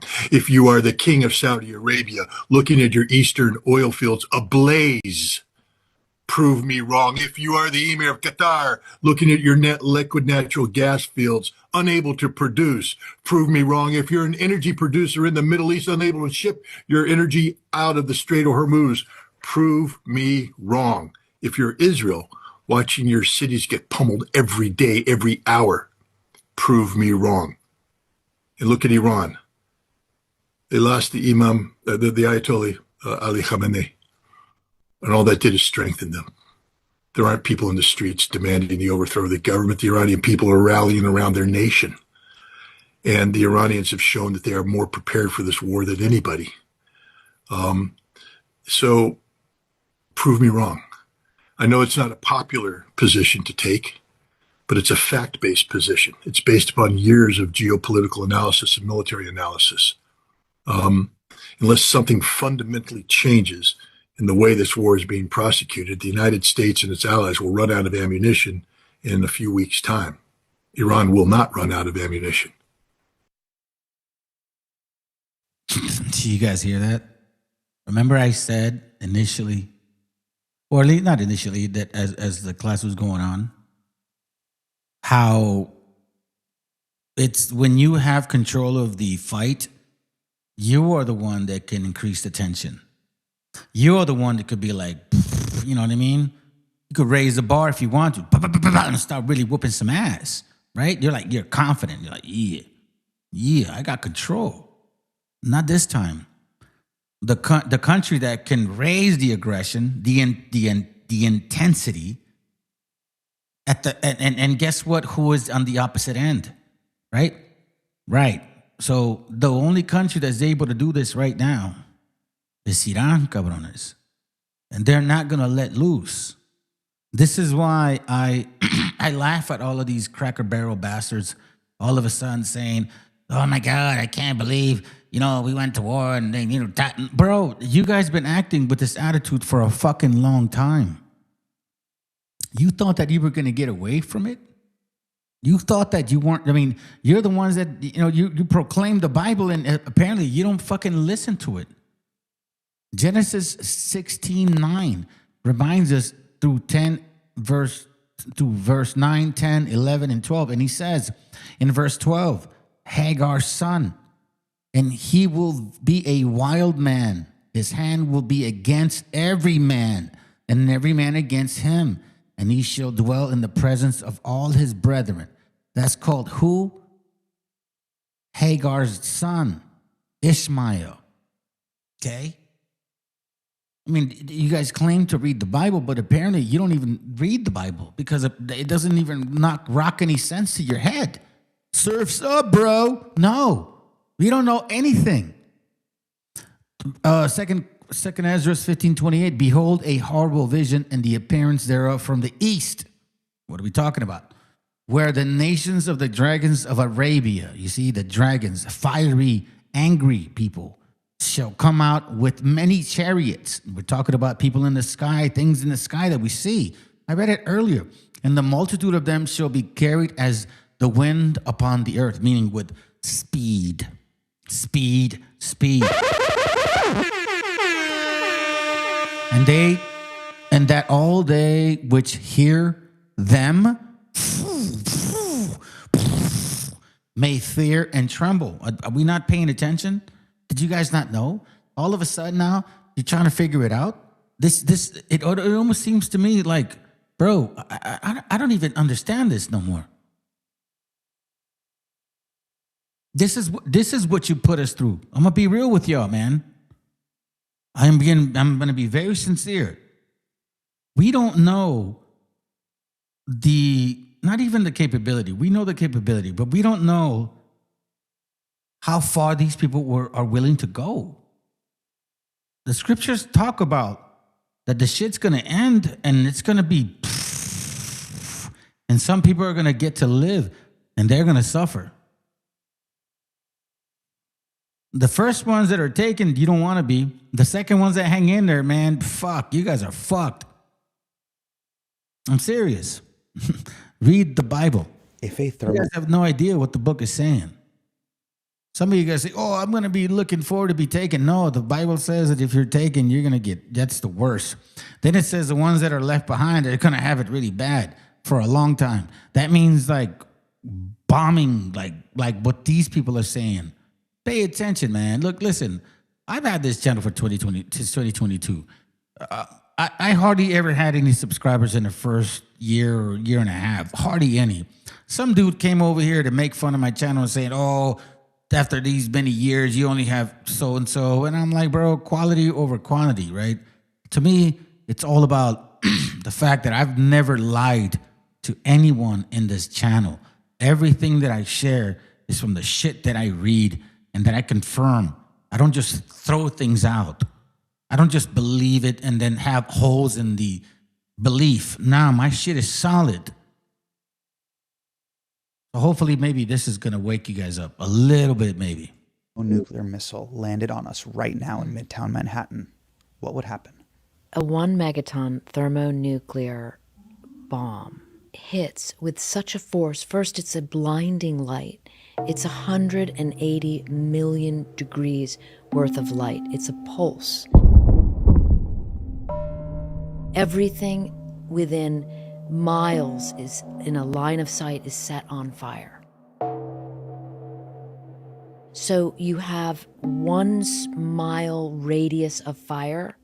That's 19 football fields of fire. Think about how long that is. Imagine everything in the line of sight catching on fire. So you immediately have this mega fire. And people have seen the nuclear mushroom cloud in Hollywood movies, right? So the stem of the mushroom, that stem is a several 100-mile-an-hour vacuum, okay? I mean, a hurricane is 90 miles an hour. Sucks everything up that has been turned into combusting carbon, basically. People, things, buildings. In a 9-mile radius, everything goes, and you have 30 feet of rubble.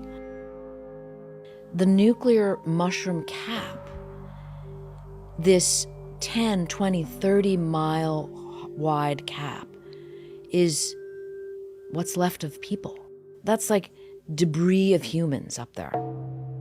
If anyone launches on the United States, they are going to get the mother lode in response. 1,760 nuclear weapons that we have on ready for launch status. We would unload the whole clip. The whole arsenal. Everybody has a launch on warning capacity, or at least we in Russia do. And so if you launch, we launch. And then we're all dead. Soot blotting out the sun's rays for 8, 9, 10 years. The result is that agriculture fails. You know, you have this incredible freezing world for a decade. And then agriculture fails and people starve to death.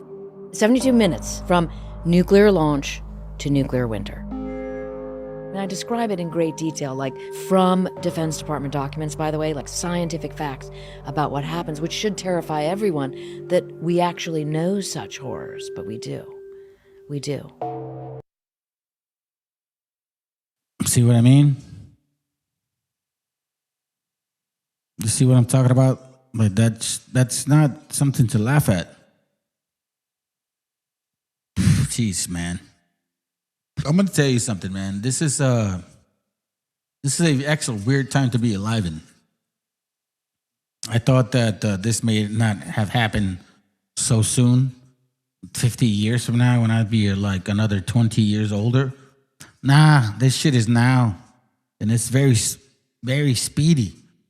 Very, like they say, expedient. Mexicans. Check it out. Like one of the brothers had brought this out. It reminded me of this video. That's why I put it up for you, bro. I think it was Golf Shoe talking about like we're more American than other people. So guess what? this young man actually shares it. Good. Let's go. Are the ultimate Americans. There's a reason why European Americans dislike us and demonize us so much. It's because they know that deep down we're way more American than they will ever be. Check this out. So right off the bat, Mexicans are American because, well, America's a continent. Anyone born here is American. Mexicans are also North American because Mexico is in the North American region of America. Mexicans are also Mexican American because, well, Mexico is in America. Mexicans are also Latin American because, let's be honest, Mexico is the face and the king of the Spanish-speaking world. And to top it all off, Mexicans are also indigenous Americans. Most Mexicans have indigenous DNA. Even I have 61% indigenous DNA. Like, bro, how are a bunch of Europeans gonna cross the ocean and then tell us that we're immigrants? I can grab any random Mexican and they will be more American than every single European American put together. Like, they want to deport Mexicans to where? To America? Mexicans are American. America's a continent. But anyways, they hate us because they ain't us. Let me know what He's got a point. You know, I saw a video where he had a little situation with some gringo and shit. I don't know if I have it, to be honest with you. Hold on a second. Let me see. I got one more for you. A couple more and then we out. Oh, this is interesting, by the way. They shot her. And I want to remind y'all, this happened to us first. And nobody cared, bro. Nobody fucking cared, dog. I was wondering about this shit right here, to be honest with you. I was like, you know, as soon as otra gente se estaba laseando and shit, que son más gringos, they forgot about who we were. 5 times, but she survived and then testified against them. Maramir Martinez, a U.S. citizen, was shot multiple times by ICE agents during an immigration encounter in Chicago, and I did a video on this a while ago. Instead of protecting her, the government charged her and tried to paint her as a villain. Those charges dropped. Their pitiful, pathetic narrative collapsed. But the damage was already done. Standing before Congress, she said, "I am Renee Good. I am Alex Preti. I am Keith Porter. My own government attempted to execute me. And when they failed, they chose to vilify me." Again, this isn't about politics. This is about accountability, power, and who the system chooses to believe. If this can happen to her, it can happen to anyone. Share your thoughts in the comments section and follow me for more.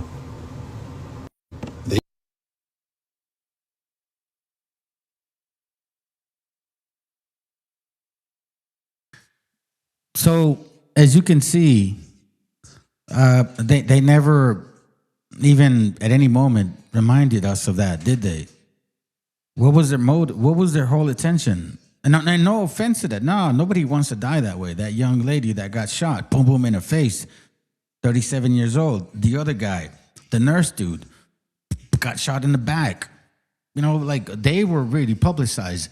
That sister was not. Nobody really cared about that shit, did they? It's, you know what I mean? I hope it's a... It is what it is, bro. It is what it is, you know? Hold on a second. Let me give you guys another video real quick. We're almost done. Now, remember we told you guys, they lie about what they're showing, okay? This is not a joke. This is real.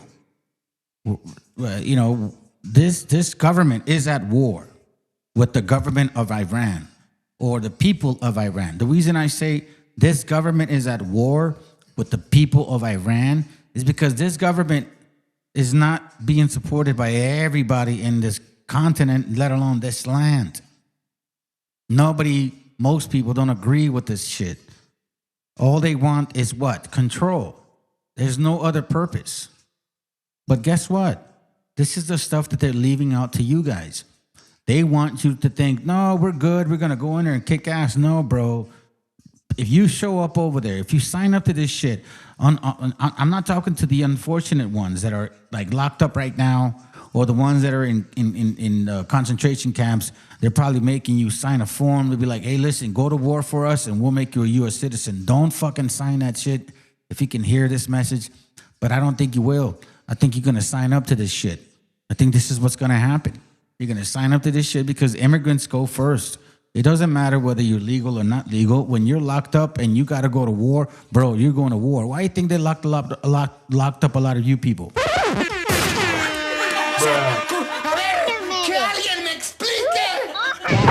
That's gonna hurt! It's going to fucking trust and believe, family. Don't you think these people play? You know how dude, they go long-winded. They do long strokes. They don't do things that are like right away. No, think about it. They set this whole immigration up, get them all in the cages.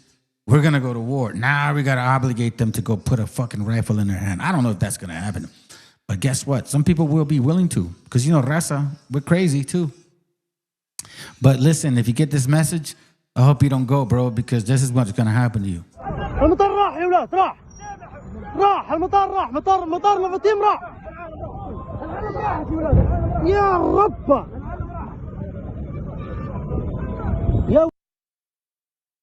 That's not anywhere else but Israel. You see, Israel's dome is done. There's no defense in that shit. This is what they're being saying. The dome, it's done. The dome is done. That's what they're saying. There's no protection. Everything's fucking landing.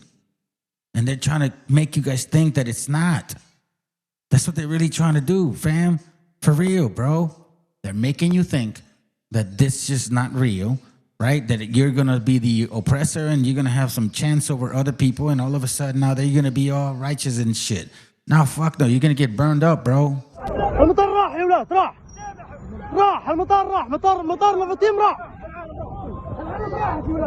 يا رب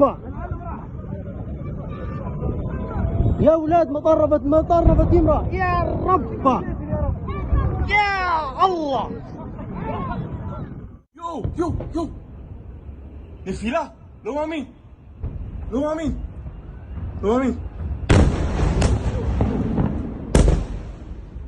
إذا كغام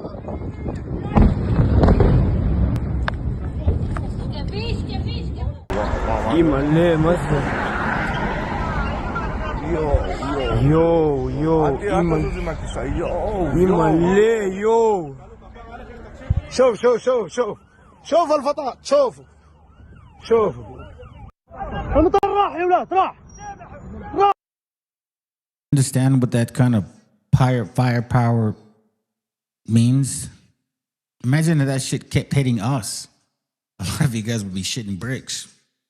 Seriously, man. No offense. That's a fact, Jack. You know what I'm saying? Like, I mean, come on, bro. This may be coming home soon. Matter of fact, it may be coming home soon.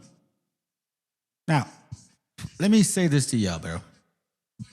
Those fires from the sky, like this. المطر راح مطر لفتيم راح That shit is in the Bible. Let me show you real quick. Let me go to Job. Boom. Okay, Job 1:16. All right, check this out. While he was yet speaking, there came also another and said, the fire of God is fallen from heaven and had burned up the sheep and the servants and consumed them, and I only am escaped alone to tell thee. Now that's one of the first times that the Most High brings fire down to the ground, right? One of the first times. Here's another time, Genesis 19:24. That's another time too, okay? Then the Lord rained upon Sodom and upon Gomorrah brimstone and fire from the Lord out of heaven. So, you know, like this is the once in a while that he brings fire. And he brings fire one more time. They put this in the New Testament, Revelation 20:9. And check this out. And they went up on the breadth of the earth. Remember the chariots upon the winds of the earth that I showed you? And encompassed the camp of the saints about and in the beloved city.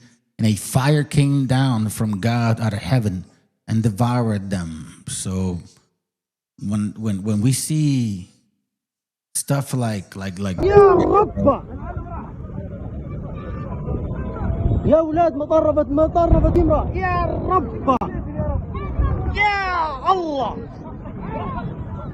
يو نفيلة لو مامين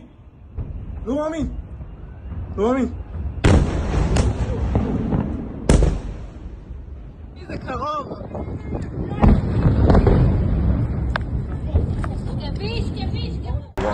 Imale masa. Yo, Imale, yo. شوف الفطاط شوفوا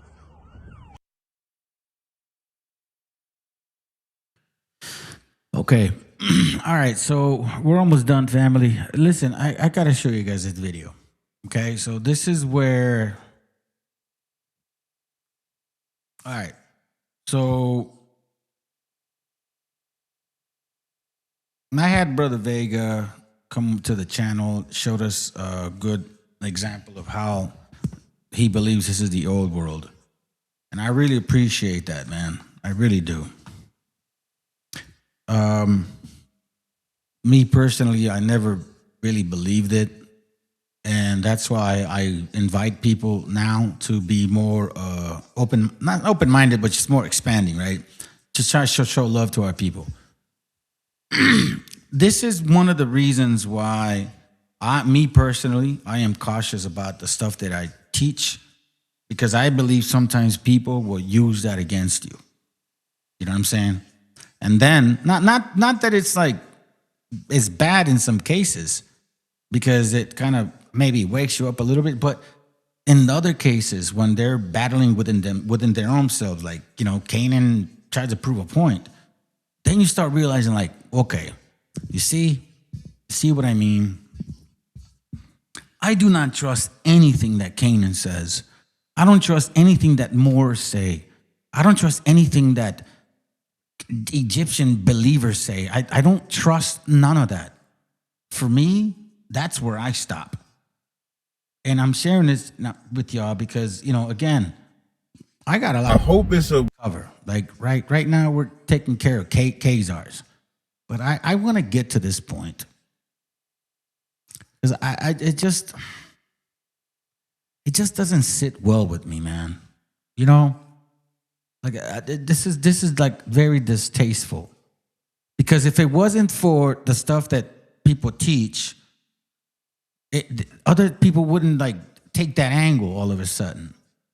Like, we know who this dirty bastard is right here, right? And we know who these fucking people are over here, bro. But then all of a sudden now somebody's going to take the old world concept and then say, I know that you guys aren't real because go for wood, go for wood, go for wood.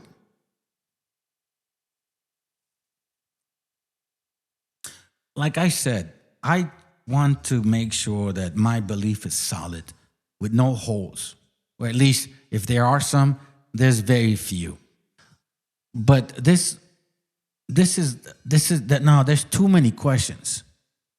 And then now that we see the angle of like where these people can take that, now it starts to be like, oh, okay, I see what you mean. Yeah, of course, bro. Because you know what? Sometimes we don't even realize how our arguments can go against us. Unless there's a reason behind it. Just listen to this. This is interesting. We're almost done. We're basically almost done. Worthy battle. You can unmute. The floor is yours. I got much I just told him he could more. unmute. I have much more. I have the full history of where those stories that you're talking about come from. I have where they stole. First of all, how he sounds, I have the first history of where those first fucking things come from. Bitch, you don't know where they come from. I mean, this man knows the Bible, at least to the extent to what he understands the Bible to be. But you don't fucking know the Bible. You heard somebody say go for shit, and all of a sudden now you're like, oh my God, this is the old world, and we can prove it. You're a white boy with a fucking tan and some woolly shit on your face. You know what I'm saying? But you know what? Let's continue.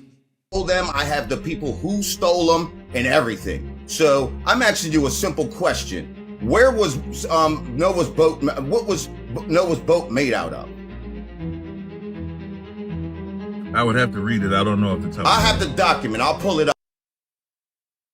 So he knew what he was going. So he's like, I don't know what you're talking about. Of course, he says go for what? But this idiot doesn't even know where to go further than that. You know what I'm saying? So let's continue. For you. Since I'm proving that you don't know what the hell you're talking about. What you up here talking now? I'll show you the document. You don't even know. What's the document? I'm going to show you the document that proves where it comes from and what it was made out of. Yeah, right here. I have those documents. Can you? There's that document right here, buddy. We can't see it. It was made out of gopher wood. I'll help you out. It was made out of gopher wood. I'm going to show it to you right now. Just calm yourself down, because this is a very valid question of where his boat and what it was made out of. It's very valid. Yeah, don't try to stop me from presenting this document. It was made out of gopher wood, which is unique to one stream on the planet. I just want you to tell us what the document. All I'm asking you. See, look, you want me to stop when you're talking, but when I'm talking, you want to keep talking. Look, he's trying to stop me. All I asked you to do was just say what the source is that you're reading. I asked you a question, you can't answer it, but you up here teaching it. It don't make sense. You said you have the document where it came from. I'm just asking. Yes, here it is. What is the source that you're reading? Yes, here is the document right here. No, I don't. If you want to put me on the big screen, here it is right there. Why can't you just say what it is? I just told you. I said it's made out of gopher wood, which is unique to one stream on the planet. No. I'm not asking you about. Now you're cutting me off while I'm speaking and everything, but everybody got to stop talking when you're talking because I'm schooling you right now. So the weird part is the fact that he makes it seem like as if the brothers interrupt. They're not interrupting him. Look what he says on the bottom. Earth, the Atlanteans, okay? All right, I'm going to give you guys a little glimpse of what I'm going to talk about tomorrow. Because let me say something. I think for the most part, man, I tend to like really bring out what facts, right? Like I don't run away from anybody questioning like where I stand. Everybody tries to mention Diodorus Siculus. This is a man that I've never ran from. Matter of fact, I've given you guys the sources, the actual source. But you can see it right there in the ULR. You guys can find it yourselves. You know what I'm saying? Right? Now, look, check this out. This is what I think is so funny, bro. It's like, I don't know if you guys really understand, me personally, and forgive me if I sound rubbish, or rude.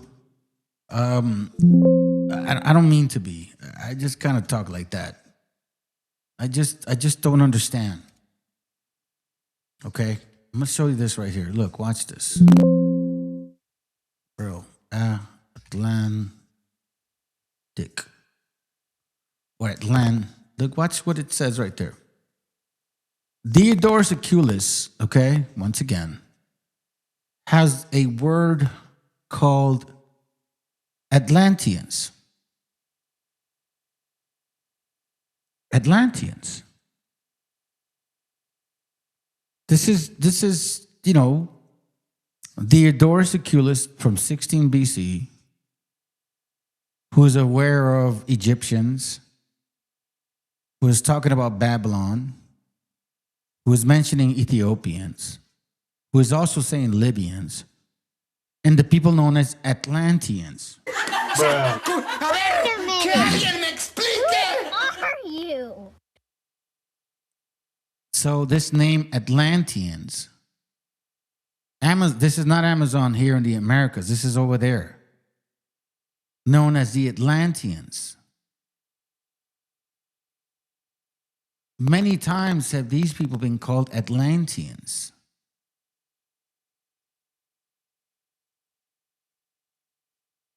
Atlanteans several times. Diodorus Siculus mentions these people as Atlanteans the whole time.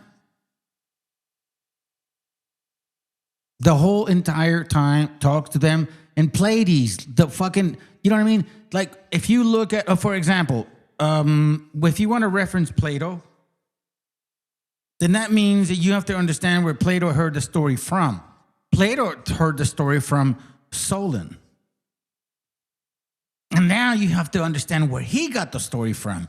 And that completely contradicts a lot of people with the belief that this possibly could be the old world, because then that would mean that Greeks and Romans did, or at least are significant, which means that you would have to answer that question. Look, I don't mind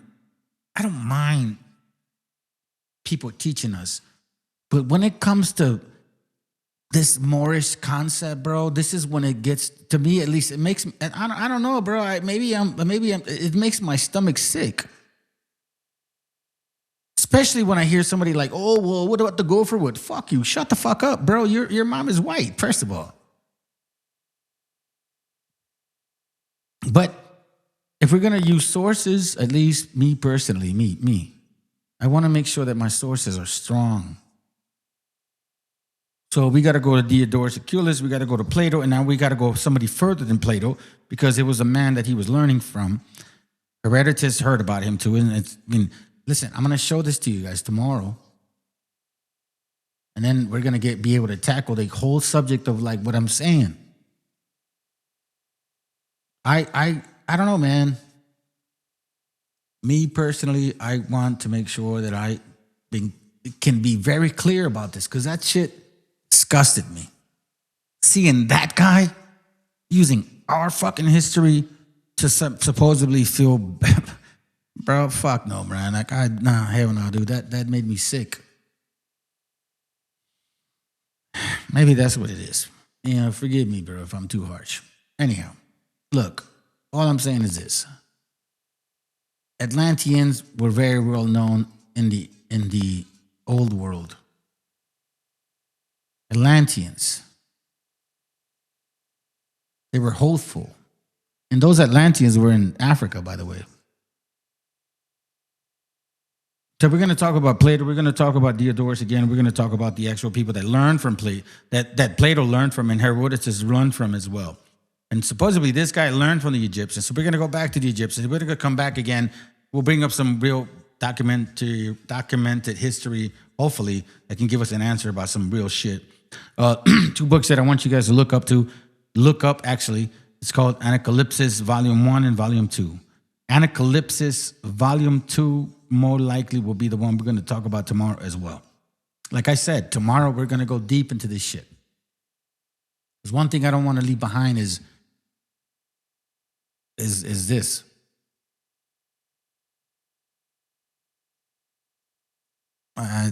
We need to handle that. Anyways, hold on a second, family. My computer's acting weird.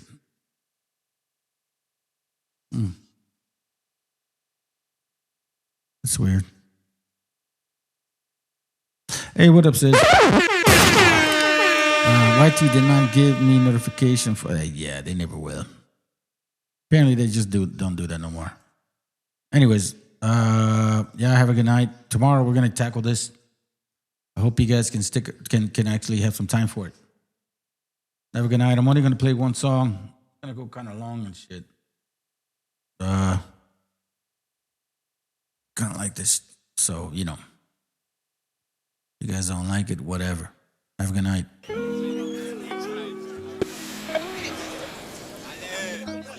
Yo, ¿qué pasa, Logroño? ¿Cómo estamos? Vamos purificados. ¡Ey! ¿Cómo se baila esto? ¿Cómo se baila esto? Yo lo bailo así. Meneando el caldero de Satán. Nuestras almas están desatas. Estamos pico de pala, estamos como puros psicópatas en el rondo, dando patas a las ideas. Mala cola que se creen que la peña se regala, pero es mentira. Tiene que hacer la tira. Aquí está la peña mintiendo a las otras personas. Y no me gusta, no. No te prohibido, quiero degustar. Quiero hacer lo que me salga de la polla. Mira, le meto reggae, mira que no lo iba a hacer. Pero lo mejor cuando me tocaba contra el Juan, me tiraba flows que te cagas y el rata se lo responde. Hey, tú, mira cómo, bien, no es lo que tú quieras porque sabes te puedo traer miles. Dale fuerte, pero dale, lo que quieran, no don dale. Yo no digo estas cosas, yo estoy para improvisarle bien, ¿me entiendes? O no sé lo que quieres hacer. Vamos, Logroño, que la pasamos de puta madre. Esta noche con las compadres y con que quiera venirse. Díselo, mi hermano, que es un día para no despedirse de nadie. Quedamos juntos, yo me pregunto qué pasa en el mundo porque ya lo sé. Que la gente quiere estar bien. Del programa sufrimiento a salirse. Tú dite la verdad y purifícate. Ay, tú lo sabes que tengo gala que quiera y dale. Y Logroño ya lo sabe, tú dale like, nadie le dio. Me cago en mi puta, nada, nunca voy a hacer esa movideta. Tengo un par de cosas que concretar. Las personas están inquietas por lo que viene. Piensan todo el día en el mañana. Se quedan en la cama, no se van a levantar. Y yo que lo veo todo como un ectoplasma. No miro la tele de plasma y digo, ¿pa' qué te la compras? Si estás todo el día en la calle, rapea. La peña quiere verbo real, quiere ver un verbo real que le llegue al corazón, que le cambie las ideas, que haga historia. No hago esto pa' que te rías, tampoco pa' que pienses, solo pa' que fluyas. Porque mi conciencia es la tuya, pero está fractalizada. Tú sabes que no somos de esos que van a la pared y sacatiza. Nosotros somos los que están improvisa, que improvisa. ¿Quién me para si no nada? Ay, ay, que yo no puedo parar. Ay, ay, hacía tiempo que no cantaba. Pero La Rioja es el lugar indicado para hacerlo, así que lo hacemos. Dice ese lo. Ay, porque le doy un calo al burrusquelio y nunca te digo acábatelo. Me gusta la tortuga ninja, pero Donatello es el número 1. Díceselo. ¡Vámonos allá!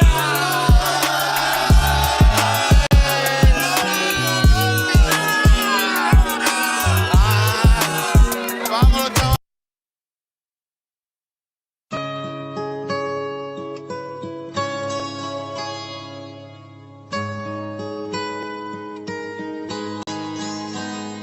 Soy de Perú, bandido, contento porque en esta parte del mundo he nacido. Más que orgulloso de crecer en donde yo he crecido. Me siento bendecido y aquí me quiero morir. Y la verdad, porque así será. Agradecido con la vida y con Dios que me puso aquí. Y con todo aquello que influyó para que fuera en sí. Porque así yo puedo decirte gracias por mi color, idioma y también por mi idiosincrasia. Yo soy uno más que aprecia la tierra en la que nació. Aunque el género en el que me expreso por aquí no se inventó. Pero que chucha, esto es pa' aquel que escucha y se mantiene en lucha con el puño arriba y la capucha. Tierra de donde gran parte siempre se quita, pero regresa pues como un niño a su madre necesita. Gobierna una política maldita donde si se enferma el que no tiene no le regalan ni las curitas. Por eso, pero no es sinónimo de progreso y no esas mierdas sentadas en el Congreso. En fin, somos de un sitio en donde nada cae del cielo, en donde muchos trabajamos desde niños hasta abuelos. Lo que siempre se en esta mi tierra crece, a pesar que unas veces no paguen al que cosecha lo que merece. No solo aquí, también en toda América Latina, víctima de aquella supuesta raza más fina. Pero no olviden que en Perú no existen razas, somos una especie de seres humanos que se porten en masa, que cuando se revela atacarán enjambre. Un peruano se puede morir de todo, pero nunca de hambre. Yo represento a los desiertos y a la montaña, aquella selva que si miras de arriba te engaña y te hace pensar que el paraíso está en el suelo, donde se refleja el cielo temprano en la mañana. Yo soy peruano, así que mejor infórmese antes de juzgar a mi apariencia y mi piel morena. Aquellos seres humanos que sobresalen, soportando todo a pesar de que muchos me envenenan. Paisajes de mil colores, comidas de mil sabores, playas con arenas blanquitas, no quiero nada. Tierra de grandes señores, culturas y soñadores, gente amable que te hace pensar, yo me quedo acá. Sufrimos y nos levantamos como otros pueblos hermanos, víctimas de terroristas y tiranos que se llevaron mucho y a muchos para el carajo. Pero el peruano sabe cómo se sale de abajo. Por eso más de lo que sé y de lo que escucho, en todas partes siempre respetan a los peruchos. Y es un hecho que a la mayoría nada le complace, razón por la cual quiere ser el mejor en lo que hace. Y es que así se nace cuando eres peruano, aquí tienes de todo, pero también nada se regala, hermano. Norte, sur o centro, en donde quiera que te pares, lo dijo Romero, el Perú es de la concha su madre. Orgulloso de mi esencia, de mi herencia, tengo un tatuaje en la maleta que te indicará mi procedencia, para que quede bien claro de dónde es que soy. Represento a donde voy y así lo hicimos siempre hasta el sol de hoy. Esta canción yo la compuse estando lejos de mi patria y no por querer hacerme el pendejo. Desde la costa, por la sierra hasta la selva somos cholos. Si tú me entiendes no permitas que yo haga este coro solo. Yo represento a los desiertos y a la montaña, aquella selva que si miras de arriba te engaña y te hace pensar que el paraíso está en el suelo, donde se refleja el cielo temprano en la mañana. Yo soy peruano, así que mejor infórmese antes de juzgar a mi apariencia y mi piel morena. Aquellos seres humanos que sobresalen, soportando todo a pesar de que muchos me envenenan.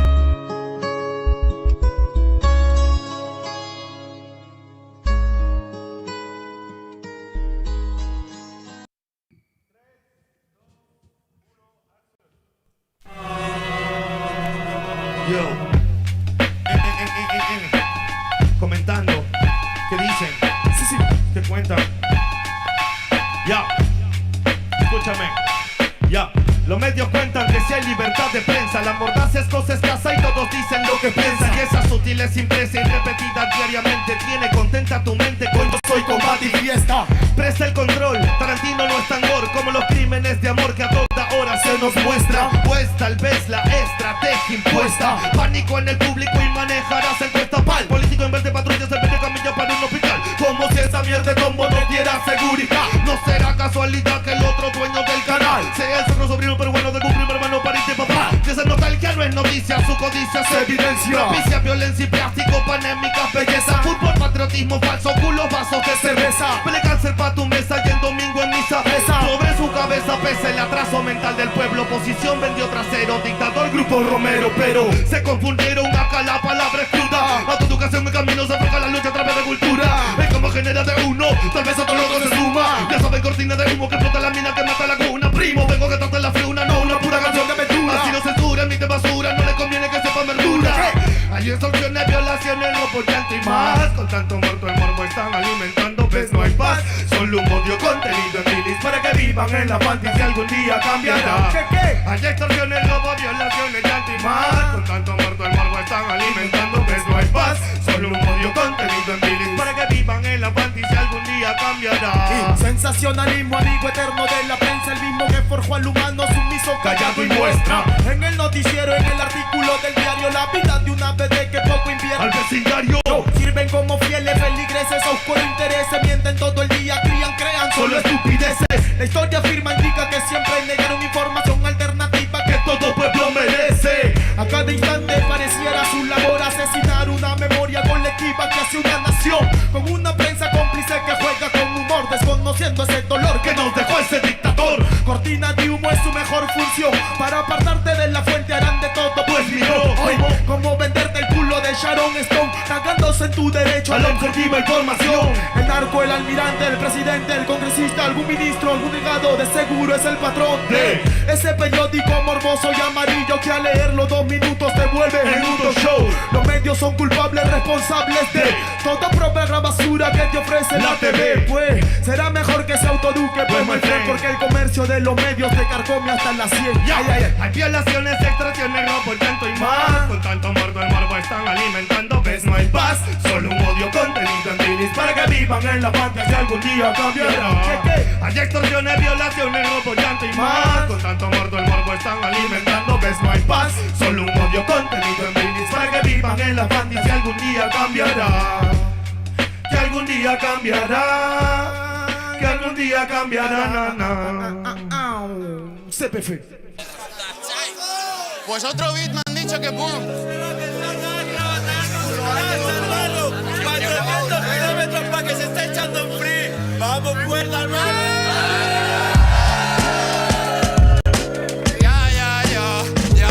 Ya, como me gusta. Ya, dime una palabra. Ya, no se te ocurre ninguna. No pasa nada, llego a saberlo y te la pido igual, porque es lo que tenía que pasar. Como dijo el Navas, esto es la película, la cual nos disfrutamos, porque solamente estamos para observar lo que va pasando. Lo que sientas es secundario, pero también es un papel el cual están mirando desde arriba, analizando, recogiendo los datos de los novatos y los que van acabando. Para que no sé cuántas ya van, pero van 2 beats que me pusieron aquí para verla. Ay, y no puedo estar más de acuerdo conmigo mismo porque estoy contento. Ay, así que muchas gracias por formar parte de esto. Yo pienso que todo es perfecto y no voy a negarlo jamás. Hay presupuesto para pagar todo lo del mundo y que todo el mundo está feliz, pero le gustan irse de puti. Hablan de puti, poneros a discutir. Yo saco el bisturí para romper lo que no quiero, hacer lo que es sincero, hacerlo del corazón, el arte verdadero, mensajero de la calle, y te lo digo. Es lo que es, no pienses, solo hacer óptima. Los demás también, siempre que le metemos estamos al 100. Rastachai estaba como escondite. Si vinieron a rescatarle los de Fu, los de Monster. Tú lo sabes que representamos, siempre lo haré. Ay, tú lo sabes, si quieres buscarme, busca Sansuka en la calle, haciendo disonantes, unos flows flipantes. Tú lo sabes, hermano, venimos de los Vice Campes. Digo que lo malo es campe aquí. Digo campe que toqui. Tú lo sabes que toca Talashi. El Juan me la pilla porque sí sabe eso. Es un proceso mental el cual no te deja el sol jamás. Ya, cuánta gente que te llama por lo que eres, por lo que das. Cuánta gente te llama por las monedas. Sí, ya, y dime cuánto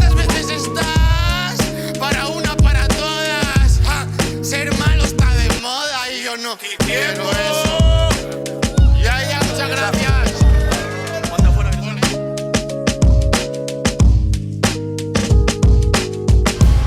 Que nos hablaras un...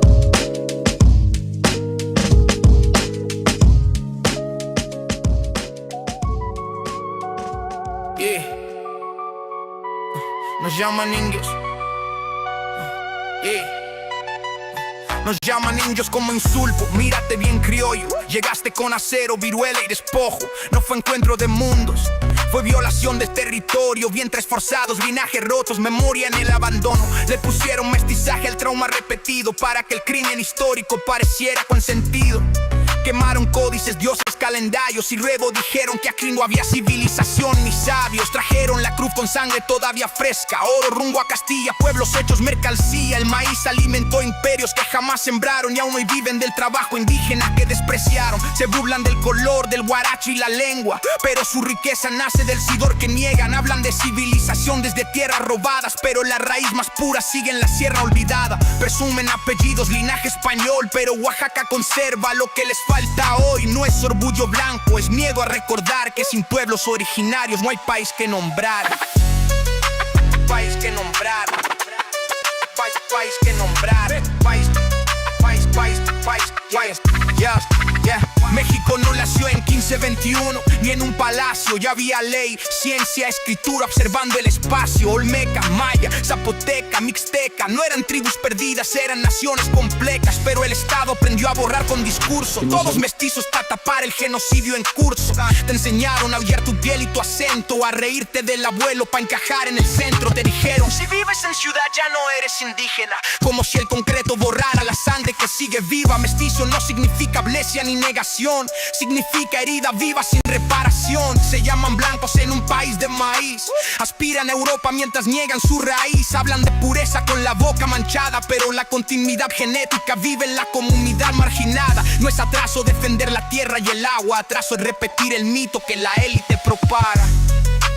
La élite propaga. La élite propaga. El agua siguen vivos aunque los borren del mapa. Purépechas resisten aunque el Estado les ataca. Potunarcas o comires más aguas de piel, aunque los llamen invasores en su propio Edén. Rara morir corriendo mientras les quitan la sierra. Yaquis masacrados por defender la tierra. Que soxiles, celdanes, choles y soques, criminalizados por no vender sus montes. Mixas y triquis perseguidos por existir. Guerrero y Chiapas sangrando sin fin. Y un tiesa sistemática, sin cámaras ni ruido. Primero matan la lengua, luego al individuo. Escuelas ya castigan hablar la raíz. Medios que pintan al indígena como gris. Indígena pobre, sospechoso automático. Así funciona el racismo estructural y mediático. Le roban el nombre, el río y la historia, y luego exigen silencio, olviden memoria selectoria.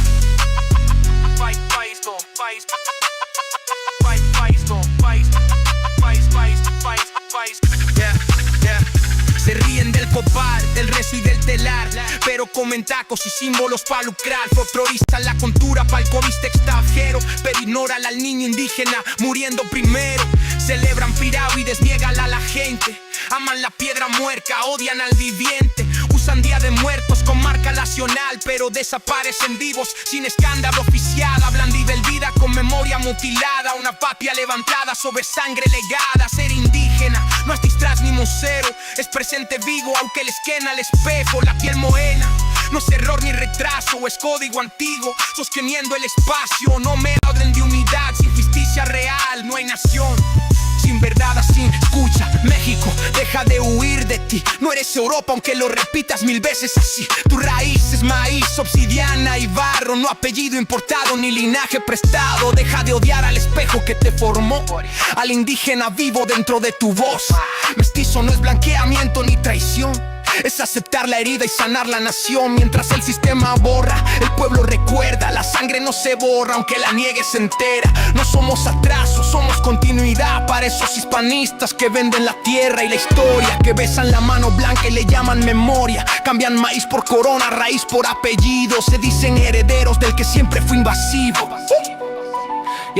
Son traidores conscientes o el reflejo del colonizador. La misma voz del imperio hablando desde el interior. Defienden al colono, atacan al sobreviviente. Blanquean la conquista para no verse en la gente. No es amor a España, es desprecio a lo propio. Es negarse en el espejo y rezarle al odio.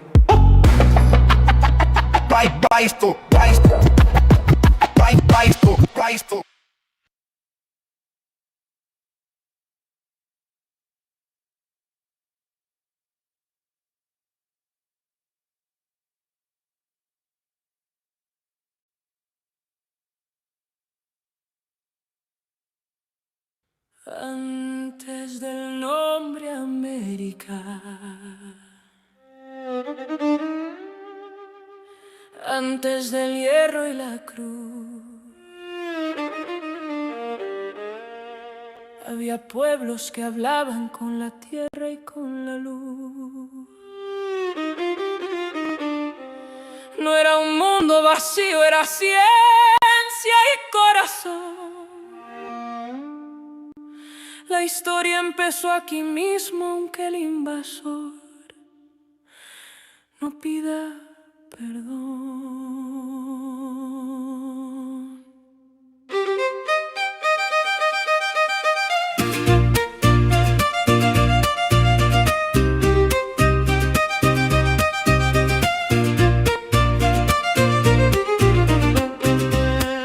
Sembramos tiempo en el cielo cuando el mundo no sabía contar. El cero nació en la selva, el maíz nos enseñó a pensar. Calendarios y medicina, ciudades frente al sol. No era mito ni leyenda, era pueblo, era voz. No fue descubrimiento, fue invasión. No fue silencio, fue opresión. Antes del mapa, antes de ti, había pueblos completos que no vas a entender. No éramos pasado, somos raíz, aunque nos llamen historia, seguimos aquí.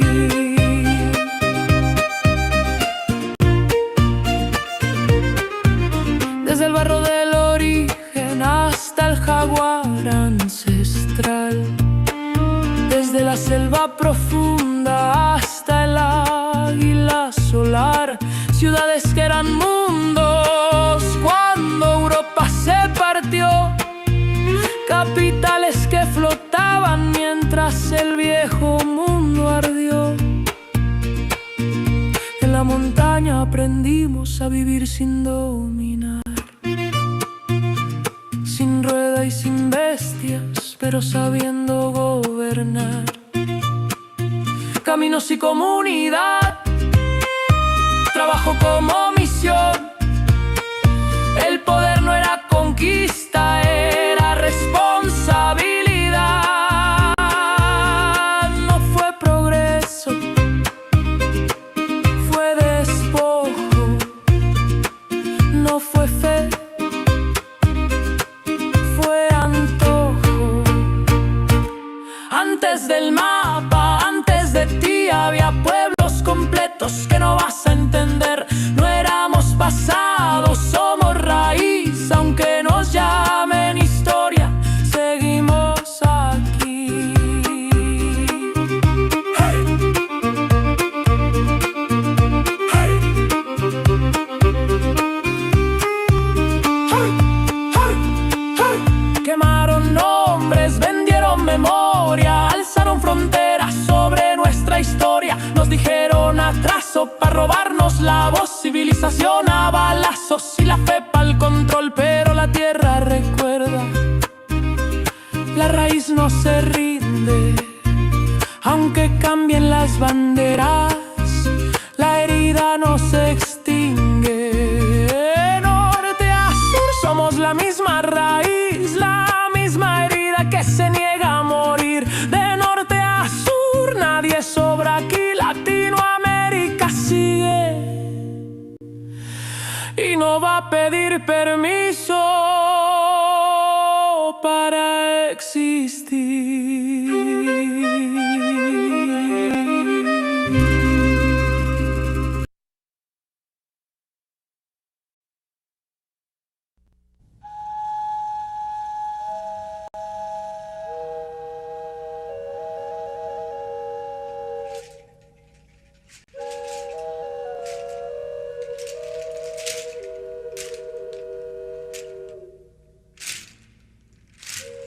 del mar los vieron llegar. Mis hermanos emplumados serán los hombres barbados de la profecía esperada. Se oyó la voz del monarca de que el Dios había llegado y les abrimos la puerta por temor a lo ignorado. Iban montados en bestias como demonios del mal, iban con fuego en las manos y cubiertos de metal. Solo el valor de unos cuantos les opuso resistencia, y al mirar correr la sangre se llenaron de vergüenza, porque los dioses ni comen ni gozan con lo robado. Y cuando nos dimos cuenta, ya todo estaba acabado, y en ese error entregamos la grandeza del pasado, y en ese error nos quedamos 300 años esclavos.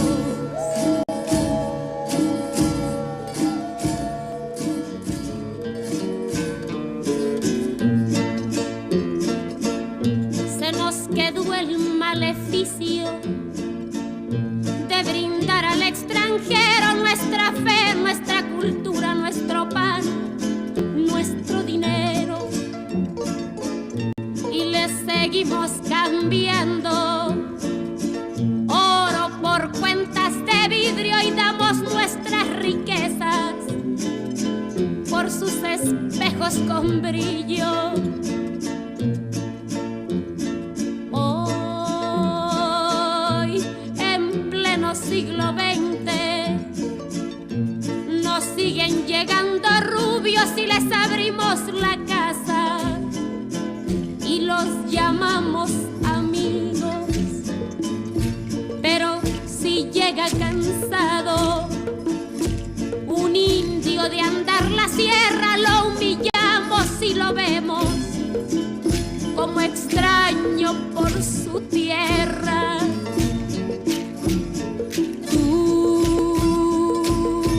Hipócrita que te muestras humilde ante el extranjero, pero te vuelves soberbio con tus hermanos del pueblo. Oh, maldición de Malinche, enfermedad del presente, ¿cuándo dejarás mi tierra? ¿Cuándo harás libre a mi gente?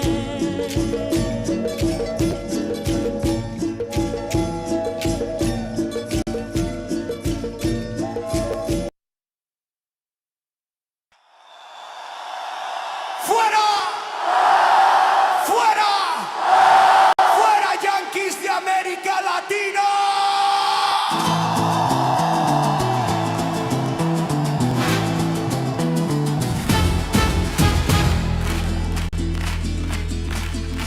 Llegaron con promesas y banderas de libertad, dejaron sangre, deuda y una falsa paz. Hablan de democracia desde un trono de acero, pero nuestras calles conocen su verdadero imperio. Robaron tierras, nombres, sueños y pan. Con dictadores firmaron la seguridad. Desde el norte mandan órdenes al sur, pero este pueblo ya perdió el miedo y alzó la luz. No somos patio trasero, no somos colonia más. La historia se escribe en fuego y hoy la vamos a cambiar. ¡Fuera, yanquis de América Latina! Esta tierra no se vende, se camina. Nuestra voz no se silencia ni se inclina. América Latina no se domina. América Latina no se domina.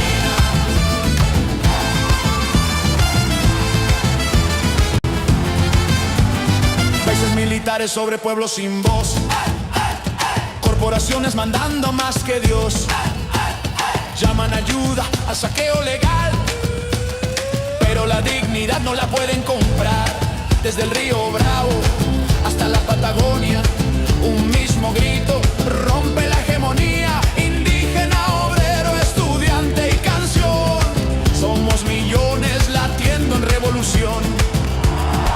No somos su negocio, no somos su botín. Aquí manda la memoria de los que lucharon hasta el fin.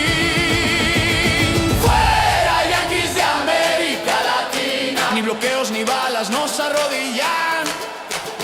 Fuera yanquis de América Latina. Soberanía viva, libre y combativa. Fuera, fuera, fuera. América Latina no se domina. América Latina no se domina.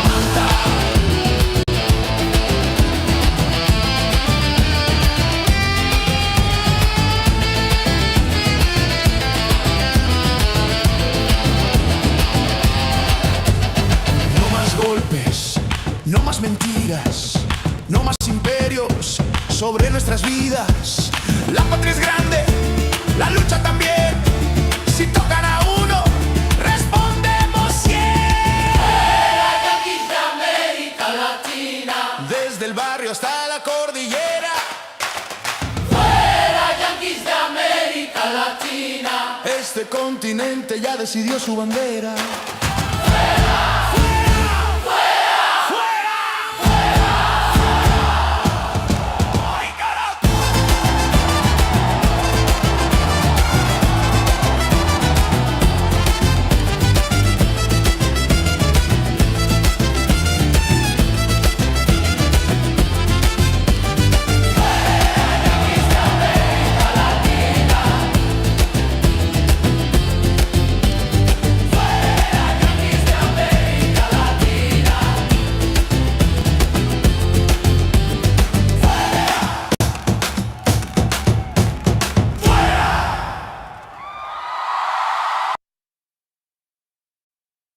Hay un adulto jugando a la guerra como un niño rico sin educación. Lanza impuestos como fichas desde un trono de televisión.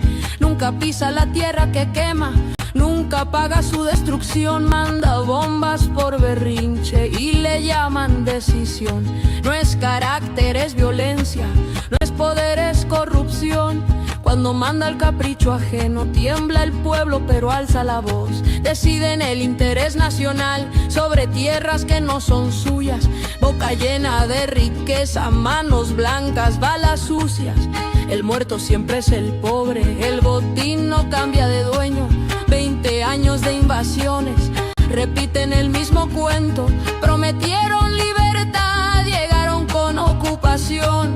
Se llevaron el futuro y dejaron desolación.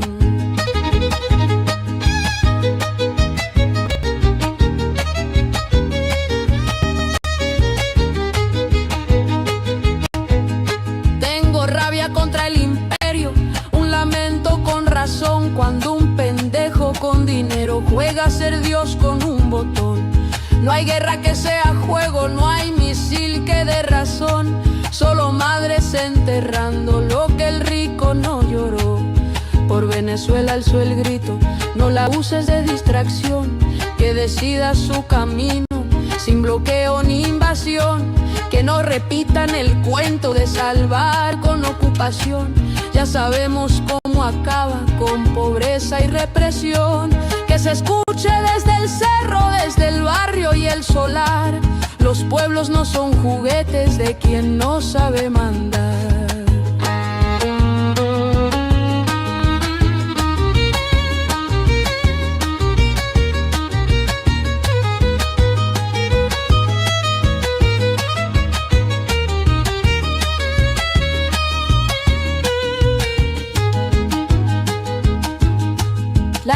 pobreza firma órdenes desde arriba y en lo alto, pero el hambre ejecuta en la casa y en el rancho. Se reparten los mapas como herencia del patrón, y el mundo paga el berrinche del mimado con cañón. Detengan al niño rico, no con balas, con prisión. La arrogancia se detiene cuando el pueblo alza la voz. No más guerras por capricho, no más muerte por control.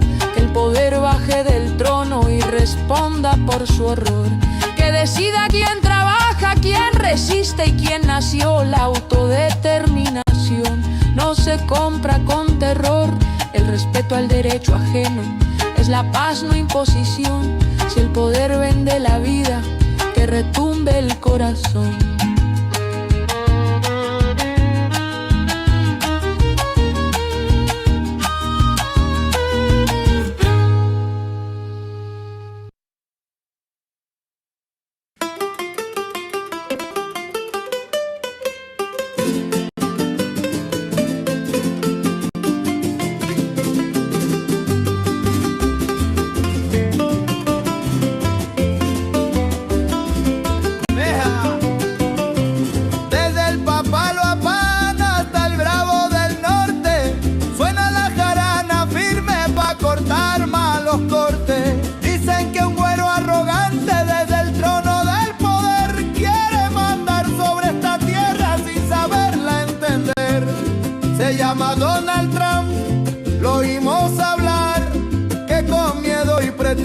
Nos pretende invadir ya, que por culpa de carteles, dice en su televisión, quiere cruzar nuestras tierras con soldados y control. Pero no dicen su cuento, quién compra y quién paga, quién lava el dinero y al monstruo lo alimenta. No se cura una herida rompiendo la nación, ni se arregla el problema con cañones y presión. ¡Ay, que no!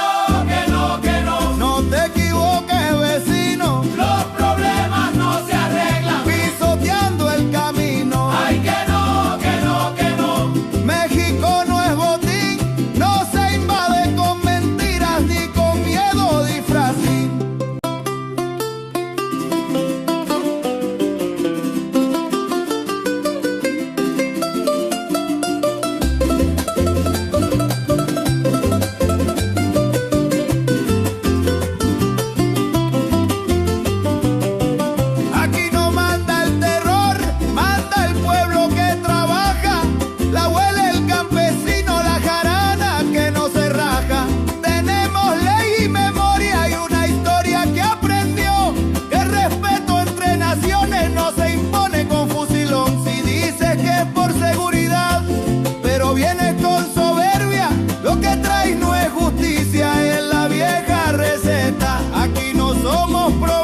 Somos parte de la solución, pero no aceptamos amenazas ni invasión por televisión. ¡Ay, que no, que no, que no! Con carteles de excusa no se tapa la culpa del que consume y acusa. ¡Ay, que no, que no, que no!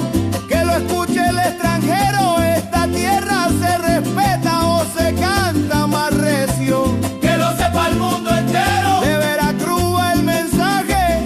México no se amenaza, se honra con buen lenguaje. Y si alguien quiere invadir con discurso de ocasión, aquí responde la jarana, la cultura y el son. Raíz ancestral.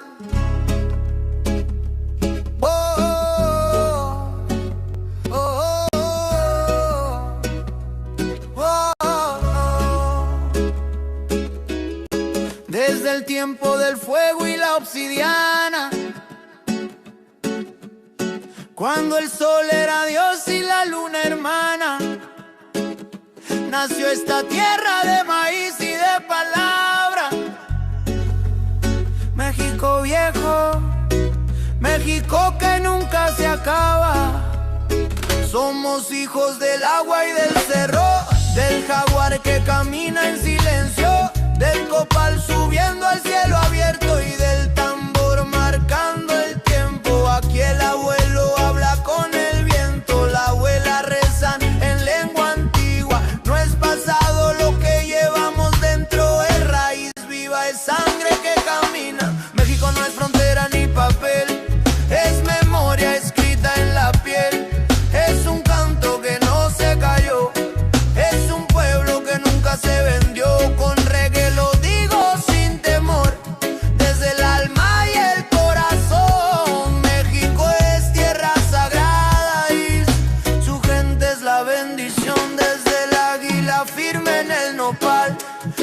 canta el colibrí que vuelve a volar. Vivimos entre dioses antiguos que aún nos cuidan al caminar. Huitzilopochtli en la lucha diaria, Quetzalcóatl en la palabra honesta, Tonantzin en manos solidarias. Cuando el pueblo se manifiesta, aquí la fiesta es resistencia. El ritual también es amor. Bailamos para espantar la pena y cantamos para sanar el dolor. México es pan compartido, es tortilla, es frijol y sal. Es el pásele, no estás solo cuando todo parece mal. Es el abrazo sin pregunta, es la risa en la tempestad, es la gente cuidando gente. Eso no lo van a borrar, aunque la historia fue herida y la conquista dejó cicatriz. No pudieron matar el espíritu ni arrancar la raíz. Seguimos hablando con la tierra, sembrando sueños al andar, porque quien honra a sus ancestros sabe siempre a dónde va. Y me conoce, solo pasado es presente queriendo florecer. Es un pueblo que sigue cantando aunque le enseñaron a temer. Con reggae levanto la voz pa' que se escuche en el mar. México vive en su gente y su gente lo sabe amar. Que no te digan que está roto, que no te vendan desamor. México es fuerte porque el pueblo siempre camina en unión. Desde el sur hasta el desierto, desde el barrio hasta el altar. Somos muchos, somos uno cuando toca resistir y amar. México lindo, tierra madre, corazón de sol y sal. Yo te canto desde el respeto, desde el fuego ancestral. Raíz que no se doblega, voz que no se apagó. México vive en su gente y en el amor se salvó.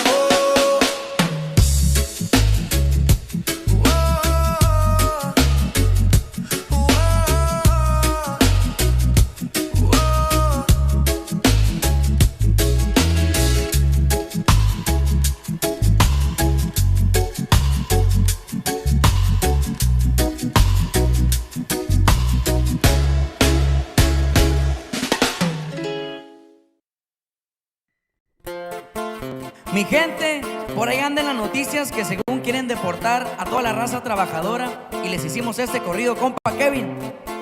Para que le pongan oído dice más o menos así, compadre. Años tengo trabajando de este lado, buscando el mentado sueño americano. Los gringos aquí ya no nos quieren, que según les estorbamos. Se menciona mucho en los noticieros, traen muchos mitotes esos del gobierno. Resulta ya quieren deportarme, en eso no estamos de acuerdo. Resulta que por ser inmigrante mi valor es insignificante. Si supieran lo que batallamos para salir adelante. Ya con día salimos a chambear, no creo que a nadie le hagamos mal. Ya quisiera verlos trabajando como lo hace este ilegal. ¿Y qué culpa tenemos nosotros los inmigrantes por querer buscar nuestros sueños? ¡Ánimo, mi gente! Y no se me rajen. Y así suenan los de la norte, compa Jesús Méndez. Puro elegante récord, mi viejo. ¡Ay, ay, ay!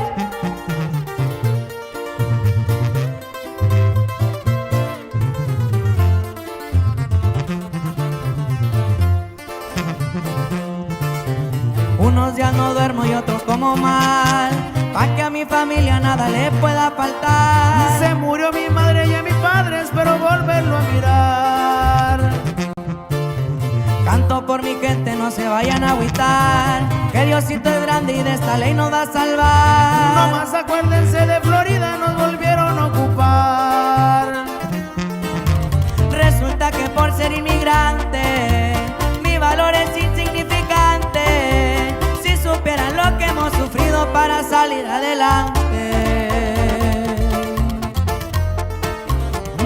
un día salimos a chambear. No creo que a nadie le hagamos mal. Ya quisiera verlos trabajando como lo hace este ilegal.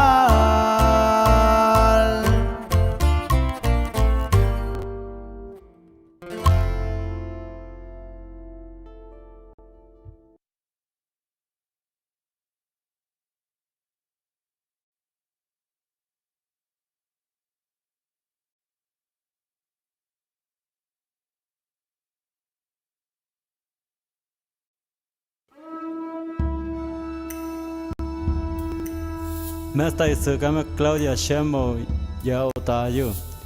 Shabete ya komera javeni. Kenam pokayu. Tita pero yemu que ak. De donde soy, no nos rajamos. Cualquier tierra la trabajamos. El sacrificio jamás es en vano, que hasta el espacio hemos llegado. Where we are from, no nos rajamos. And what we dream of lo realizamos. Gran paisano, hermano, amigo, soy mexicano. Y cambiamos de lugar, no de bandera. Verde, blanco y rojo lo llevo en las venas. Como el águila volamos sin fronteras. Rompemos la malla que separa tierras. Y nacimos con legado de grandeza.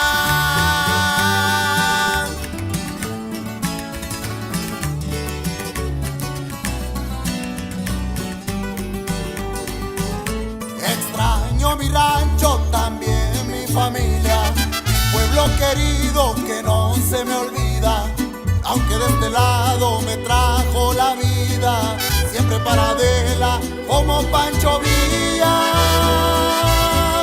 Y cambiamos de lugar, no de bandera. Verde, blanco, rojo lo llevo en las venas. Como el águila volamos sin fronteras. Rompemos la malla que separa tierras. Y nacimos con legado de grandeza.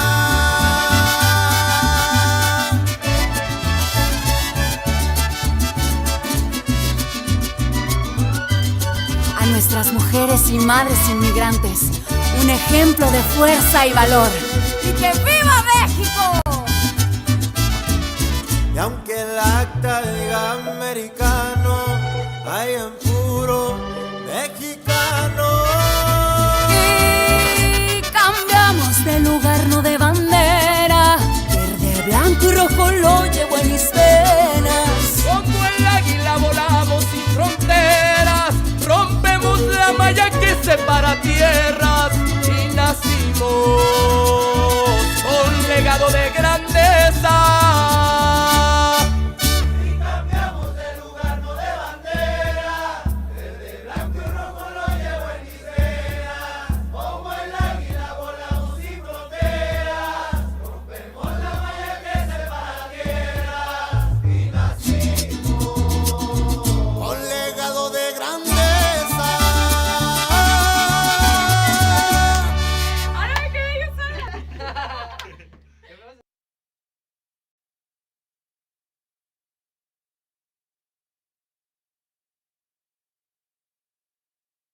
Here's our ticket. Let me show you this track real quick.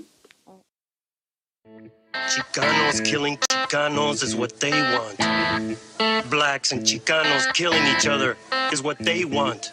That's how they run this place. Once we get together, they don't run shit. Got a lot to learn about being Chicano. Yeah, Alcatraz, midget loco. Yeah. They never seen this coming, man. What up, Loom? What up, Oreo? 500 years of captivity.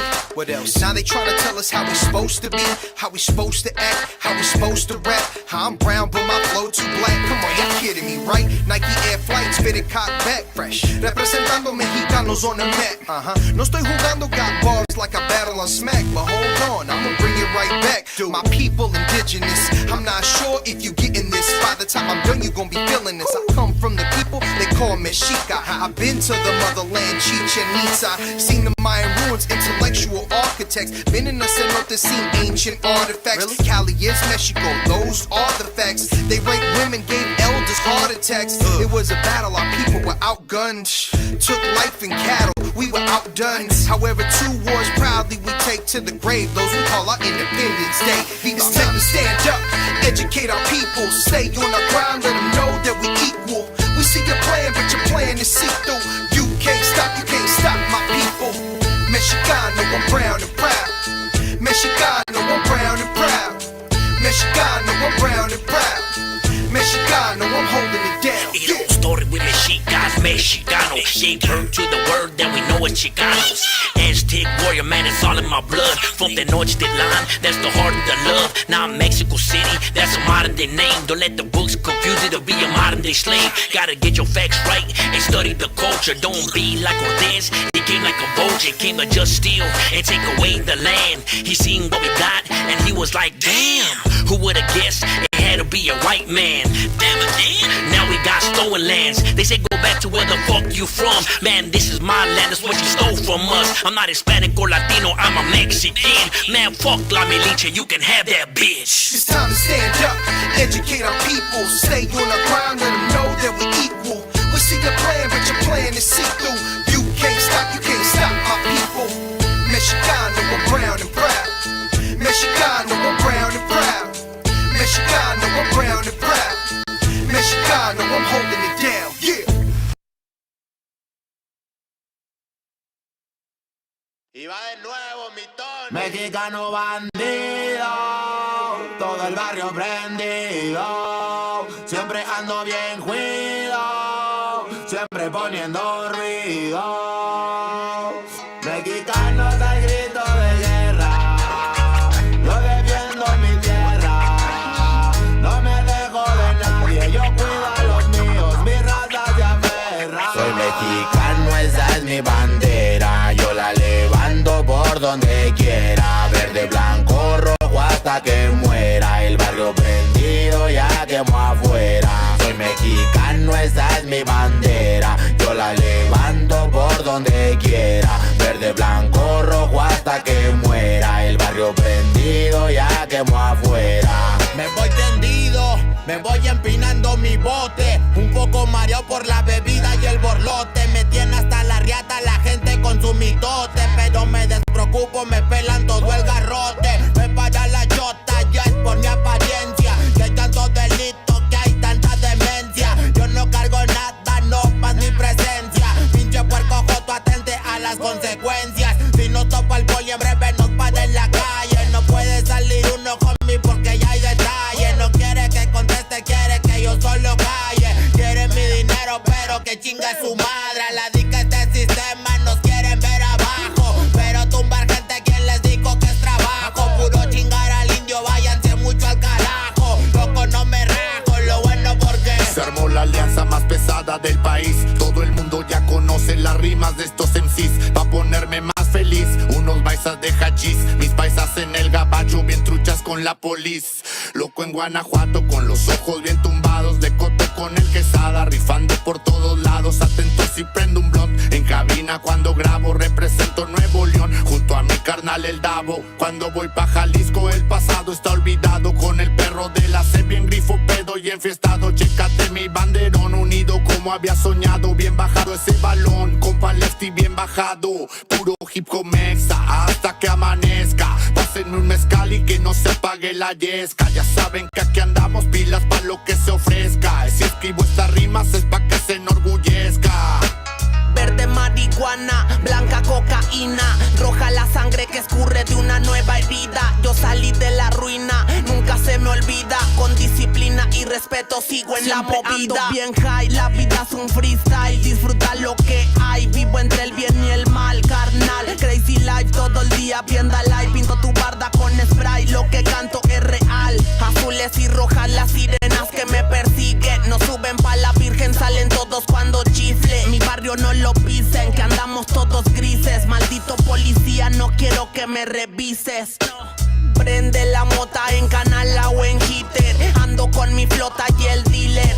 tenemos lo que se te ofrezca, tú nada más pide. Me dijo mi madre que de la envidia me cuide. Soy mexicano, esa es mi bandera. Yo la levanto por donde quiera. Verde, blanco, rojo hasta que muera. El barrio prendido ya quemó afuera. Soy mexicano, esa es mi bandera. Yo la levanto por donde quiera. Verde, blanco, rojo hasta que muera. El barrio prendido ya quemó afuera. Ya, ábranse cabrones, llegó el mexicano partiendo sin necesidad de palancas. Todos jugamos en la misma liga, yo soy titular, tú ves desde la banca. Disfruto cada cosa que me pasa, colaboro y mi carrera se levanta. El mismo cabrón que antes no tenía nada se la pasa viajando y dice que canta. Por eso me caga enfermarme de la garganta. Pero aguanta, traigo mata natural y humo de planta.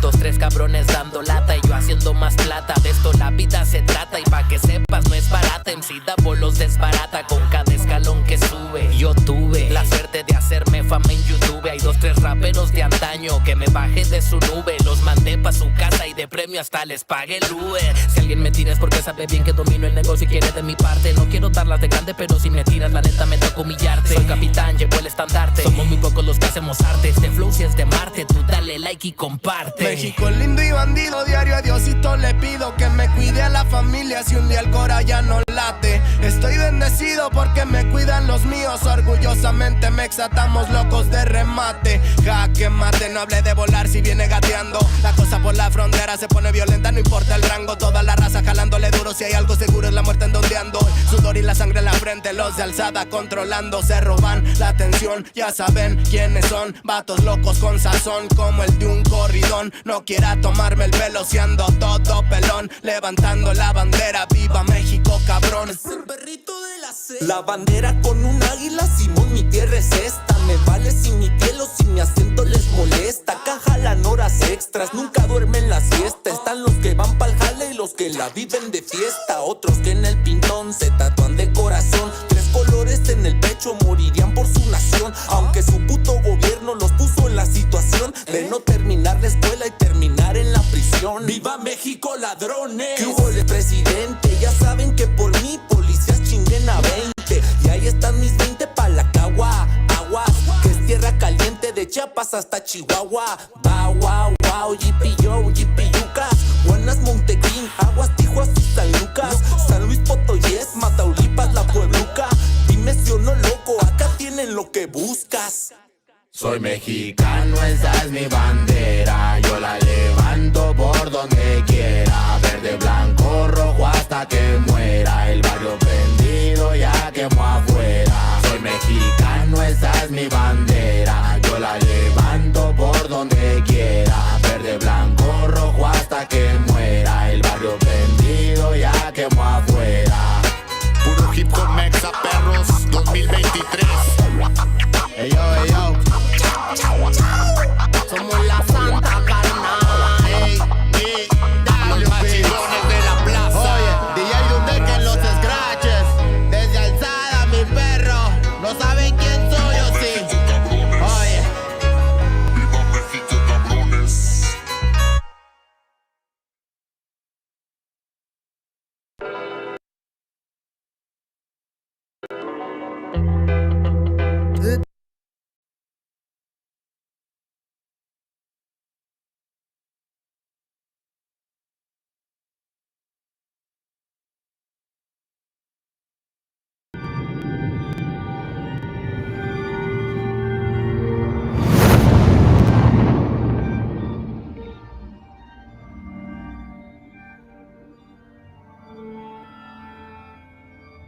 Ical, hijo, abre los ojos.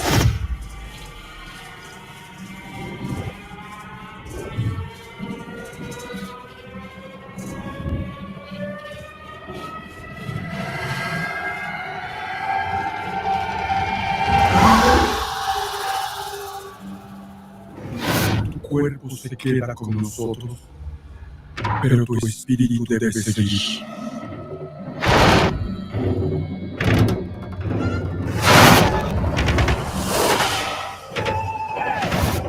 Busca la luz. Aléjate de las sombras. Deja que nuestro dolor sea tu juez. Desde aquí iluminamos tu camino.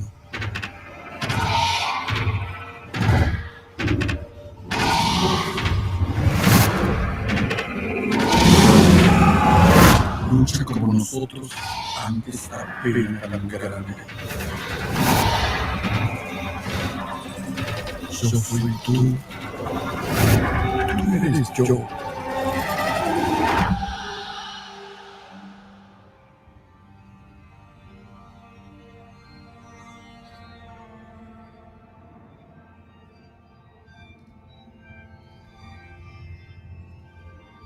La muerte que hoy nos separa, mañana volverá a unirnos. Eres libre, hijo.